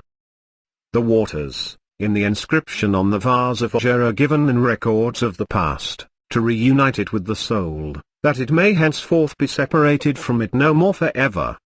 The resident of the West has established thy person amid the sages of the divine lower region. He giveth stability to thy body, and causeth thy soul not to distance itself from thee. He keepeth remembrance of thy person, and saveth thy body now and forever. During this arduous preparation, while the departed passes from earth in absolute weakness to wage the prolonged conflict of light and darkness, the imperishable soul, restored to her native element, is born a second time in the chamber of the Queen of the Pyramid, wherein was born the divine Osiris, at once her son, her maker, and her spouse. I am yesterday, says Osiris, in the 64th chapter, said to be almost coeval with the Pyramid of Light, that is, I am he who was before time began, since, however far, p. 210, back in time a day may be, yesterday was always before it. I am the dawn, he continues, the light of the second birth, the mystery of the soul, maker of the gods, by whom are fed the hidden ones of heaven. So in the inscription on the coffin of Anchis-Ra-Neferab, that is, of her whose life was the sacred heart of Ra, we read concerning Isis, that is, she who opens for thee the secret places by those mighty names of thine. Thy name is infant and old man, germ and growth, Son of heaven, who makes the road for thee according to his word. Thy name is everlasting, self-begotten, the dawn, the day, the evening, the night, the darkness. Thy name is the moon, the heart of silence, the Lord of the unseen world. And on another part of the coffin of the same holy queen, the spirits of Anu, called in the ritual the secret birthplace of the gods, are invoked as those who preside over the sacred birth. With the new birth of the soul comes also, p. 211, the restoration of power in its original divine image. For as in the condition which is subject to decay the corruptible senses dominate and inform the soul, so according to the theosophy of Egypt, in the condition of immortality, does the illuminate spirit inform and dominate the regenerate senses. While we are subject to the flesh, the external universe impresses itself continually upon the mind, dimming and imprisoning the original type or image of the deity, which feebly struggles to express itself in the masterpieces of poet or artist. But when the soul is born into new life, it regains that creative image, and is endowed with the power of cooperating with the divine energy. For, as we learn from an exquisite chapter in the ritual, it is the fragrance of innocence, which perfumes the breath of the creative beauty. Hence, in the masonry on the eastern wall of that most secret chamber of new birth, we find expressed the fivefold dominion informed by p. 212, the soul, newborn in the sacred type of the image of the queen. Now thus the senses themselves become so essentially divine, that the departed pays worship to his own faculties. I have adored touch and taste, he says later on, for touch and taste are the channels whereby is communicated to man the food of immortality. From that secret chamber, the regenerate soul comes forth glorious as the day LXV, LXVI, and opening the DOLXVI, once so carefully concealed, comes forth in full radiance to the fields of ALXVI, LXXI, the territory of illumination, to take its seat LXXV. Upon the lower throne above the head of the well, between the chamber of the orbit and the chamber of the shadow. The gates of heaven open to me, he says, the gates of earth open to me. That solemn enthronization being witnessed by the postulant in the depths below, he remembers that the time of ordeal draws near, and after praying, as instructed beforehand, p. 213, that his sin may be rubbed out, he celebrates the festival of the soul passing to his body. But not immediately may that passage be accomplished. Raised though he be in incorruption, glowing as he is in every member with the immortal light, he cannot yet bear unveiled the overwhelming glory of the soul. Therefore, in the teaching of Egypt, around the radiant being which in its regenerate life could assimilate itself to the glory of the Godhead, was formed the Kabit or luminous atmosphere, consisting of a series of ethereal envelopes, at once shading and diffusing its flaming luster, as the earth's atmosphere shades and diffuses the solar rays. And at each successive transformation it descended nearer to the moral conditions of humanity. From the form of the golden hawk, the semblance of the absolute divine substance, the one eternal, self-existent being, it passes to the Lord of time, the image of the Creator, since with the creation time, p. 214, began. Presently it assumes the form of a lily, the vignette in the ritual representing the head of Osiris enshrined in that flower, the Godhead manifested in the flesh, coming forth from immaculate purity. I am the pure lily, we read, coming forth from the lily of light. I am the source of illumination, the nostril of the sun and the channel of the breath of immortal beauty Atha. I bring the messages of heaven, Horus the eternal Son accomplishes them. Later the soul passes into the form of the Uruz, the soul of the earth, the serpentine path traced upon the earth irradiated by the vertical sun, as the senses are irradiated by the supreme illumination of the soul. And finally it assumes the semblance of a crocodile, becoming subject, that is, to the passions of humanity. For the human passions, being part of the nature wherein man was originally created, are not intrinsically evil, but only become evil when insubordinate to p. 215, the soul.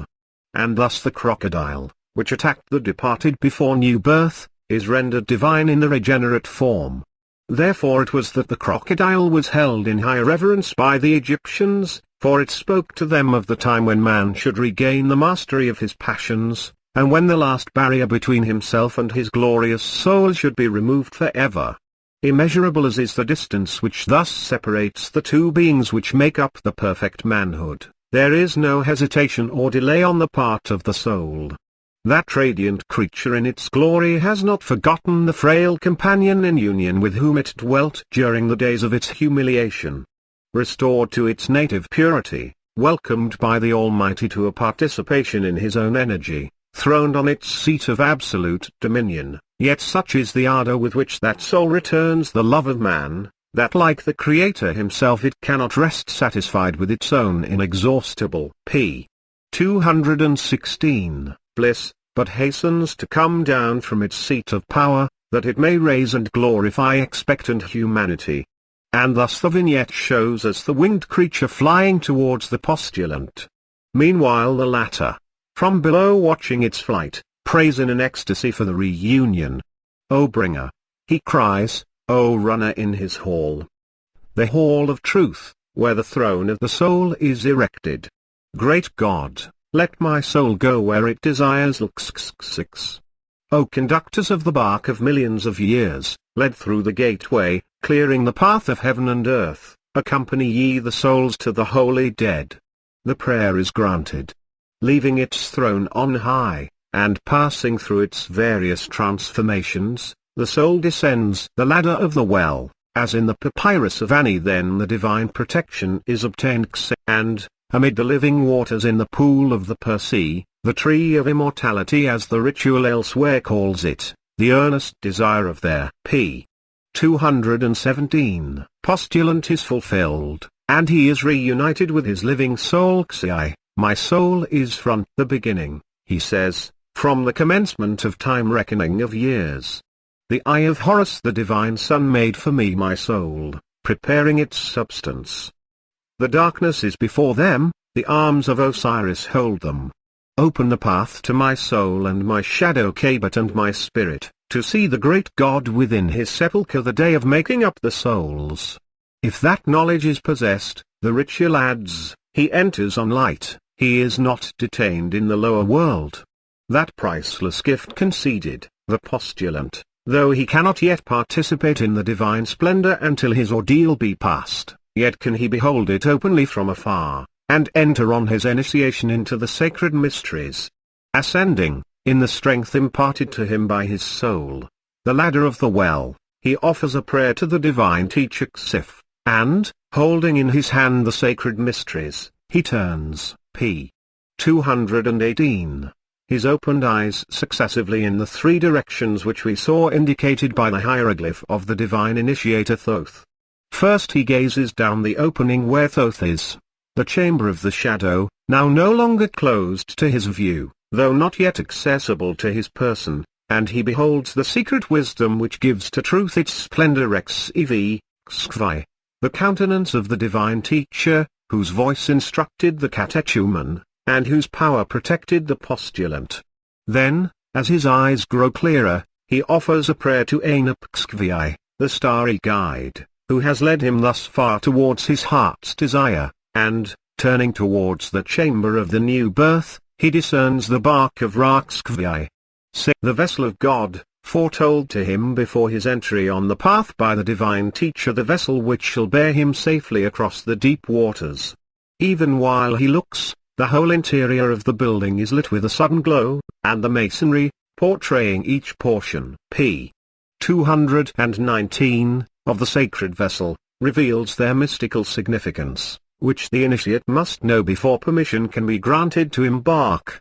Within the inner house the vast granite triangle dominating the secret heights assumes for him the form of an anchor, with its central axis indicated, but not delineated, by the equality of the members as we saw the central mystery of the supreme secret, the unity of the divine substance to be indicated but not defined by the equality of the persons in the Egyptian Trinity. And that anchor firmly fixed, not in the depths below, but in the heights above the open sarcophagus, speaks to him of Osiris, there, the anchor and the coffin of the Lord of Earth. Sarcophagus and highest chamber. The anchor and the coffin of the Lord of Earth. Sarcophagus and highest chamber. Paragraph continues. Lord of the Earth in his coffin, the vision, p. 220, which a while ago he prayed that he might behold on the great day of reckoning. At the head of the grand gallery is the seat of the dweller in space, the radiant throne at the top of the long incline to which the initiate now lifts his eyes. Right through the midst of the throne rises unseen the axis of the great house, the central ray of the grand light of Egypt, like a huge but impalpable mast towering from foundation to summit of the vessel of light. That axis passes through the chamber of new birth below, and separates the outer from the inner house which lies beyond the throne, as the central but impalpable truth of death separates the glory which now is from the glory which lies beyond. And in the truth of death, to the Egyptian the completion beginning of the new birth, the initiate discerns the great bringer and taker away, as the ritual calls the mast of the vessel of Ra. Aloft upon the same axis, above the solar throne, the roof of their p. 221 lustrous chamber, with its starry rays, images to him whose eyes are opened, the sail of the firmament, which, by its starry grandeur, the sail of the firmament, draws the soul irresistibly to God.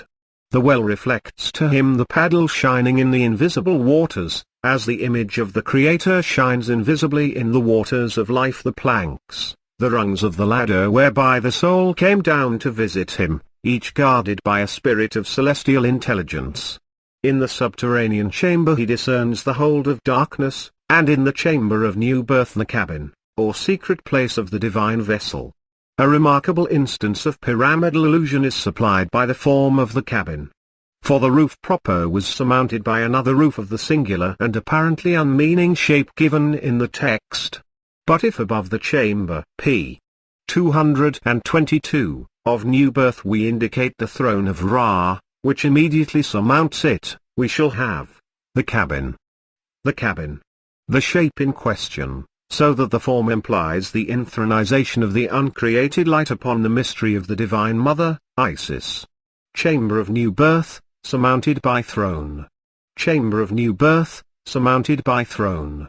paragraph continues upon that bark of safety take place both his present initiation and the illumination which is to come, and each of these ascents finds its appropriate expression in the masonry, the one in the place of new birth, the other in the chamber of the splendor. And in their p. 223 vignettes of the ritual, we see the vessel bearing upon it at one time a fivefold, at another a sevenfold staircase, the fivefold dominion of the regenerate senses, and the sevenfold elevation of the illuminate intellect. Yet one more vision opens out to the initiate. As he raises his eyes more upward yet to the extreme height of the chamber of the splendor, far removed from the head of the well, yet forming part of the same divine structure, he discerns the opening whereath is the azure depths of ethereal loveliness leading to the secret heights above the chamber of grand Orient. For a moment he gazes in silent rapture on the far-off opening of the unimaginable vision, and then calls to his aid the opener of the great sanctuary CV, Kv.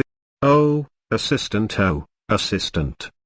He exclaims, I am among the servants of immortal beauty. Fortified then by that enduring remembrance, he turns from the scene of future p. 224, illumination, and descends towards the place of impending trial. Around him stand revealed the gods of the western gate Kvi, the western opening to the well of life, where dwell the spirits who came unseen to his assistance at the hour when the sun of earthly life went down into the west. From the chamber of the waters of heaven flows down the torrent of the celestial Nile CX, and mingles at his side with the stream from the chamber of the birthplace of the gods, that stream which waters the fields of Alu, the home of the regenerate.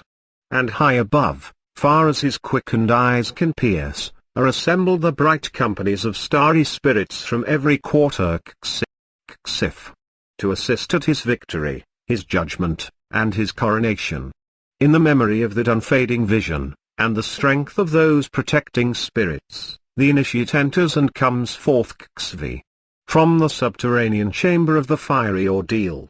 Footnotes 199. If these numbers be placed on a print of the interior of the pyramid, in the order here indicated, they will show how the titles here assigned to the different parts are obtained from the ritual.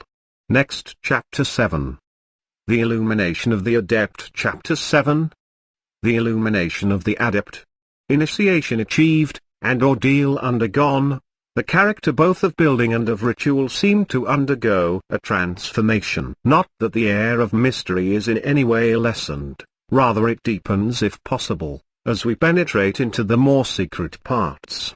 But the period of weakness and of expectancy once past, a sense of power and triumph grows more and more distinctly perceptible as we enter the secret places of absolute truth. Turning back with the initiate, now become the adept from the mesqua or place of ordeal, we retrace our steps upwards, under the direction p.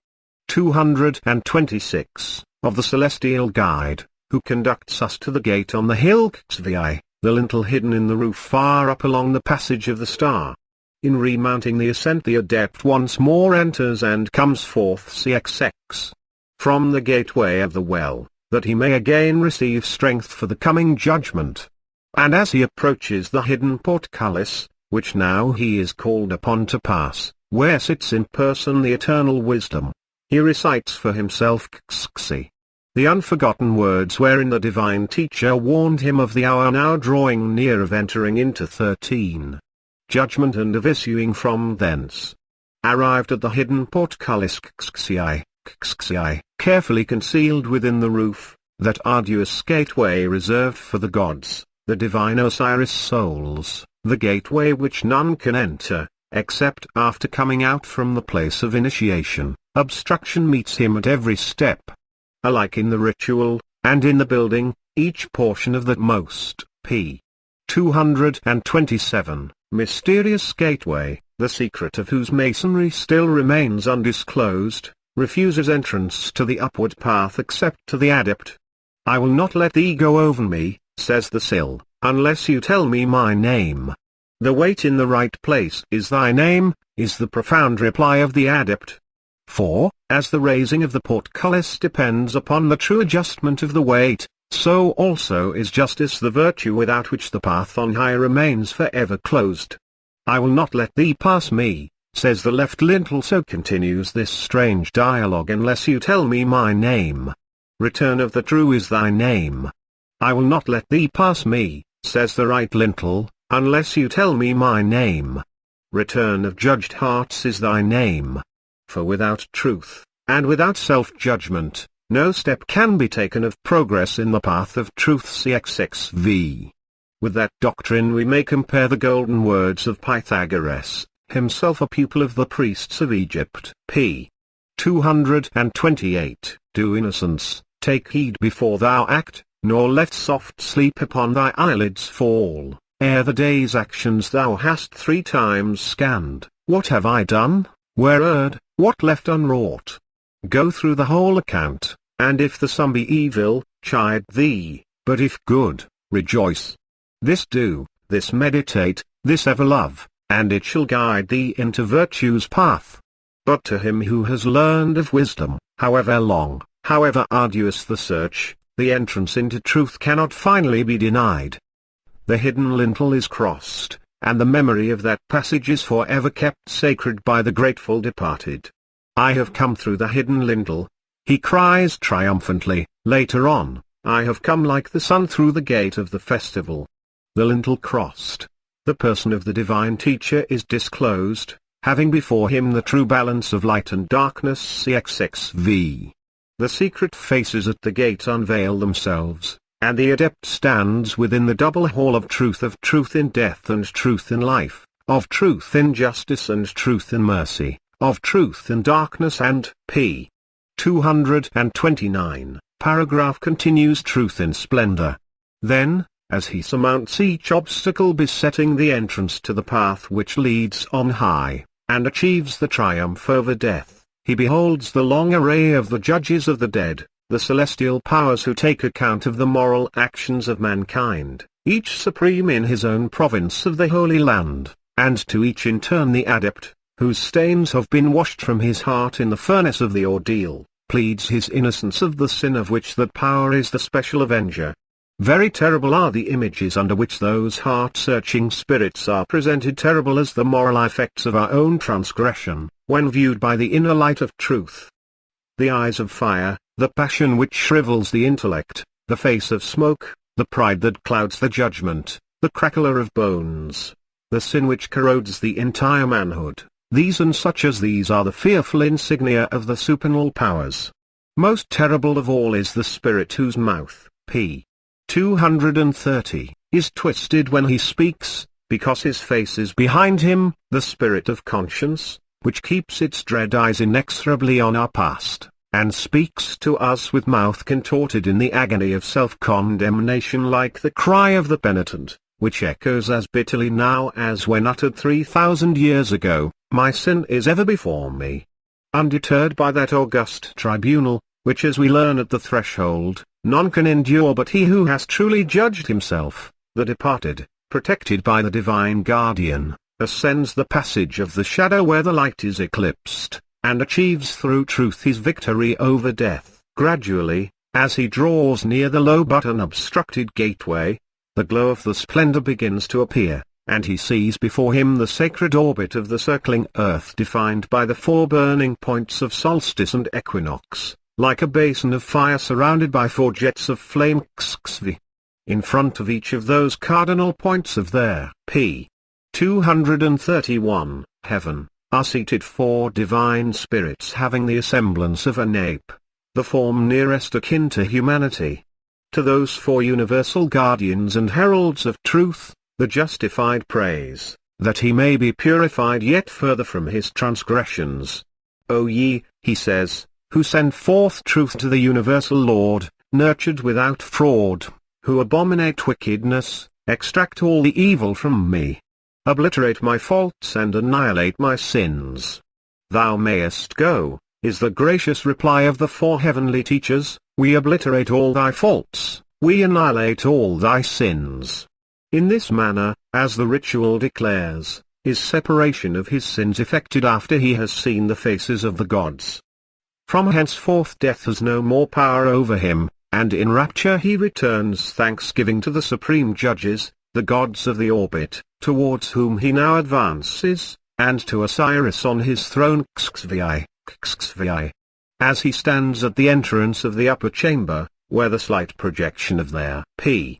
232 lower floor bears witness to the passage from death to life. The divine voice, which has been silent till its first lesson is exhausted, recommences his illumination, and he is instructed how to stand at the bark of Ra, no longer in the lower portion of the vessel, but free of every part. Obedient to the divine command, he passes the gate of the gateway and celebrates the birthday of Osiris, the opening of the eternal year. Then, as he advances a step and stands within the hall upon the slight projection, he beholds the whole building before him, the vast universe of space, in its immeasurable grandeur, now free to his immaculate spirit. And as at the lintel of justice all is barred, so here every part lies open. The heaven opens, we read CXXX. The chamber of the splendor with its sevenfold rays around the solar throne, the earth opens. The chamber of the shadow, the north opens to the chamber of the pole star, the south opens, p. 233, to the chamber of Grand Orient, the west opens to the entrance of the well, the east opens to the chamber of new birth, with its eastern ascent of the regenerate senses, the northern and southern chapels open, the antechamber and the place of Grand Orient, the northern and southern chapels of the inner house. Here, too, is the crossing of the pure roads of life, of which the coffin of Mamu speaks. Behind are the roads of darkness, which the departed in the ritual once prayed so earnestly that he might pass. In front lie the fields of Alu, the blessed country where the justified executes the works which he is privileged to do for Osiris. A burst of triumph greets the justified, when having accomplished the passage of the sun, he enters the chamber of the orbit, the hall of illumination. The deceased, we read, passes through the gate of the gateway. Prepare ye his hall when he comes. Justify his words against the accusers. There is given, p. 234, to him the food of the gods of the gate. There has been made for him the crown which belongs to him as the dweller in the secret place. In another place the justified himself exclaims, I have opened the gate of heaven and earth at the junction of the halls of the orbit and of the shadow. The soul of Osiris rests there. I cross through the halls. No defect or evil is found in me. And once more the deceased prays that he may pass this hall. Place me before thee, O Lord of eternity. Hail, dweller of the west, good being, Lord of Abydos. Let me pass the roads of darkness, let me follow thy servants in the gate. A similar note of exaltation marks the passage in the Seian Sensin, where we read of the great tribunal and the house of light. Thou comest into the house of God with much purity, exclaim the mourners, addressing the departed. The gods have abundantly purified thee in the great tribunal. Thou art, p. 235, not shut out of heaven, thy body is renewed in the presence of Osiris. Thou hast not been shut out from the house of glory. Thou seest the path of beauty, completing every transformation which thou desirest. And the ancient coffin of Mamu bore on the outside this inscription, full of desire and hope, an act of homage to Anup, who passes the deceased over the distant paths, the fairest of the Karnata, that is, the land of the holy dead. Thine eyes, say our own sacred writings, shall see the king in his beauty, they shall behold the land that is very far off. The gateway past CXXX, the divine voice resumes its instruction, and teaches him of going to the heaven where Osiris is, of being received into the sacred heart of Ra, the fount of life, of the adoration which he must render, of the vessel of eternity in which the holy souls forever move, of the rejoicings of heaven, p. 236. In the manifestations of the Godhead to man, and of the names and places wherein those manifestations are made And now the justified stands within the full glory of the orbit, and looks forth, not with the vision of mortal seer, but as the deathless spirits who encircle the throne. While he stands gazing, splendor after splendor, revelation beyond revelation, bursts upon his sight. Down from the radiant throne, along the floor, along the walls, along the roof, streams, floods, rivers of light come sweeping on like the torrent of the summer rays, like the inundation of the overwhelming Nile. But the justified breathes freely the air of opened heaven. His sense is forever vivified, pierced through the utmost bounds of space. His quickened intellect grasps each starry law and harmony. His purified spirit, undazzled by the blinding radiance, discerns the hidden love that occupies the throne. No longer as a stranger, or at a distance, but as a prince. p. 237. The Gate of the Burning Crown. Click to enlarge the Gate of the Burning Crown. p.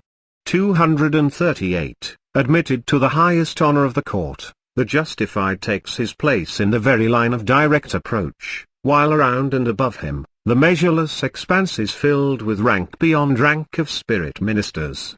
He has passed his billions, we read, the circle of flaming ministers is around him. His blessings follow him.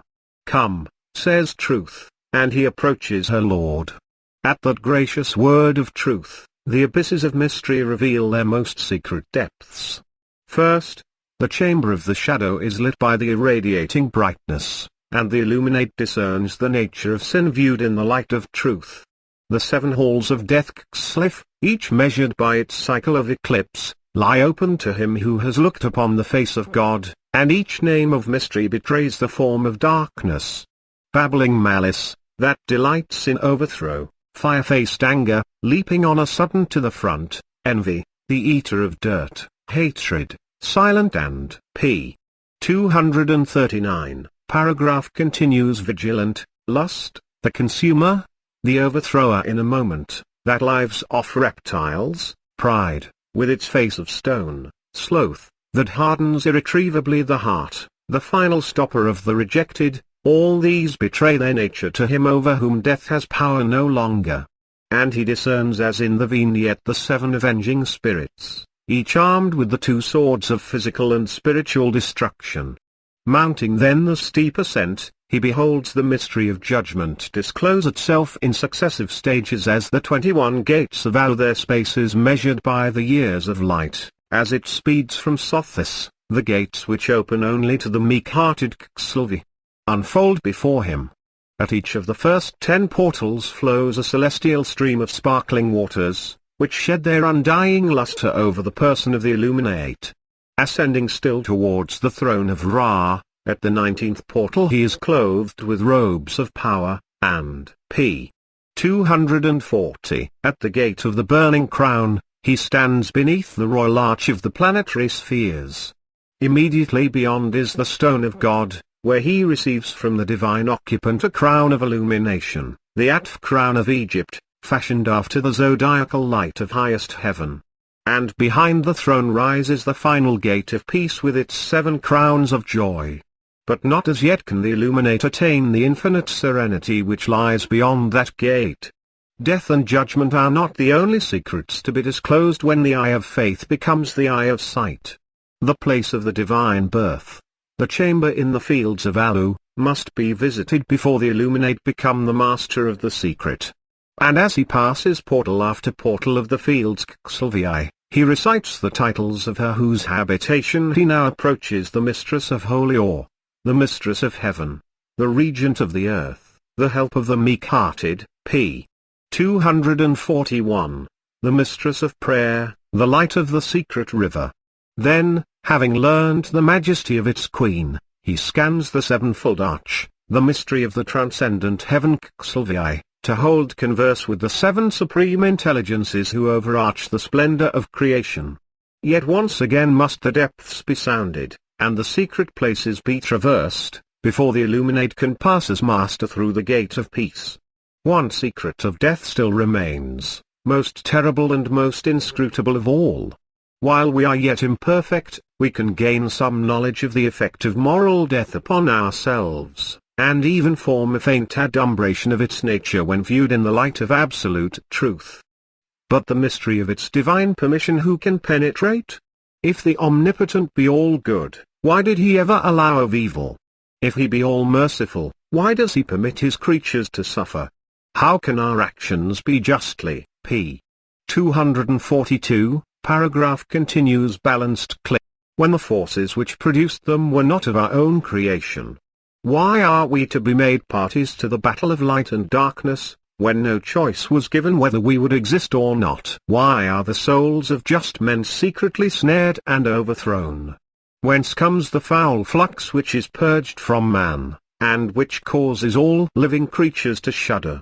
Such questions as these we ask, and ask in vain.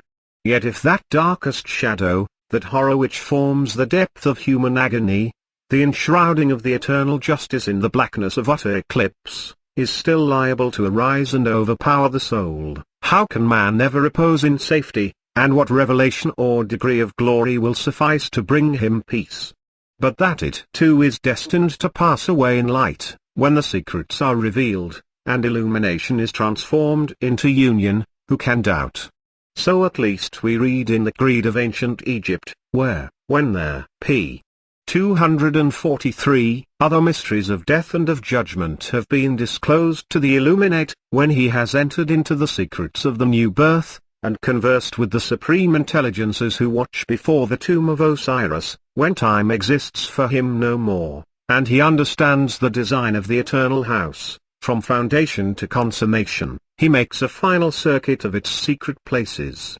Clothed in power, and crowned with light, he traverses the abodes or scenes of his former weakness, that to discern, by his own enlightened perception, how it is Osiris who satisfies the balance of him who rules the heavens, to exert in its supernal freedom his creative will, now the lord, not the slave, of the senses, and to rejoice in the just suffering which wrought his illumination and emancipation. Finally, when that grand progress through the habitations of humanity has been completed, the Master returns in majesty to the p.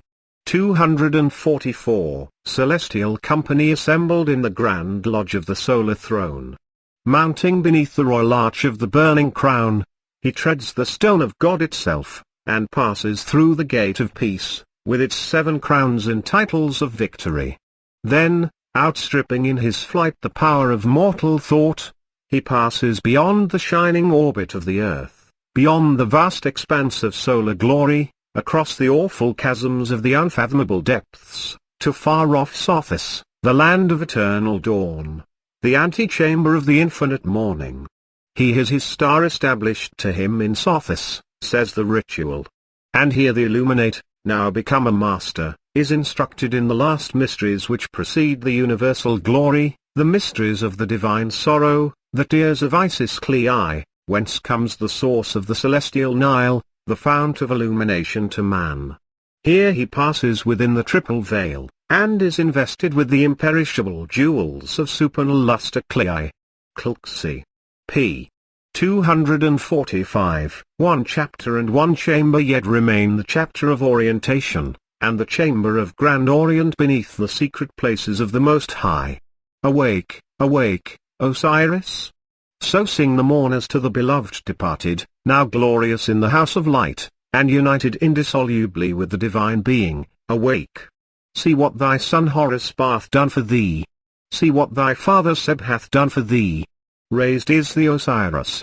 I have opened the doors, replies the Osiris soul, I have opened the doors. Well is the great one who is in the coffer. For all the dead shall have passages made to him through their embalming, when their body in the flesh shall be raised in incorruption. Again and again is celebrated the mystery of the open tomb. As the eclipsing planet which moves nearest to the sun crawls like a tortoise across the face of that orb, defacing it for a moment by its own darkness, and then is swallowed in the radiance, so also death, that dark spot, p. 246, which crawls across the vision of the eternal splendor, is swallowed in the resurrection of Osiris Ra, the uncreated light. 4 times is that gospel of ancient Egypt proclaimed in the chapter which bears the title of the Orient. The tortoise dies, Ra lives. Death is swallowed in light. God lives forevermore. O Amen, Amen. So continues that chapter of mystery. Amen, who art in heaven. Give thy face to the body of thy Son. Make him well in Hades. It is finished. Thus ends the strange and solemn dirge of ancient Egypt. Once perceived, the intimate connection between the secret doctrine of Egypt's most venerated books and the secret significance of her most venerable monument seems impossible to dissever, and each form illustrates and interpenetrates the other. As we peruse the dark utterances and recognize the mystic allusions of the book, we seem to stand amid the profound darkness enwrapping the whole interior of the building. All around, p. 247, are assembled the spirits and the powers that make the mystery of the unseen world, the secret faces at the gate, the gods of the horizon and of the orbit. And dimly before our eyes, age after age, the sacred procession of the Egyptian dead moves silently along, as they pass through the gate of the hill to the tribunal of Osiris. In vain do we attempt to trace their footsteps till we enter with them into the hidden places, and penetrate the secret of the house of light. But no sooner do we approach the passage and tread the chambers of the mysterious pyramid, than the teaching of the sacred books seems lit up as with a tongue of flame. The luminous veil itself melts slowly away, disclosing the path of illumination and the splendors of the orbit. The celestial powers and intelligences shine forth from beneath their enshrouding symbols. The spirits of the just grow lustrous with the rays that proceed from the tribunal. For though none may look upon these things, p. 248, unveiled till the guardian of the starry gate has opened for him the portal of the light, yet for the adept, who has been mystically initiated in the deep waters, and illuminated by the sevenfold beauty, the invisible things become manifest by the visible creation. And a light which is not of earth reveals in its divine unity the full secret of the hidden places. The entrance to the path of heaven, the well of life, the place of new birth, the ordeal of fire, the lintel of justice, the victory over death, the judgment of truth, the splendor of illumination, the throne of radiance, the veil of perfection, and the grand orient of the open tomb, beneath secret chambers of the height, crowned by the grand arch of the Supreme Trinity. Thus only according to that primeval creed could man fulfill his marvelous destiny, and thus only can that destiny accomplish his heart's desire. No skill in the secrets of the material universe, no dominion over the forces, p. 249, of life and death, no power to pierce the veil which hangs before the unseen world and to hold communion with the spiritual intelligences, will satisfy his secret aspirations. For the soul of man, so every form of creed declares, can know no rest, nor can his spirit ever be satisfied, so long as the thinnest film remains to interrupt the unclouded vision of the hidden love, until he stand face to face, and eye to eye with him who knows the depths. We quit that solemn monument of primeval mystery, and as we turn a farewell glance upon the gate of heaven, the veil of the majestic masonry once more hides from view the interior splendor, and enwraps the secret places of the hidden God. The end.